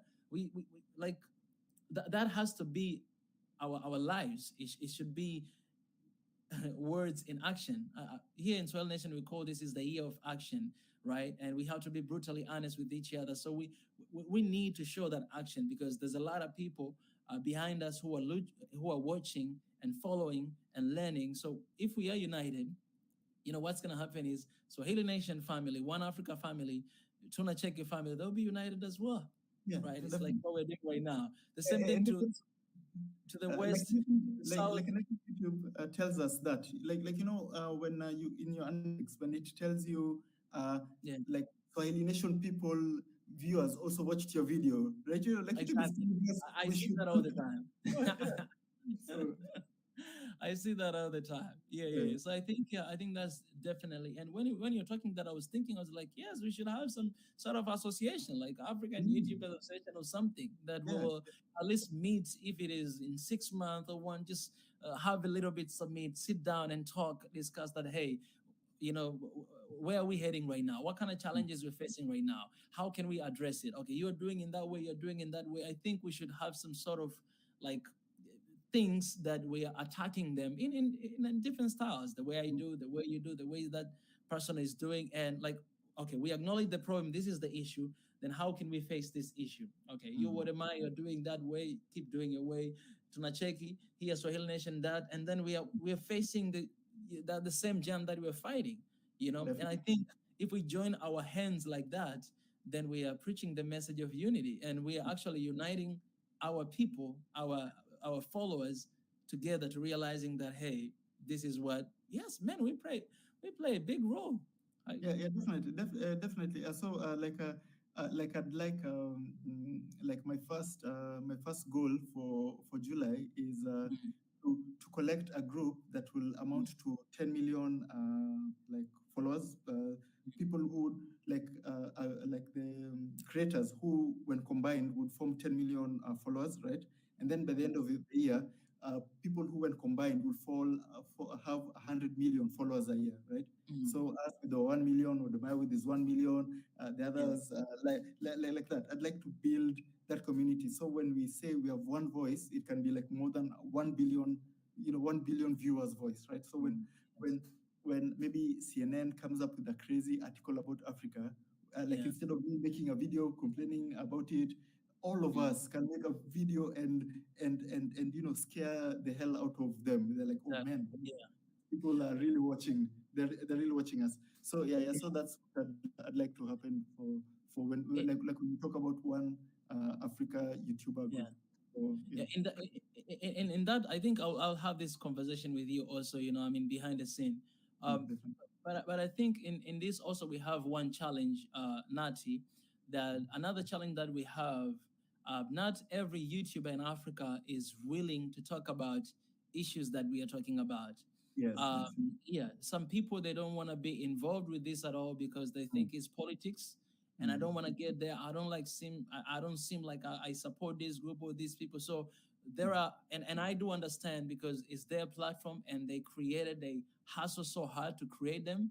And so they don't want to involve in that. Some of them, they based on entertainment. Some of them, they're based on, their personal message, on the financial and all this stuff. They don't want to dig deep into the concept of, unity, the concept of fighting for peace in Africa because it's a very sensitive issue. So, but I think still it's not an issue because we still have people who are willing to do that. And I think, I'll have this conversation with you behind the scene. I think it's the time. It's the time to have that association so that we can fight together. And also to add on that, we should also make it clear that just because you're in this association, it doesn't mean you're forced to do things you're not. You can be just an entertainment YouTuber who's in this association. When it comes to your problem, we listen to you, right? You're like, oh man, we need more dance videos to be put in our channel, right? So maybe but for us that can work. We can be like, oh man, I'll start doing more top 10 dance videos. You can be like, I can start reacting to more videos. But another YouTuber can be like, oh man, my platform is politics serious. We don't bother yourself with dance. So meaning just because you're part of this association, it doesn't mean you're forced to follow like what a member wants you to do. So you can be like you can be apolitical and still be part of the group, right? So that to encourage others. When it comes to helping you, you're like, we need to maybe ask Ethiopian Airlines to give us like a discount traveling using the airlines to promote Africa, right? All of us can, that's not political, right? That's just basic. Exactly. So when 100 YouTubers with 10 million subscribers write to Ethiopian Airlines, believe me, they'll definitely listen. They'll be like, that's good. That's such a good market. That's so much advertising. So that concept, I think they would still be very much needed in a group like that. As I said, this is the year of action. So this is what I will go ahead and do it, right? Because we are talking here, but I want to promise people that this is what we're going to do it. I've been having a conversation with some YouTubers already, and I still have, more to come with other YouTubers. And I have your contact, guys. I'm going to make the WhatsApp group. of these people that we have, so that we can start interacting with one another, talking these things through. And I know that all these different YouTubers, we can actually sit down and create something that can work for all of us, and we can actually bring about change to our beautiful continent, of Africa. Because all of us, we share one thing in common: we love Africa. So that is something that can be done as soon as I'm finishing this, and then we'll carry on from there. You know what I'm saying? Yes. All right. So Nati, that's a promise. All right. We'll give you guys feedback later on. Another question here say, how can we get people with mindset like you both in power across the continent? You want to answer that? So for me, I'd always go with like you talked about it when you mentioned the internet, right?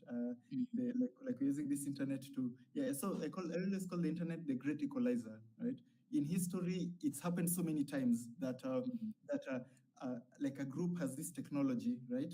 Like let's say bronze, right? Metal. It controls or tries to exploit other groups, but then when like everybody else knows how that technology works, like it equalizes, right? The conquerors are now being conquered, right? So the internet is the same way. They made the internet for themselves, right? But we are now using the same technology to learn about our true history, to educate ourselves, decolonize our minds, to unbrainwash all that false knowledge we've been taught with books, right? So to answer our question, how can we get more people to have this mindset, right? Is these days, like as I said, like you have no excuse to not know about yourself, about where you come from. The internet is free. The internet is open. You can educate yourself, right? So, like as I said, when you hear anything coming from the West or coming from somebody who does not look like you, just take it with a huge grain of salt and be like, hey, wait, you know what? I'll go in my personal time research about it. When they say, Africans didn't have a form of writing, you can just be like, okay, sure. Go back, read on it, have knowledge. Then next time they're like, hey, Africans didn't have a form of writing. You're like, well, excuse me, I know of actually 10, like more than 10 forms of writing that I can show you, right? That's how you get people to have this kind of mindset to like educate yourself. Like in the same way, if you meet a racist today, right? Like you're somewhere in Europe, you're somewhere in America, you meet a racist, right? Like that means that is an actual racist, because these days you really have to work very hard to not know like anything about Africa, right? So if somebody's being a racist is because they actually really want to be a racist. Like they know the truth about you, but they choose not like to hate you. They choose to exploit you. They choose to make themselves feel superior than you, right? Yeah. So the same way, if you want to have this mindset, question everything, double check for yourself, right? Yeah, and don't take anything given to you just like that. Like before, you're told David Livingstone, discovered Mount what? Queen Victoria discovered what? You'll be like, no, no, like actual Africans, my forefathers were living there before that, so things like that. That's how you can change this mindset, like yourself. Yeah, learn for yourself, research everything for yourself. Like even if you listen on the news, this and this is happening in Ethiopia, this and this is happening. Just don't close your eyes and be like, yeah, that's actually happening in Ethiopia. Yeah, like you've got the internet. If you're dedicated like me, you can actually go there and see for yourselves, right? Yeah. So that's how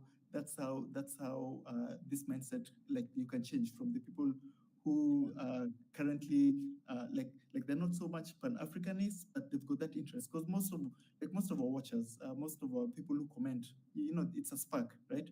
So the more you keep challenging and asking questions, the more you'd finally end up being even having your own YouTube channel, which for me is my goal, right? Yeah, like start questioning things, be like, hey, you know what? I really need to share this message that I've discovered to the world. Create a YouTube channel, start making videos, start educating other people. You'd like it's a system. You'd create a system, and before then there'll be like 100 million Africans. Just content. Yeah.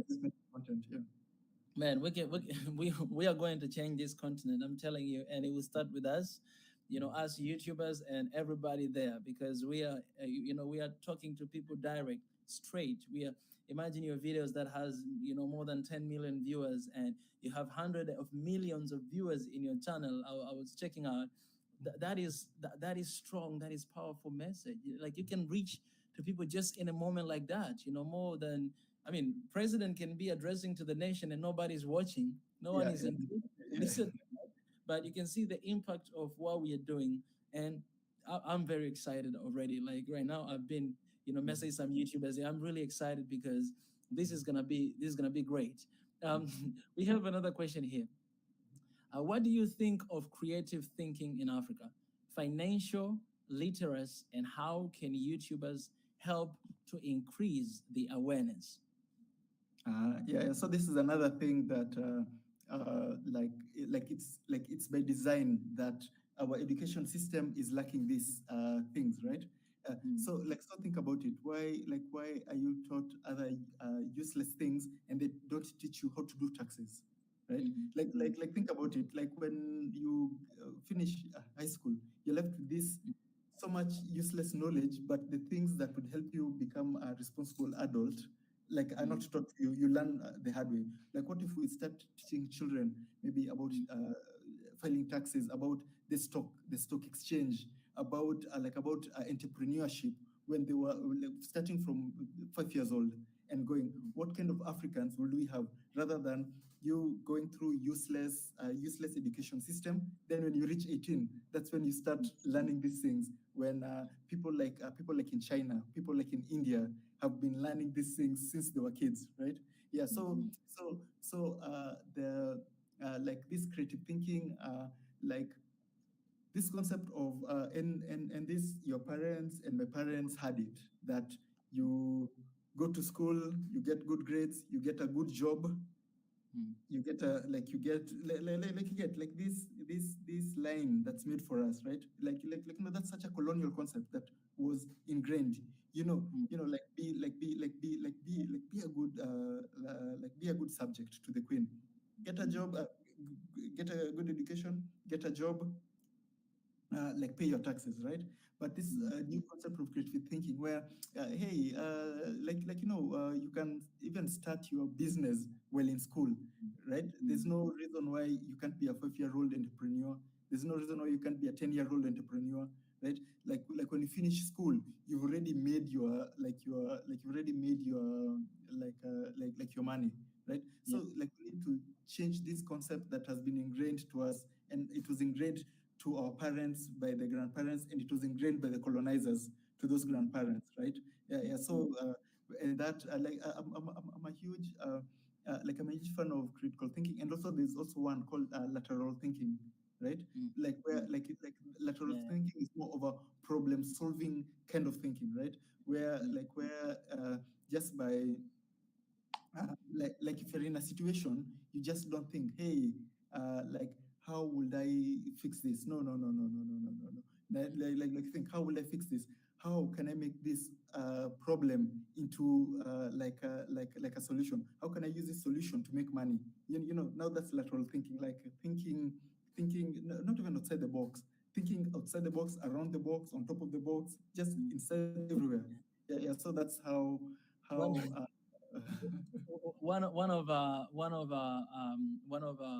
One of our friend here in One Africa, he says, I don't think outside the box because I was not in the box from the first start.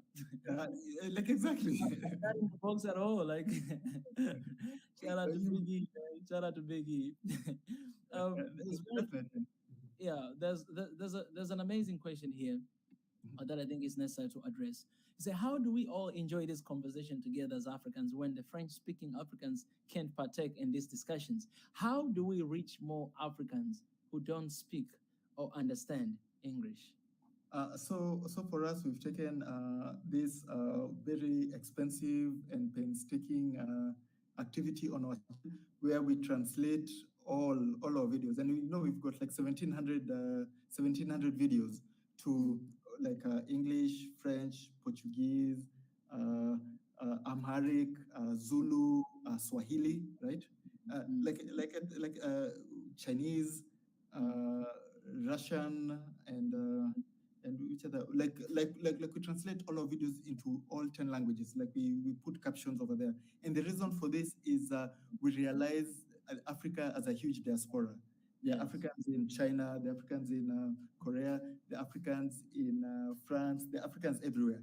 And they didn't have the opportunity to learn English or come from a region that has English. How would they know what we are doing, right? So we use captions to solve this problem in the short term, but in the long term, we also want to open tunacheki French version, tunacheki Spanish version, tunacheki Swahili version, right? Like where it's just our videos, but with a Swahili narrator, like a French narrator, because we realize we can't unite Africa if half of them can't understand what we are talking about, right? And before Swahili, the vision of Swahili becomes ready, of all Africans speaking one language, we have to use these colonial languages or use other local languages to reach out. Like I can say, like Amharic has really impacted people in Ethiopia, because some of them really didn't know other Africans cared about them, right? Until you read your captions, right? Because not everybody in Ethiopia knows English, right? Yeah. But if they can read in their own language that there's this channel that's like fighting for them, there's this channel that's setting the record straight for them, it's really helpful. So for us right now, short term, we use captions. Long term, we'd like to have to extend to actually making videos in all these other languages, French speaking, Swahili. Also I mentioned also Arabic. There's so many people who speak Arabic who also watch our channel.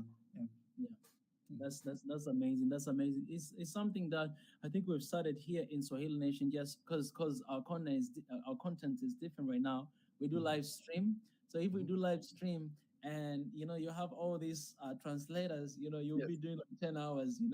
I see you doing 1 hour. So, but currently we have been having, for example, today in the afternoon we're talking about the situation in Mali.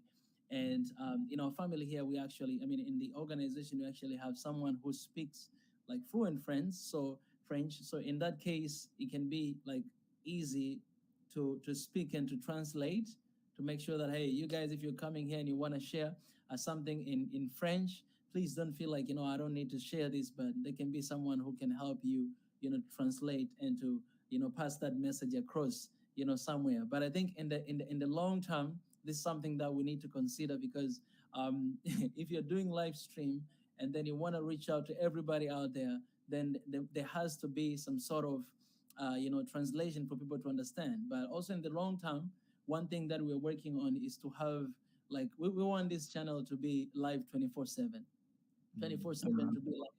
And how that is going to happen, we're going to have a representative from everywhere. Someone who speaks French, someone who speaks Arabic, someone who, all these, people who believe in the unity of Africa, people who love Africa and want to see a unity, peace, and love in Africa. And then we can have a different session. I don't have to be here all the time hosting this, no, but we can have another person who speaks French, who can speak with people of Congo and Western Africa, another person who speaks Zulu. We already have our brother from South Africa right there. So this is in the long term, and hopefully this year, in 2022, the year of action, we'll be able to, to do that, in this year, hopefully. Yeah, so I appreciate for the question. This is a good question right here. All right, there's another question. This is direct to you. Yenatan from Yenatan. Shout out to all the members in the house. I love you guys. It's say, for those who have not made it to Ethiopia yet during this time, how was the overall atmosphere and people's energy, and what areas did you visit? Okay, so like Addis Ababa is live, active everybody is up and down because we went during the great return. So there are so many diasporas, like in the airport. We were meeting almost people from all regions. Some of my friends from work. So that means like everybody in Addis was happy to see us.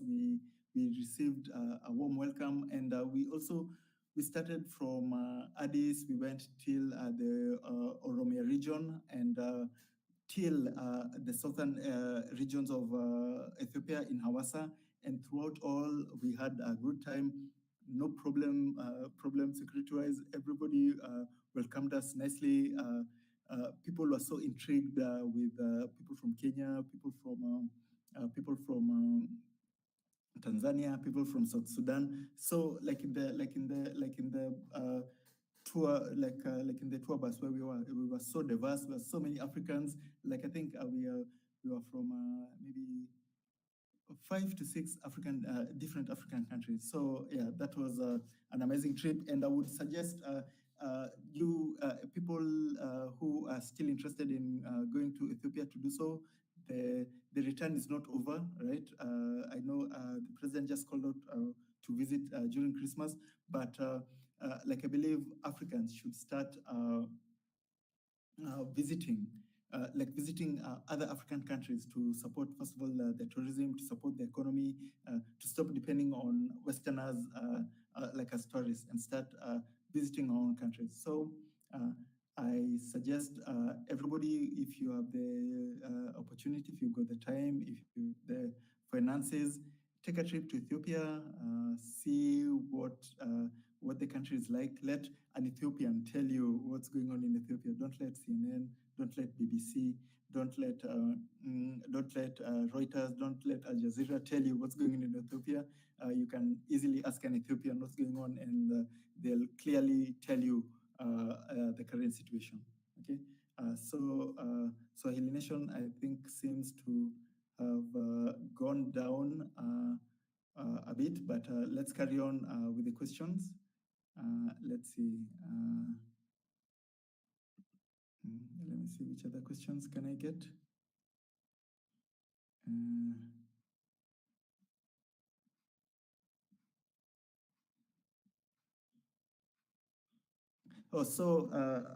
Like you're back. Like I was going through the questions. So Abu Yaku was asking, what about a universal sign language? Like I'm really not sure about sign languages for like Africa. Maybe that we can research if Africa has a unique form of sign language compared to the like the international one, because I believe other regions have different sign languages, right? Yeah. So maybe that you can we can follow up and see if we can also include like a sign language for Africans. Yes, definitely. That's a good one. That's a good one. I'm trying to check here other questions that we have. Mr. Tunacheki, yep. On your side, do you have some questions there from your people as well? Because I don't want to leave them behind. Okay. Let's see if. Let me see. As you're finding, maybe I can ask this one question as well. Someone here say, on that note, what is the role of African diaspora in supporting and amplifying the voices of Africans on the continent while not becoming a hindrance to the real voices on the ground? That's a good question right there. Yeah. You want to go first, my brother? Yeah. Let me see. I was just asking people they can ask questions. Okay. So let me do the question again. What is the role of African diaspora in supporting and amplifying the voices of Africans on the continent while not becoming a hindrance to the real voice on the ground? Okay. First of all, like I would suggest, if you're in the diaspora, you can follow a cause that's currently going on, right? Just don't come and come up with a random cause that maybe people in that country are not really caring about. You know, you like go to a place where something is not really relevant and expect them to care about what you care about. So, like if you want to help the diaspora, you want to help an African cause. First, learn about the cause that you want to support. Learn about the country that you want to support. Like get people from that country to enable you to network and in that way you can help either by advocating financially or even by you being there and actually going ahead and campaigning. So that's I think the best way to do it. Don't do it alone. Africa is like African people work together. African society is a community. So join a community that you think is relevant to your cause. Find a cause that aligns with your beliefs and your principles. Yeah, and join Africans to pursue that cause. So let me go back to see if people from Tunacheki are asking me questions. Let's see. Like you're back, okay? Yeah. So maybe you can also try and tackle this question. This question. Yes, what the role of the African diaspora in supporting and right the voices of Africans on the continent? You know, I've been saying this a lot of time in this year, and one of my mission, to be honest, this year is to bring as many diasporas as I can back to Africa. For those who they run away, right? Because we have different kind of people. We have people who run away because they don't like Africa. They're like, you know what? There's a better life somewhere else. Run away. So for those, you know, my job is to tell them that, you know, Africa is beautiful. Africa is amazing. I've been outside as well. I kind of ran away, but I'm back. And so let's come back and build our continent. But I think on the other notes, we have diasporas who have been maybe born in other countries and they have their business there. They have their families there. They can always contribute. We have seen, you know, Ethiopian and Eritrean diaspora, how much they have done for the country during, you know, this time with the, you know, No More movement. And you can see how much people they were giving, supporting, you know, donating and do all those stuff because of what has been happening. So I think for me, when I look at diaspora, I see investment, right? I see investment, people who can actually develop the continent with what they do have, right? We have seen a lot of examples of people, I mean, diasporas coming back home and investing in the country. I've seen a couple of videos that Wodemaya shared before on his channel of this one diaspora that he actually built some park in Ethiopia. And you can see like how you can go there and feel like, man, maybe I'm in South Korea or I'm in another country, you know, outside of Africa. But because all these people, they have exposure and they have different perspective. They have like three eyes. One eye of African, another eye of outside, another eye that is just different perspective that the exposure eye, right? So I think in that case, you know, they have a big role to play in that way, in funding, in investing, bringing on some ideas, you know, bring on some ideas because you understand how the world is working out there, right? You have been part of that. Some of us, we might know it, but through the news, through the media, through movies, that's how we fell in love with, you know, US and UK, but you guys are living there. You actually see the real life, right? And you see, you know, everything that is going on. So I think there's a big part of that, and we can play a part as a bridge, you know, to bring these people back. But not only that, you don't have to be here in Africa to bring about change. Most of you guys are watching here from outside, but you're always here raising your voice and, you know, for things that matters a lot to Africa. So I think in that way, there's a big role to play in that sense. And say Africans on the continent while not becoming a hindrance to the real voices on the ground. This is another thing. I haven't seen anyone like diaspora who is actually hindering the movements and everything that we are doing here on the continent, on the ground. The matter of fact, I've seen the opposite.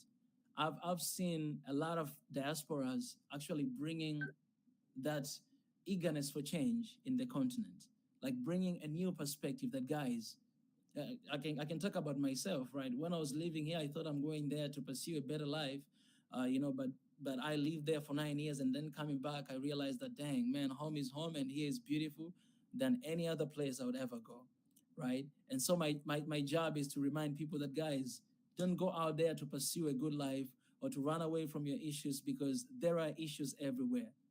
So I have seen diaspora bringing that awareness that, okay, you know what, we can work on our education system in the continent, and, our people, they can actually start here, expand their knowledge and bring about change in the continent, right? I've seen that. I've seen diaspora changing the continent in so many ways. So I haven't seen the other way around, but that's what I've seen. And I think there's a huge potential, to have them back home. And as you said before, tunacheki, to have these 5 different regions, including diasporas and people from Caribbean, Jamaica, and all that part, to include them and not neglecting them, that to feel like, oh, you guys, you are very westernized, you are this and that. No, they just have different perspectives about issues that are going on in Africa.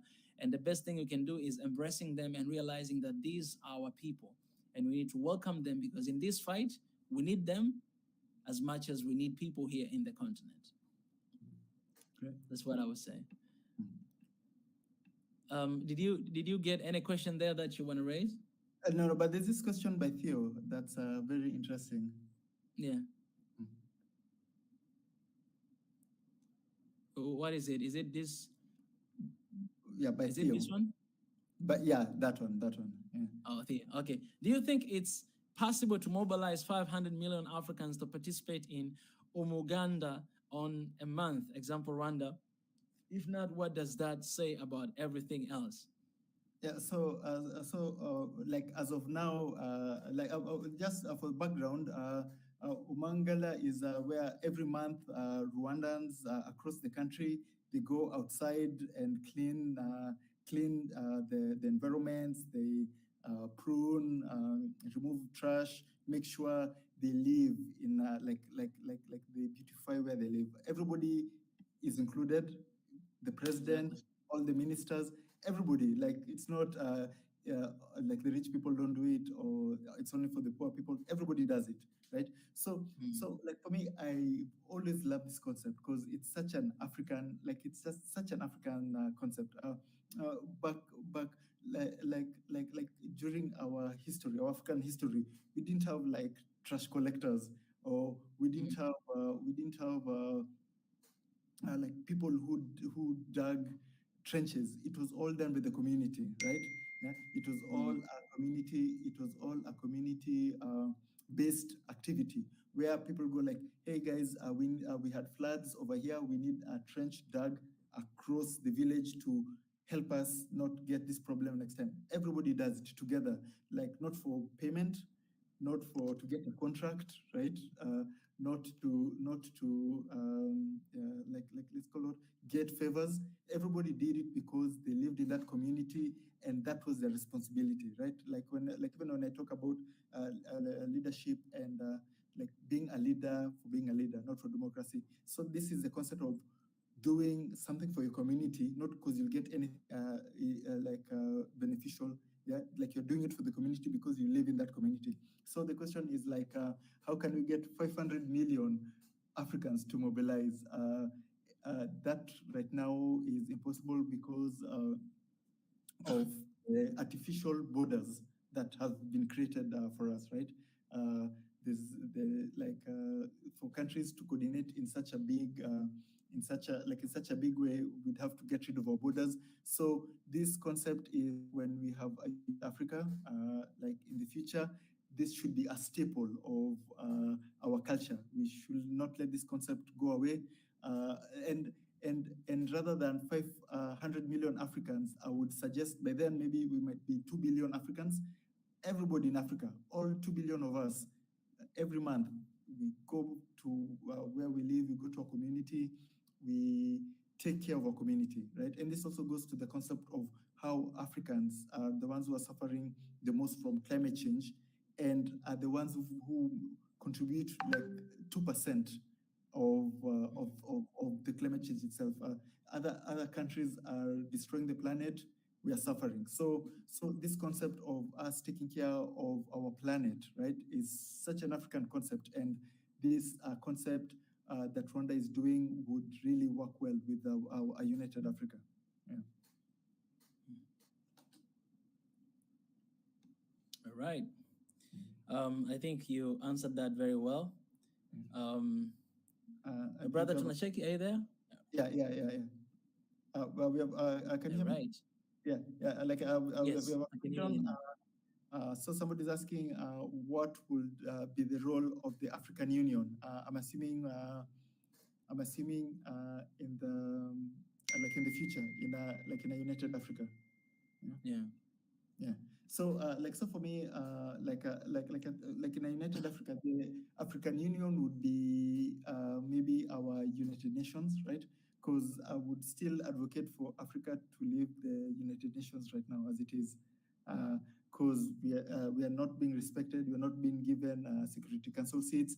We are just pawns to a means to an end for other African countries, for other countries to do their business. So I would suggest, to make the African Union more relevant, is that only African Union should be the only organizations that Africans are part of to determine our future. So yeah. So with that, I've always advocated for African countries to leave the UN. Africa has 54 countries. It will be a quarter of the United Nations or more. So yeah. So with that, the role of the African Union in a united Africa will only get greater. Will only become bigger. Yeah, the first thing that African Union, I think they have to do is they should start talking. Yep. Because, a lot of people, they just care when you talk about things. But if you don't talk and you don't do anything, then why are you there? Right? You should start talking about issues that are going on in Africa. Something happened in Ethiopia, talk about it, your African Union. Something is happening in Mali right now, talk about it, your African Union. Something is happening in Sudan, Congo, Mozambique, Madagascar, talk.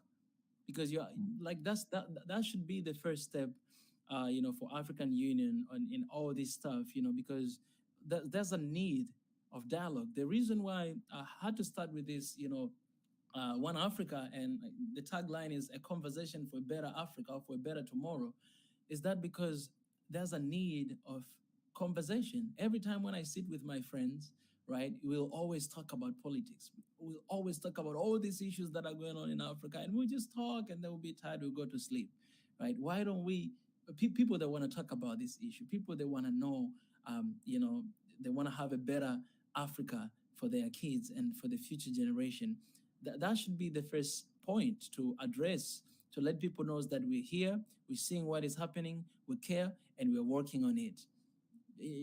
I think what we are facing right now, a lot of people, they don't have trust, in African Union. But as you say, tunacheki, I think this has to be our UN. We should not even cry for the seat in UNSC, because they will never put us there, right? We all know that. Or if they'll put us there, then we'll not have a say.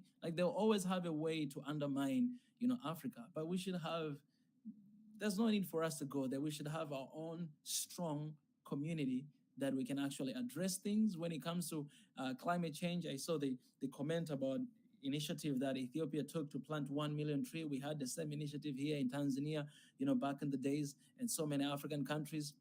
We can address about these issues. We can deal with these issues. When it comes to interference from the West, Africa, you can address that. And I say, no, this should not happen. When it comes to loans and aids, every year Africa is losing from 50 to 100 billion US dollars. Is losing Africa every single year. And the loan that we're receiving is a little lesser than that. And these statistics by UN, but there's a lot of numbers are not there. We are not even aware of them, but we are losing every single year. These are supposed to be things that African Union, are dealing with to actually, transform this continent. So I think, yeah, there's a big need to, there's a huge need to, to transform, what we have right now, to transform and to make sure that it's actually working for the people of Africa and working towards unity. Because otherwise it'll be just talking, as Lumumba says, and nothing is happening. Talk like since 19 something about a united Africa, but always is paperworks, and nothing is happening. Yeah, it's quite sad. It's quite sad.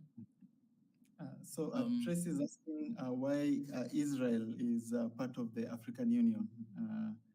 For you don't know, Israel was put as an observer. It was given an observer status in the African Union, but this was done behind closed doors, and a lot of African countries are campaigning against it, and I think it will be overturned in the next extraordinary meeting of the African Union. So the reason it was put there, I think, just politics and money, just that. Yeah. All right. Well, I don't see any other question right here. Oh no, I think I have this question. I saw it here.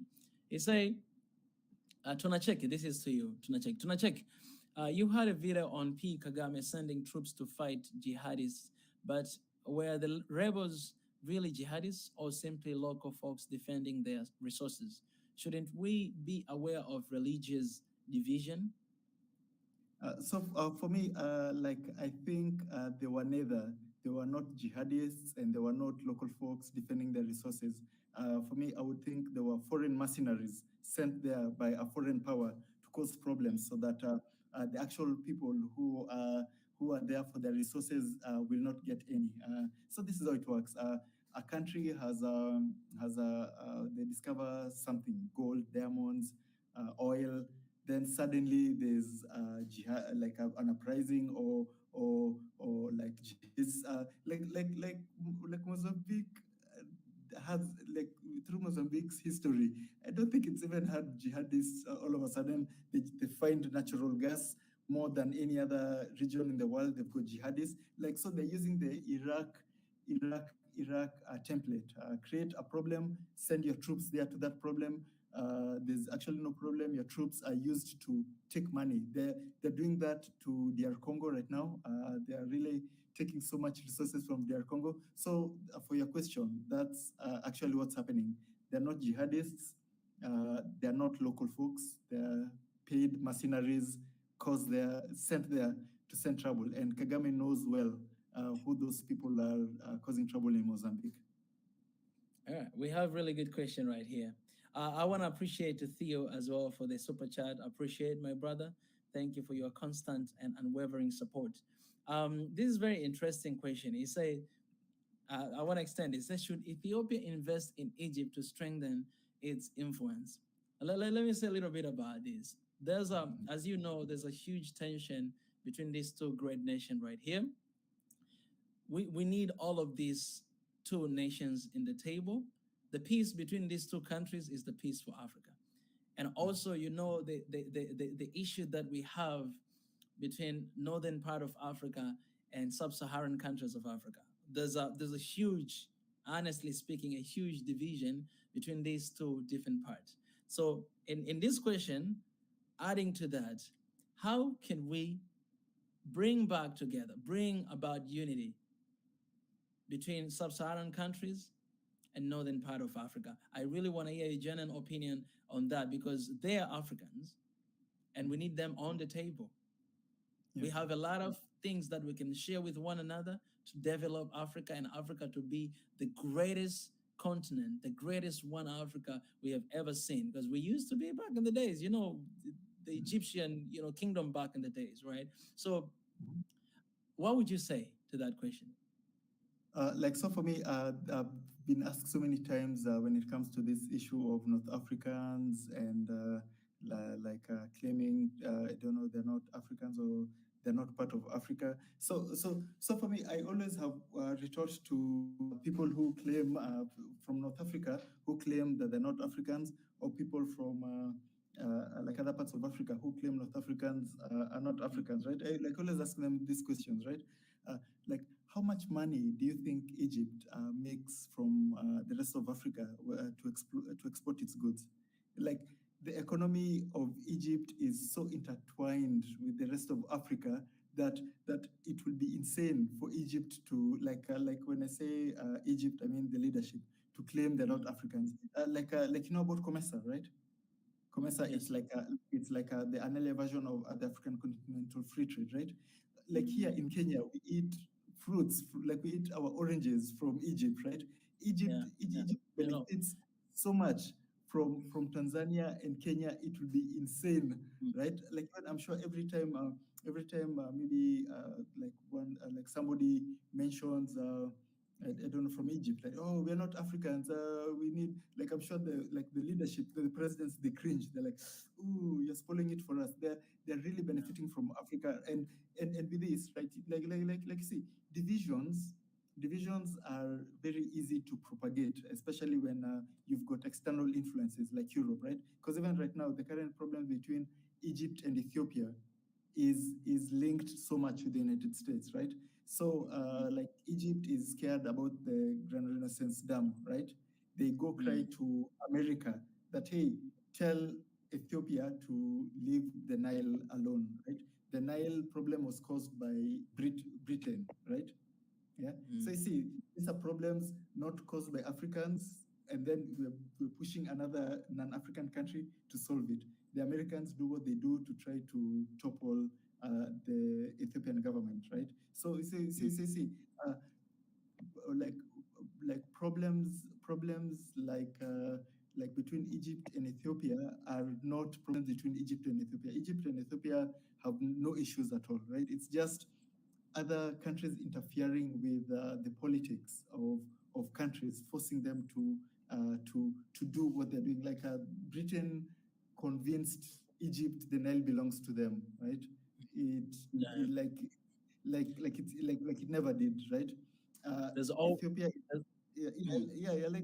like the Nile belongs to Uganda as much as it belongs to Egypt because it starts in Uganda, right?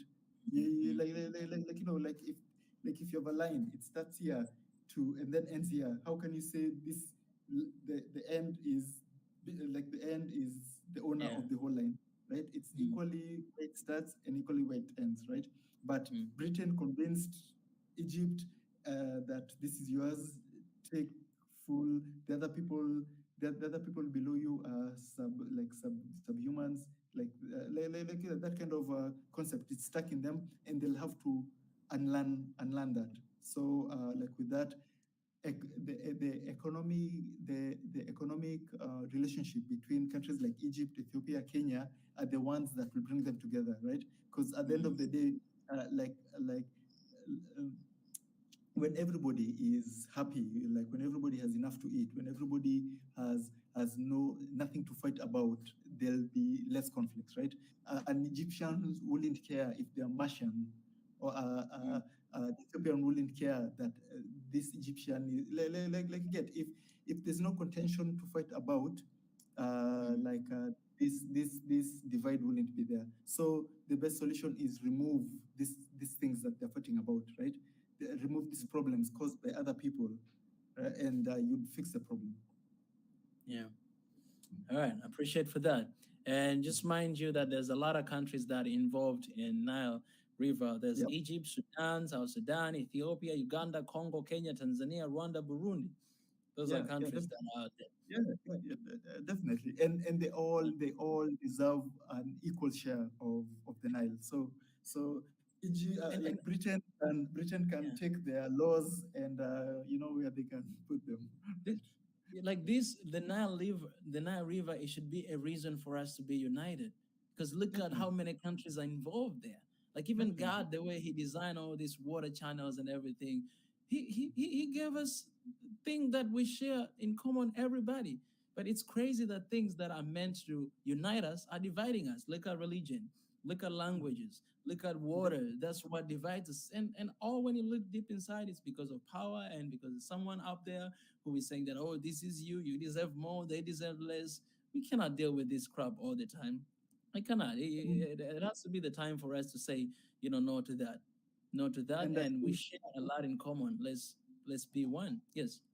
Like there's a time you mentioned that like how they distort the African map to be smaller, right? Yeah. So like next question, how does the Nile flow from which country to which country? Yeah, Yeah. From Actually, when you from Uganda, from Uganda to from Egypt. down, it's going up there.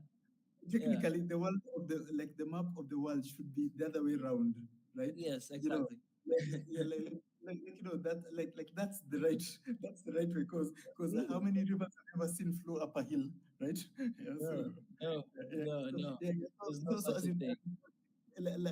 as in they distort so much about where we live, our home, even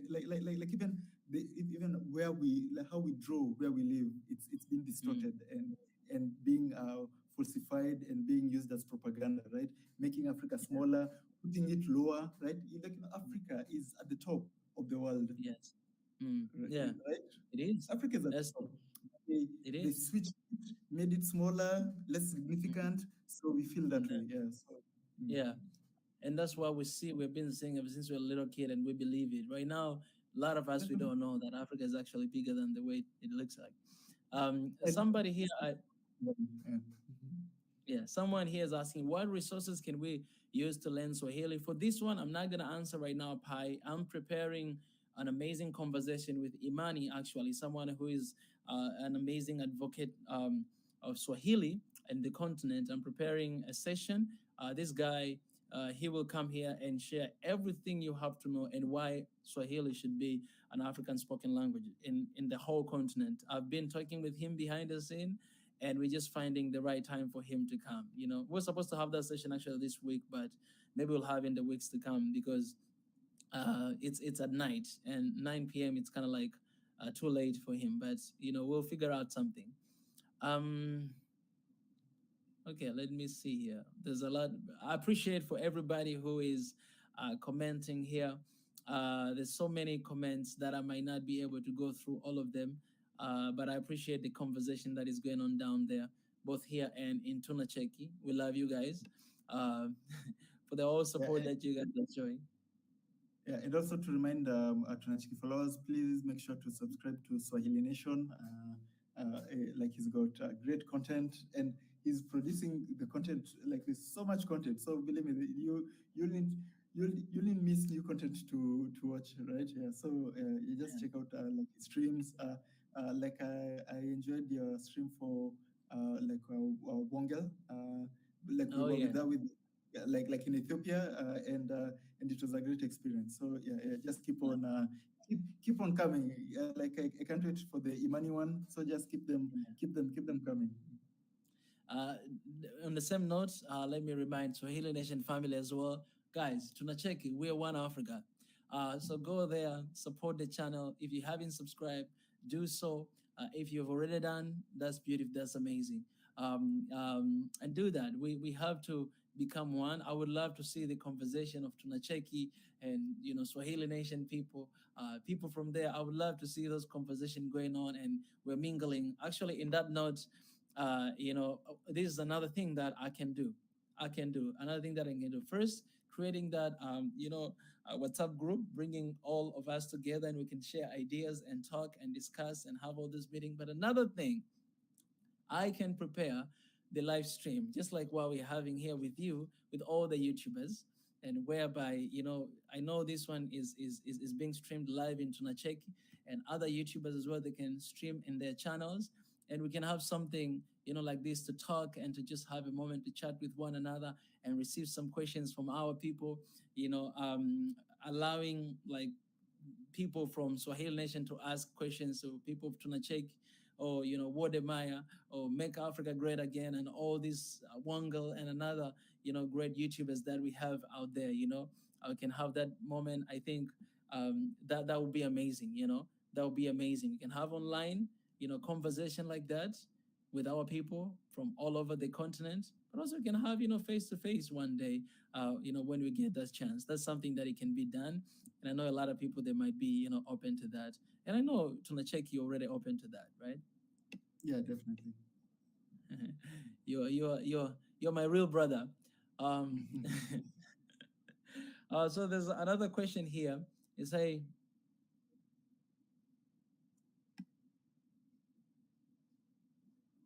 Okay, the only, you can answer this, tunacheki. It says, so Egypt decided to sign some agreements with Britain about the ownership of Nile River. That's what he's asking, is that question. Yeah. Okay. So, like, Right. is it like asking or is it a clarification? Oh, it's a question actually. The only his. Yeah. So Happened a long if I time can. ago. Yeah. So if I can recall my history, when like I think in 1952, so that Britain would use the Nile for itself and exploit. It came up with this idea that to make Egypt control 80%, like I think it's 80% of the Nile, because they're currently controlling Egypt. So Egypt signed it, but it's just the British people who signed it. So when Egypt gained independence, they were like, hey, we'll just keep this, this advantage that these guys had. So that's what happened. It's even like it's the British who used the Nile, who exploited like the Nile and forced other African countries not to have it. Yeah. So technically, a person who's not African came to Africa, made some rules, and left. And we are actually fighting about those rules till now. Yeah. All right, I appreciate my brother. So my brother, I think we had very long conversation here, 2 hours plus. Well, I want to give you a chance to say anything you want to say. As a final note, anything that you want to say, go ahead. Yeah, so for me, my whole reason for doing tunacheki is that we have to tell our own stories as an Africans to our fellow Africans, right? I usually don't care about how the West perceives us, right? I usually don't want approval from the West, like it really doesn't matter. Like even for the East, like it really doesn't matter. The whole concept of doing tunacheki is to share our African experience to Africans, to tell Africans about Africans from an African perspective, to share the good news, sometimes bad news, sometimes hilarious news, sometimes entertaining news, sometimes amazing news. Just to be alive, to show Africa is alive. It has good things, it has amazing things, it has bad things, it has surprising things, it has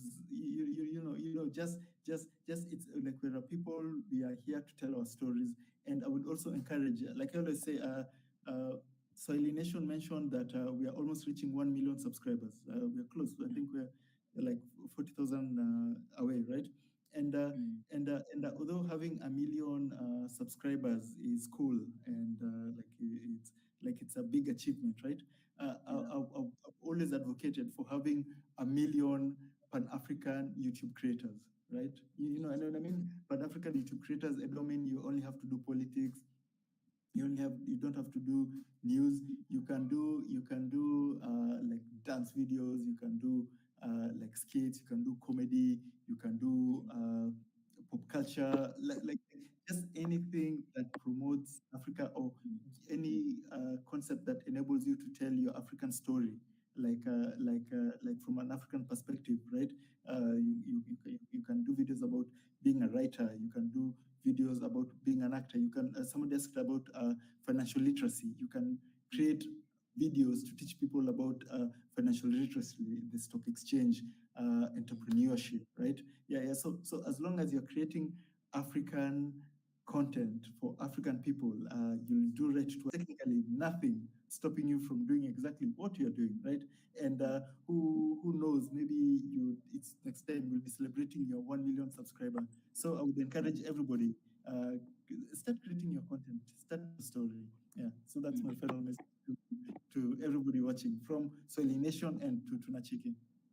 Yeah. So on that side, can you give us maybe 3 tips of someone maybe has never done something like this? 3 tips you can give them to start a YouTube channel. What thing should be considered? Like 3 things that someone should know before starting a YouTube channel.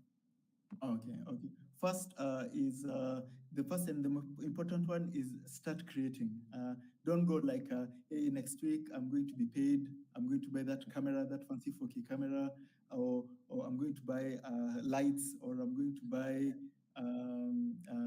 like it's called what? Like I'm going to get studio time. No. Like you see this. This is all that you need, right? Start creating with what you have. Don't create excuses. Don't be like, oh, man, like I'll have to write a complicated script. No, it's just create a video, talk. Like talk to people. Start doing streams. Like you know, everybody knows how to have a conversation. Start doing streams with people that you have interest with. You know. So that's the first step. Just start. Don't wait for amazing anything, right? Start, right? The other second one is be consistent, right? Don't give up because your first stream got 1 view and that was your mother. We all know that. We all have been through that. You get 1 view and that view is for yourself. Don't be discouraged. Be consistent, even if like for me, like one thing I've always done. If I do a video, it has 1,000 views. I do a video, it has 1 million views. I always look at them the same way. I don't respect. I like another video more than I like another video. All my videos are the same to me, right? Like I've got some with 10 million views. I've got some with 3,000 views. And I don't go like, oh man, I'm embarrassed about these other ones. No. Every video matters. So be consistent. Like, and when I mean consistent, I don't mean you start making videos daily, right? Making videos takes time. Just like, even if I'm going to be doing once a month, be doing once a month. I'm going to be doing once a week, be doing once a week. I'm going to be doing daily, be doing daily. Okay, just make sure it's consistent. YouTube really loves that, and it will reward you, right? Yeah. So for the third is don't be afraid to try new things, right? Don't be like, hey, because I'm a reaction channel, I'm going to do reactions till the end of time, right? So Nation can tell you this, right? Be ready to evolve, be ready to change. Like you see this new genre coming up. People are into this new dance. Like talk about it. People are talking about this serious political matter. Talk about it. Like don't box yourself. Don't put yourself in a box and be like, hey, I'm going to be this YouTuber and no. Like as I said, the voice of the people is the voice of God. If you start making content about what people want, people will start watching you, right? Don't make content about things that you think people will want. Make content about what people tell you in the comments. Hey, did you hear about what's going on in Ethiopia? What are your thoughts? Yeah, start making videos about Ethiopia. Start doing a history explainer about how Ethiopia got to the point where it got. Start explaining what these acronyms are, like TPLF, OLA. There's so much things people want to know about what's going on in Ethiopia, right? That if you just make a simple explainer video, I guarantee you it will get so many views, right? So yeah. So those are the three quick tips for doing this YouTube thing. Start, be consistent, and experiment, right? You definitely stole consistency from me. I want to add 3 more things, but those are powerful, and I think every YouTuber you see out there, they went through that in different ways, and they are where they are today.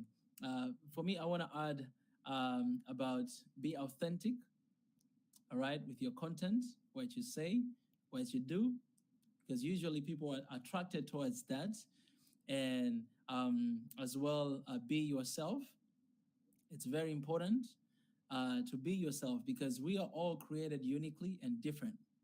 And that's what makes this combination beautiful. That's what makes you, because you're different, right? The reason why tunacheki is very successful in what he does, because it's him, like it's him, right? He has this desire, he has this vision, he has this experience that he went through, and it was like, you know what, I want to tackle this, I want to talk about this, and he has been doing that ever since, and he is where he is right now. You can look at what he does. You can see how he has been evolving, and so many other people out there. So it's very important because this world, it needs you. It don't need two Mikas or two tunachekis. No, it needs you.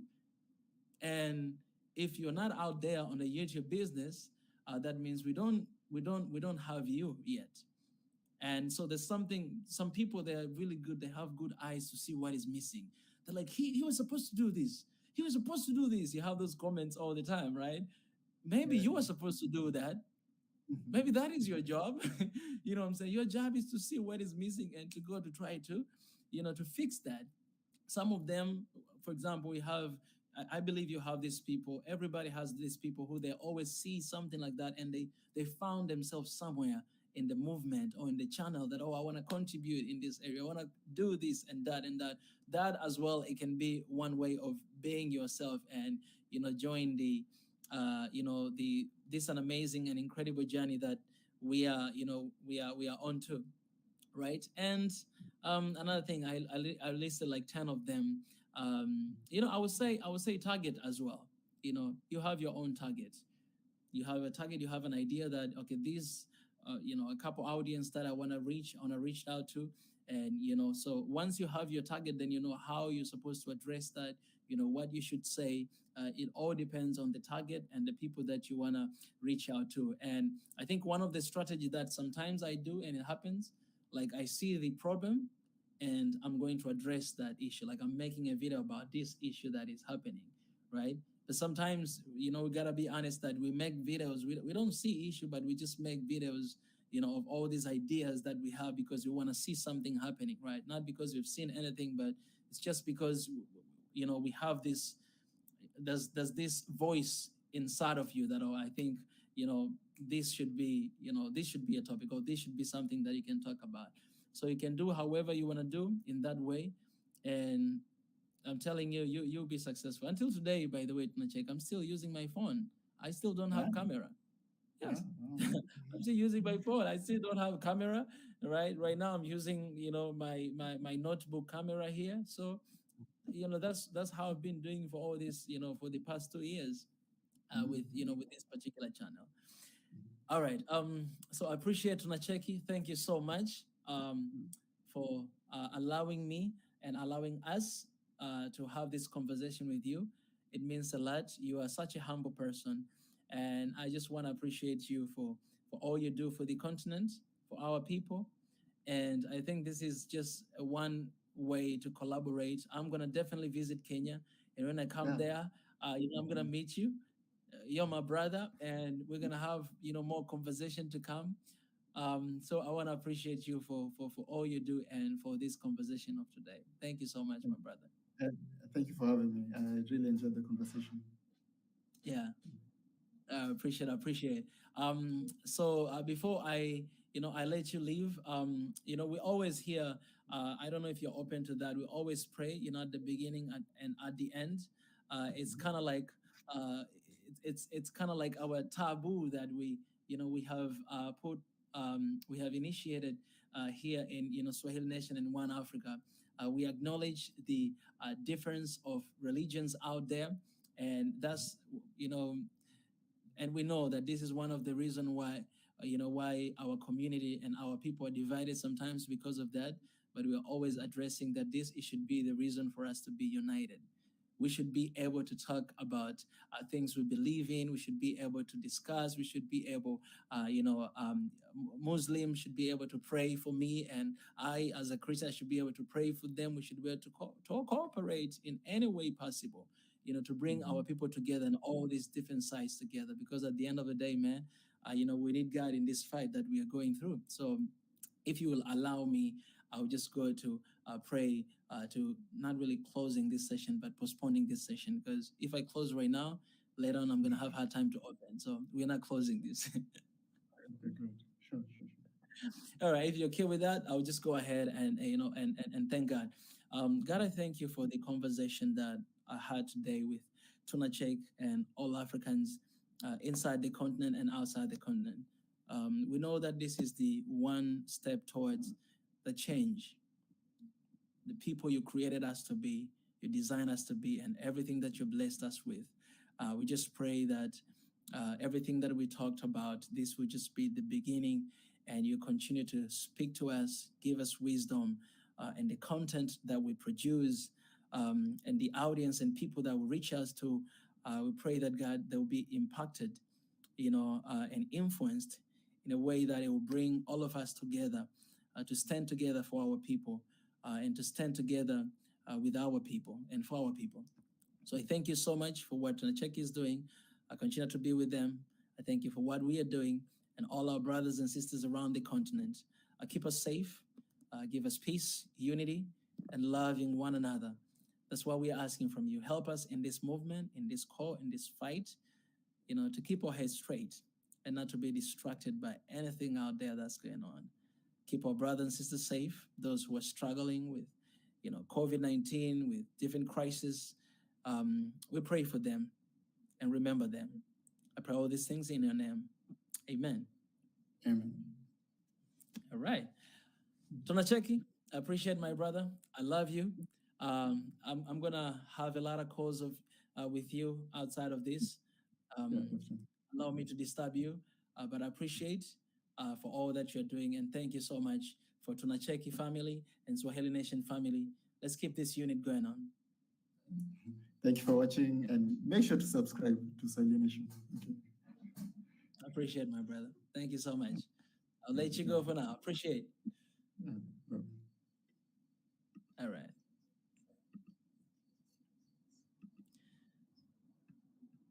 Well, guys, here is your latest African news. Mali. The Mali military government condemns clear breach of airspace by French military planes.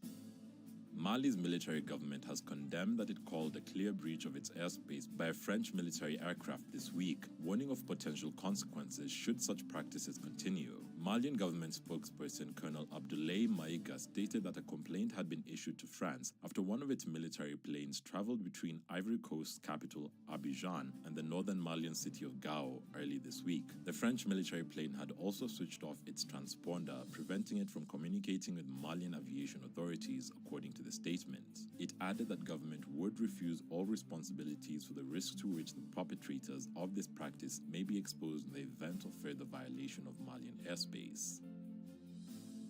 Rwanda and Burundi. Burundi-Rwanda make progress in repairing strained relations. Relations between the two countries have been rocky since Burundi accused Rwanda of backing a coup attempt against it in 2015. Most of the Burundian military and political players suspected of plotting the coup were granted refugee status in Rwanda, which soured relations. Now the two governments are talking, and their relation has warmed to a degree, as officials from both countries have met at the level of military intelligence, provincial governors, foreign affairs ministers, and Senate presidents. Rwanda's Prime Minister Edouard Ngirente even participated in Burundi's 59th Independence Day celebration, where Burundi's President Evariste Ndayishimiye pledged to restore ties with his northern neighbor. Democratic Republic of Congo. Rebel leader arrested in Congo, Ugandan military. The Ugandan military has announced that a senior rebel leader has been captured in the east of the Democratic Republic of Congo. It said Benjamin Kisokiranyo is a commander with a faction of the Allied Democratic Forces. Army officials say he was arrested in the Democratic Republic of Congo's South Kivu province when entering the country from Burundi. This is far from the area where the ADF has been carrying out frequent attacks. In November, the Kinshasa government agreed to let the Ugandan military cross the border to fight the ADF, which says it is allied to the Islamic State group. The Ugandan authorities blame the ADF for several bomb blasts in the capital, Kampala. Nigeria. Nigeria lifts Twitter ban after 7 months.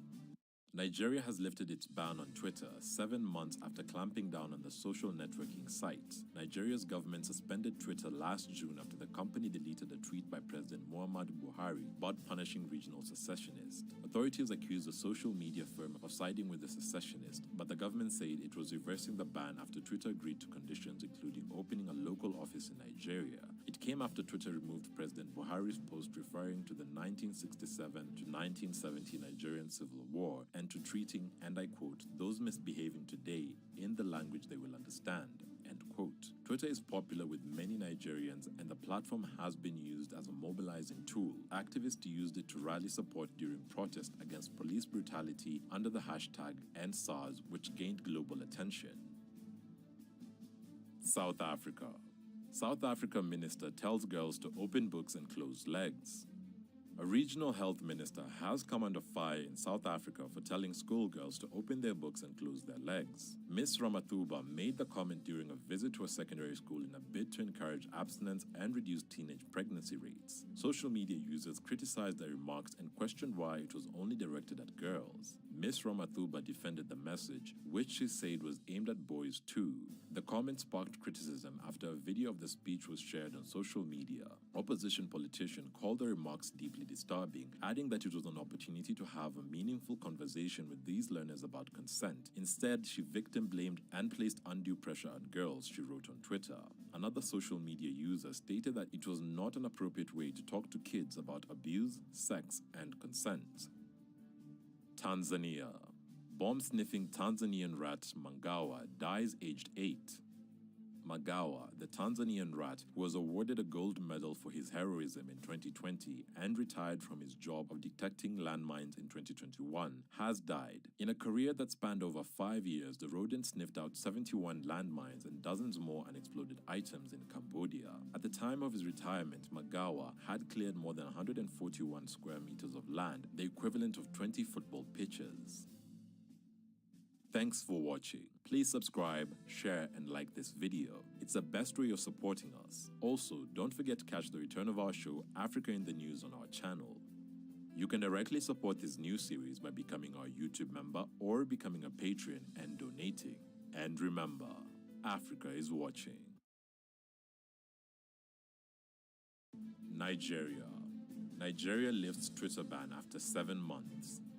Nigeria has lifted its ban on Twitter 7 months after clamping down on the social networking site. Nigeria's government suspended Twitter last June after the company deleted a tweet by President Muhammadu Buhari about punishing regional secessionists. Authorities accused the social media firm of siding with the secessionists, but the government said it was reversing the ban after Twitter agreed to conditions including opening a local office in Nigeria. It came after Twitter removed President Buhari's post referring to the 1967 to 1970 Nigerian Civil War and to treating, and I quote, those misbehaving today in the language they will understand, end quote. Twitter is popular with many Nigerians and the platform has been used as a mobilizing tool. Activists used it to rally support during protests against police brutality under the hashtag #EndSARS, which gained global attention. Welcome to Candid Africa. Truthful and unapologetic. My message to the world is very simple. Come to Eritrea, have an experience, and tell somebody about your experience. Pay attention to what's going on, but come and see for yourself. You know, there's nothing like having your actual experience, because then you really know. Because hearsay is one thing, but actually seeing with your own eyes, being, it's a whole nother thing. I remember before I came the first time, people were telling me, oh, you need to bring your own toilet paper. You should bring a flashlight. You might want to bring your own food. You might want to da-da-da. All this stuff they're telling me, trying to scare me, right? And then I get here, I didn't need none of that mess. And they were lying. They were lying to me. From my experience anyways, from the places I went, the people I were around, it was fine. It was like, nobody knows English, people speak English here. People know how to communicate here. The things that I was being told, I was like, oh, these are people that either have never been here before, or they half listen to somebody else, or they're trying to make sure that I never go, that I don't go, that putting fear in me, keeping me away from my land. I'm gonna go see. My daddy wanted me to see, and so I came to see. And I'm so glad, and I feel like I'm honoring him. I'm honoring all my ancestors being here. And what I know I can bring to the land is going to really enhance all of us. All right, Tiffany, one last message to those people that are writing at the social media. I want you to tell them a message. And if you were to tell them anything, what would it be? Now, see, what I want to tell them is inappropriate for TV. I think that says it all. So make it a bit appropriate. I think that says it all. Did you like or hate what you heard? Let us know in the comments below, and if you want more candid speeches like this, be sure to like, subscribe, and hit the notification bell to catch all our latest videos.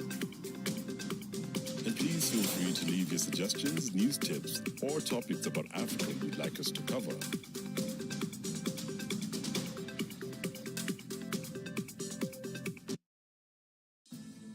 Here is your latest African news. Africa-wide. AFCON highlights. Nigeria played Egypt's Pharaohs yesterday in a highly anticipated match where Nigeria beat Egypt 1-0 to demonstrate that they are great candidates to win the Africa Cup of Nations. The Super Eagles will face Sudan on Saturday, while Egypt will face Guinea-Bissau later on the day. Algeria, the reigning African champion, was given a run for their money on yesterday's match by Sierra Leone in the first match of Group E. It was the first time a favorite had lost a match at the African Cup of Nations. Today's games are Tunisia versus Mali, Mauritania versus Gambia, Equatorial Guinea versus Ivory Coast. Good luck to all the teams. Democratic Republic of Congo and Uganda. Attackers copy Uganda and Democratic Republic of Congo's army fatigues to use in raids. Military. A joint Ugandan and Congolese military offensive is facing a new threat after attackers copied the official army fatigues of the troops and plan to use them to raid villages in Eastern Democratic Republic of Congo. The two sides now think the idea is to turn locals against the armies and ruin the operation that has been touted a success. Earlier this week, the armed forces of the Democratic Republic of Congo and the Ugandan People's Defense Forces warned of possible attacks and sabotage planned by armed groups in the Democratic Republic of Congo. Since November, the forces have reported successes, including the destruction of the ADF training camps and the capture of several masterminds involved in recruiting rebels, as well as freeing of hostages. But such an operation was always dependent on support from the public. If ADF manages to launch attacks disguised as either of the armies, the soldiers fear public trust could be ruined, making the operation more difficult. Southern Africa. Southern African leaders hailed the Mozambique security mission.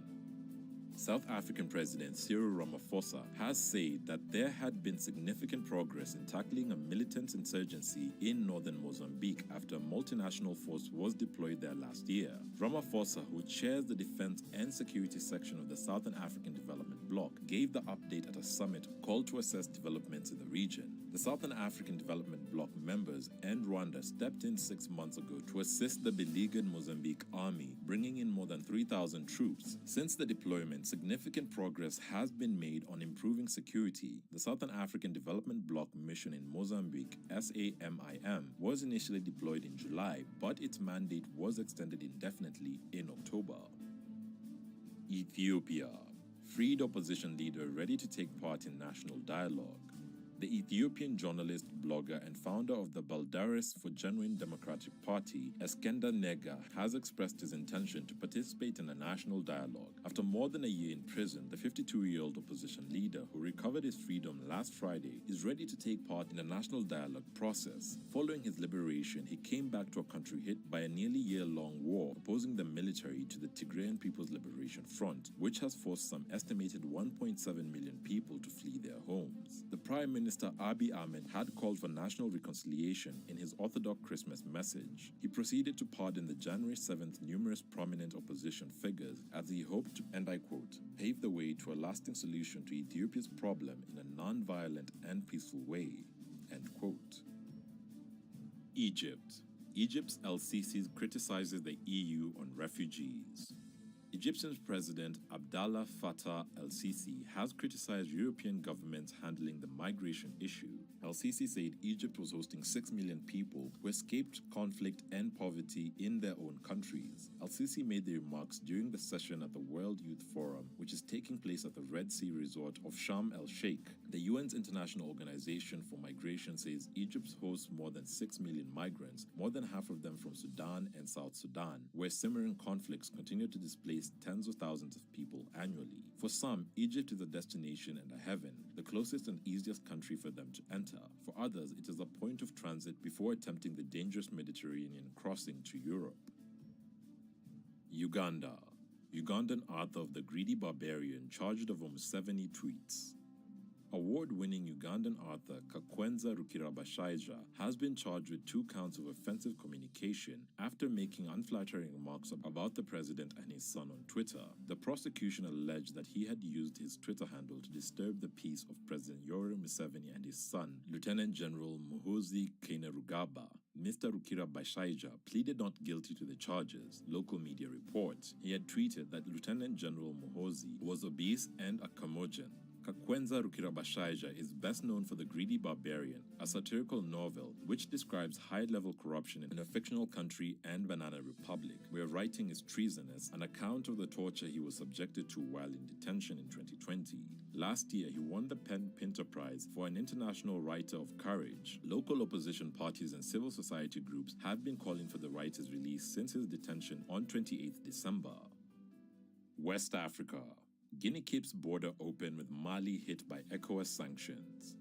The ruling military in Guinea has said it will keep its borders open with Mali going against ECOWAS sanctions on Bamako. In a statement read on national television, the spokesperson for Guinea's ruling military announced the country would keep its borders open with neighboring Mali. After announcing retaliatory measures, Malian authorities eventually say they remain open to dialogue with ECOWAS. The regional group insisted elections be held in February, but the military regime argued that rampant insecurity posed too big of a problem for the timetable to be respected. The country has struggled to quell a brutal jihadist insurgency that started in 2012 before spreading to Burkina Faso and Niger. In Mali, there is no consensus on the issue. When some defend the postponement of elections, others wish for it to be held. Thanks for watching. Please subscribe, share, and like this video. It's the best way of supporting us. Also, don't forget to catch the return of our show, Africa in the News, on our channel. You can directly support this new series by becoming our YouTube member or becoming a Patreon and donating. And remember, Africa is watching.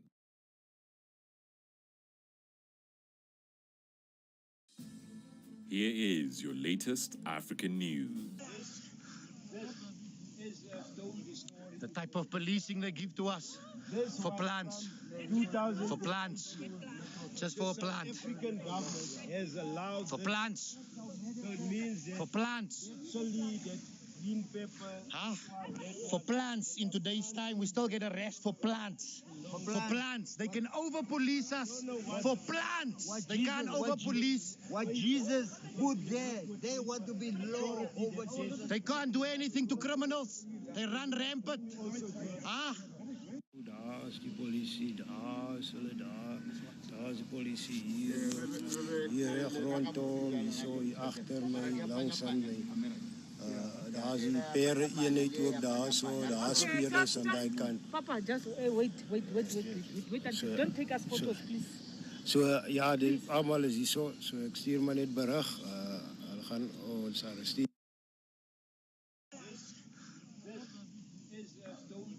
The type of policing they give to us for plants. For plants. Just for a plant. For plants.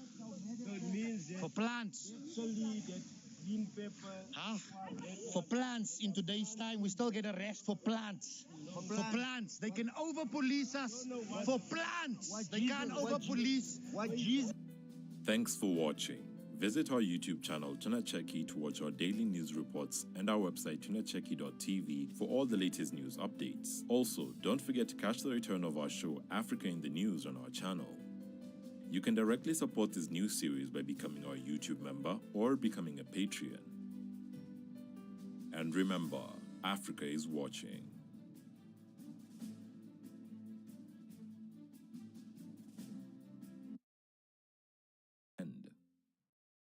Mali. West African bloc imposes economic sanctions on Mali over election delay. West Africa's main regional bloc will close borders with Mali and impose sweeping economic sanctions in response to delays of holding promised elections after a 2020 military coup the president of the bloc has commissioned. The announcement followed an extraordinary summit of the leaders of the 15-member Economic Community of West African States, ECOWAS, in the Ghanaian capital Accra. In a communique, ECOWAS said it found the proposed timetable for a transition totally unacceptable. the organization said it had agreed to impose additional sanctions with immediate effect. These include the closure of members' land and air borders with Mali, the suspension of non-essential financial transactions, the freezing of Malian state assets in ECOWAS commercial banks, and recalling the ambassadors from Bamako. Somalia. Here is your latest African news. Africa-wide, AFCON highlights. The game started with host Cameroon playing against Burkina Faso on Sunday, gaining a 2-1 victory. The next game was between Cape Verde and Ethiopia, with Cape Verde coming on top, beating Ethiopia 1-0. Gabon also played Comoros, coming out victorious with a 1-0 lead. Morocco also played Ghana, coming out on top with 1-0, with Guinea also beating Malawi 1-0. Senegal also played Zimbabwe and came up on top, beating Zimbabwe 1-0 in yesterday's game, thanks to a goal by Maine on penalty in the last minutes. The two teams will play again next Friday. Today, Nigeria's Super Eagles will face Egypt's Pharaohs in a much-anticipated match that features Africa's big dogs. Sudan. Sudan protest organizers reject UN mediation offer. The UN's hopes of brokering talks between the anti-coup movement and the military have been dashed. One of Sudan's leading protest organizers rejected the UN's call for dialogue amid renewed protests for the return to civilian rule. The UN's offer to mediate came a week after the resignation of Prime Minister Abdallah Hamdok, who said his decision was based on the inability of the generals to compromise with the protesters. The Sudanese Professional Association said in a statement that the only way out of the crisis was through the removal of the general from the seat of power. The protest movement wants civilian leadership restored, underscored by the protest slogan, "No negotiations, no compromise, no power sharing." Uganda. Uganda schools reopen after almost 2 years of COVID closure. Children in Uganda have expressed their joy at finally returning to school nearly 2 years after they were closed because of COVID. But after one of the world's longest school closures, authorities warned at least 30% of students may never return. Some have started work, while others have become pregnant or married early. The country's National Planning Authority said about 15 million students have been affected by the closure, the government said. Some classes reopened in October 2020 temporarily, but closed again in May and June of the following year. While schools were closed, there have been some lessons via the radio, TV, and newspapers, while some schools have provided printed materials. But these have not reached everyone. Wealthier Ugandans have also been able to access online classes and home tutors. Southern Africa. EU ends Omicron travel bans on flights from Southern Africa. The European Union has eventually ended their baseless travel restrictions on flights from Southern Africa well over a month after imposing them in hopes of containing the spread of the Omicron variant of the coronavirus. Omicron has become the dominant variant and is responsible in the EU and many other nations for an unprecedented increase in infections, making the travel bans from Southern Africa pointless. The bloc insisted that travelers from South Africa and neighboring countries will still be subjected to other health measures on vaccination and recovery from disease. Mozambique. Heavy storms hit Mozambique region, causing destruction. 5 people have been killed and 15 others seriously injured after heavy rains accompanied by strong winds, thunderstorms, and lightning left a trail of destruction in Mozambique's southern Gaza province. The dead were victims of lightning strikes. The heavy rains that lasted for 24 hours over the weekend also destroyed 5,000 houses, and 6 health centers have been partially submerged, he said. It is estimated that more than 394,000 people could be affected by floods in the province in the current rainy and cyclone season, which runs until the end of March. The Mozambican Disaster Agency has already deployed teams to the area with boats, foodstuffs, tents, and blankets in readiness for the expected flooding. Libya. Libya in violent crackdown on migrant protesters. Libyan security forces have violently broken up a sit-in by migrants protesting outside a former UN community center in Tripoli. More than 600 people were arrested in the raid early this morning. They have been sent to a nearby detention center. Many of the protesters, some of them women and children, had been camped outside the building since October following a big clampdown on migrants. An aid group, the Norwegian Refugee Council, says some of those arrested were injured, with one suffering from a gunshot wound. It has demanded that the migrants be released. Diaspora. Afro descendants in Paraguay celebrate their African roots. members of the Paraguayan African group Kambakua participated in the annual festival in honor of Saint Balthazar, one of the three kings, over the weekend. The festival is a way for Afro-descendants to keep connected with their African roots through dance, drumming, and customs. As ever, the drum plays a central role in the celebrations. The Kamba ethnic Africans arrived in the area with the army of the father of Uruguayan independence, José Gervasio Artigas. Thanks for watching. Please subscribe, share, and like this video. It's the best way of supporting us. Also, don't forget to catch the return of our show, Africa in the News, on our channel. You can directly support this new series by becoming our YouTube member or becoming a patron and donating. And remember, Africa is watching. Here is your latest African news. Africa-wide. AFCON 2021 officially begins in Cameroon. As the 33rd African Cup of Nations AFCON kicks off in Cameroon with 24 countries featuring at the biggest football showpiece on the continent, the tournament highlights how football remains a powerful and unifying force. Held biannually since inception in 1957, AFCON has been used to celebrate the continent while offering purely African content to what is universally recognized as a beautiful game. Authorities on the continent have also shown resilience by insisting on going ahead with the event in the face of postponement, uncertainties, and worries about cancellation arising from backlash from European clubs hesitant to release players out of concerns for injuries and COVID-19. Ethiopia. Ethiopia frees rebel leaders in a Christmas amnesty. Ethiopia's government says it will free several prominent opposition figures as the country marks Orthodox Christmas. Prime Minister Abiy Ahmed said the government was facing the move in a bid to achieve national reconciliation and to promote unity. Leaders of the rebel Tigrayan People's Liberation Front (TPLF) will be among those pardoned in the amnesty. Government forces have been fighting the rebels for over a year in a war that has claimed thousands of lives. The surprise pardon comes amid a lull in the 15-month-long conflict, which has recently seen government forces retake the initiative and capture several rebel-held towns. Announcing the new amnesty, the government communications service said in a statement that, and I quote, "The key to lasting unity is dialogue, and that Ethiopia will make any sacrifices to this end." Mali. West African bloc imposes economic sanctions on Mali over election delay. West Africa's main regional bloc will close borders with Mali and impose sweeping economic sanctions in response to delays of holding promised elections after a 2020 military coup the president of the bloc has commissioned. The announcement followed an extraordinary summit of the leaders of the 15-member Economic Community of West African States, ECOWAS, in the Ghanaian capital Accra. In a communique, ECOWAS said it found the proposed timetable for a transition totally unacceptable. The organization said it had agreed to impose additional sanctions with immediate effect. These include the closure of members' land and air borders with Mali, the suspension of non-essential financial transactions, the freezing of Malian state assets in ECOWAS commercial banks, and recalling the ambassadors from Bamako. Somalia. Somalia leaders agreed to hold delayed elections by February 25th.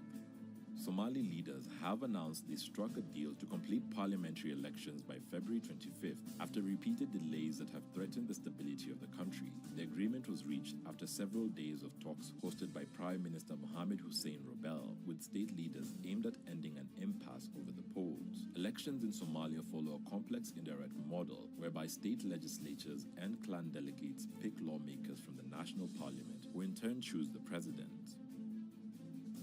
Diaspora. Sidney Poitier, acting pioneer, died aged 94.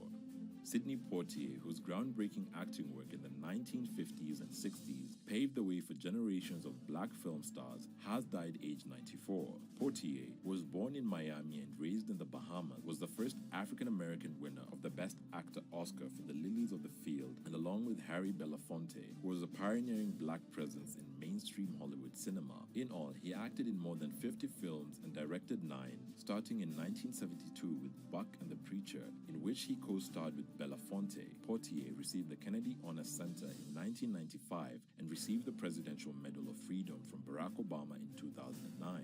May he rest in peace. Thanks for watching. Please subscribe, share, and like this video. It's the best way of supporting us. Also, don't forget to catch the return of our show, Africa in the News, on our channel.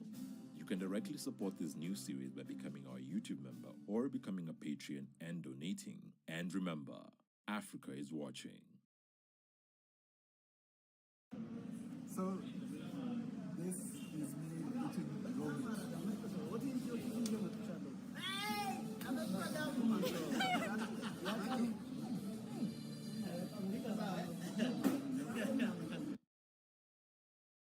Welcome to Candid Africa, truthful and unapologetic. Barbados, and I at this moment happen to be the Prime Minister, has lead responsibility for reparations in CARICOM. I'm not surprised because we were that country where the modern expression of racism took form, regrettably, in the 17th century and in the 18th century. Because Barbados was the first British slave society. And a lot of the laws and a lot of the iniquitous practices came out of in here. And that's why you've heard me say that while our parliament has had unbroken service, that we have both seen it as an instrument of oppression, but it is now a tool of empowerment in the last 80 or so years. So we start from that perspective. Reparations for us is a development issue, and it is one we believe whose time has come. 20 years ago, when we first started having this discussion, people would laugh us out of the room. When emancipation came, there was a compensation of slave owners of £20 million. We ask ourselves today, when these countries became independent, what was the development compact given to us? We got no development compact to help us with housing or education or health, but all of the wealth that was extracted from these countries for centuries were used to build the monumental edifices that we see all across Europe and North America. When the British were asked for compensation, like the slave owners were, they were told, your freedom is your compensation. And that once, How about that once again is an offhand comment that causes us to feel that you think we're pawns and not human beings. And we say simply, look, we're not seeking to do anything that is unusual, but we believe that our people have a right to development. And therefore we feel that there is need for a conversation, particularly for the developing countries of the world who were made victims for centuries of the extraction of wealth on a continuous basis. Did you like or hate what you heard? Let us know in the comments below, and if you want more candid speeches like this, be sure to like, subscribe, and hit the notification bell to catch all our latest videos. And please feel free to leave your suggestions, news tips, or topics about Africa you'd like us to cover.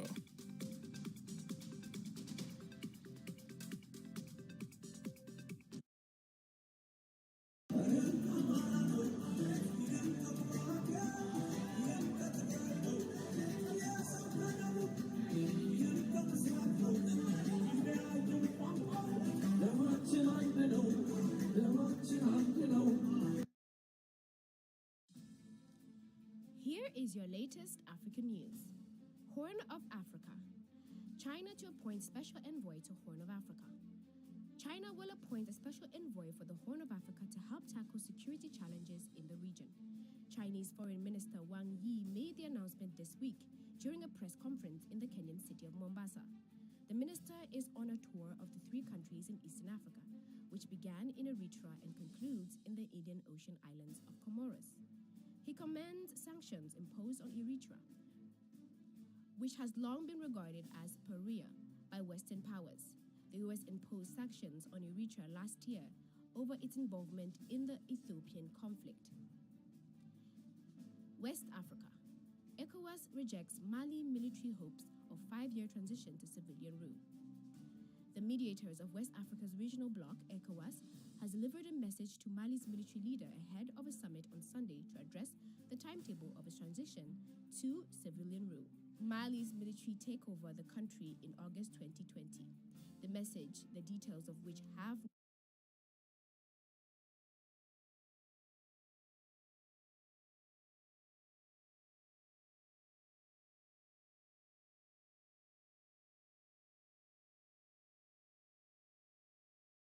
not been revealed, came during a meeting between former Nigerian Minister Goodluck Jonathan, who heads a delegation of ECOWAS mediators in Mali, and the interim president, Colonel Assami Quota, who led the coup that doubled President Ibrahim Boubacar Keita. In a post on Twitter, the Malian presidency said that the talk addressed the evolution of a political situation in the country. Kota, who also staged a de facto second coup in May 2021, forcing out an interim civilian government, had initially committed to holding elections by 27 February 2022. Algeria. Algeria's ambassador returns to Paris after 3 months dispute. Algeria's ambassador returned to Paris this week, 3 months after being recalled amid tension related to the era of colonial French rule in the North African country. The move was announced by Algeria's presidency. In October, President Abdelmajid Tebboune recalled Ambassador Antar Daoud, citing alleged irresponsible comments by French President Emmanuel Macron about Algeria's pre-colonial history and post-colonial system of government. Algeria also refused permission for France to fly military planes in the airspace and accused Paris of genocide during the colonial era. Last month, French Foreign Minister Jean-Yves Le Drian sought to diffuse tension by paying a visit to Algiers. The countries agreed to resume cooperation. Kenya. British Council confirms probe after Kenya staff allege racism.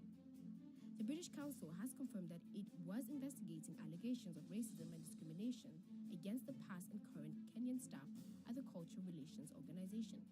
A British Council spokesperson said the agency and the Kenyan authorities have received an anonymous letter in July 2021, and it responded by initiating an investigation in August 2021. The response came a day after a newspaper in the United Kingdom published a story saying that 7 Kenyans had written the letter with claims of racism. Namibia. Namibia battling with a third locust outbreak. Namibia is currently fighting the third locust outbreak in Karasburg district, Karas region in the southern part of the country. The first outbreak was reported on September 21st, 2021 by a commercial farmer, and a team was immediately dispatched. Unfortunately, they could not track. The initial control commenced on November 3rd, 2021 in the Karasburg district, and by then, the infest area was estimated at approximately 800,000 hectares of farmland and over 240,000 hectares surveyed, with approximate 2,000 hectares treated and sprayed. He added, since mid-December 2021, the Ministry of Agriculture has been detecting swarms of brown locusts, and spraying teams has been dispatched and are in the field to date. Morocco. Morocco and China agreed to implement the Belt and Road Initiative. Morocco and China have enhanced their cooperative as they signed this week the Joint Belt and Road Implementation Plan. Nasser Bourita, the Moroccan Minister of Foreign Affairs, and the Ning Shi, Vice Chairman of the Chinese National Commission for Reform and Development, both signed the Joint Belt and Road Implementation Plan, launched in 2013 under the name One Belt, One Road. When implemented, the deal should see the two nations create a joint ventures in the energy industry. Thanks for watching. Please subscribe and share and like this video. It's the best way to support us. Also, don't forget to catch the return of our show, Africa in the News, on our channel. You can directly support this news series by becoming our YouTube member or becoming a Patreon or donating. And remember, Africa is watching.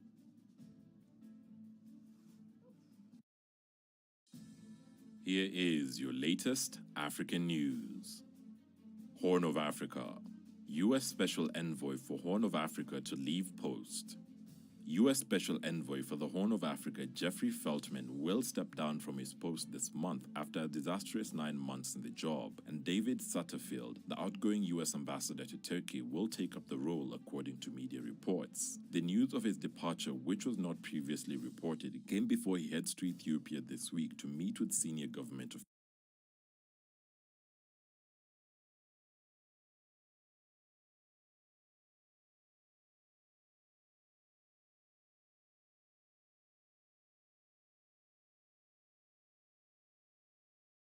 officials. Gabon and Ghana. Gabon and Ghana joined the UN Security Council. The UN Security Council got 5 new members this week as Albania, Brazil, Gabon, Ghana, and the United Arab Emirates formally took up the post they won in an election in June last year. Gabon and Ghana each have been on the council 3 times before. The 15-member council is the UN's most powerful body. China, France, Russia,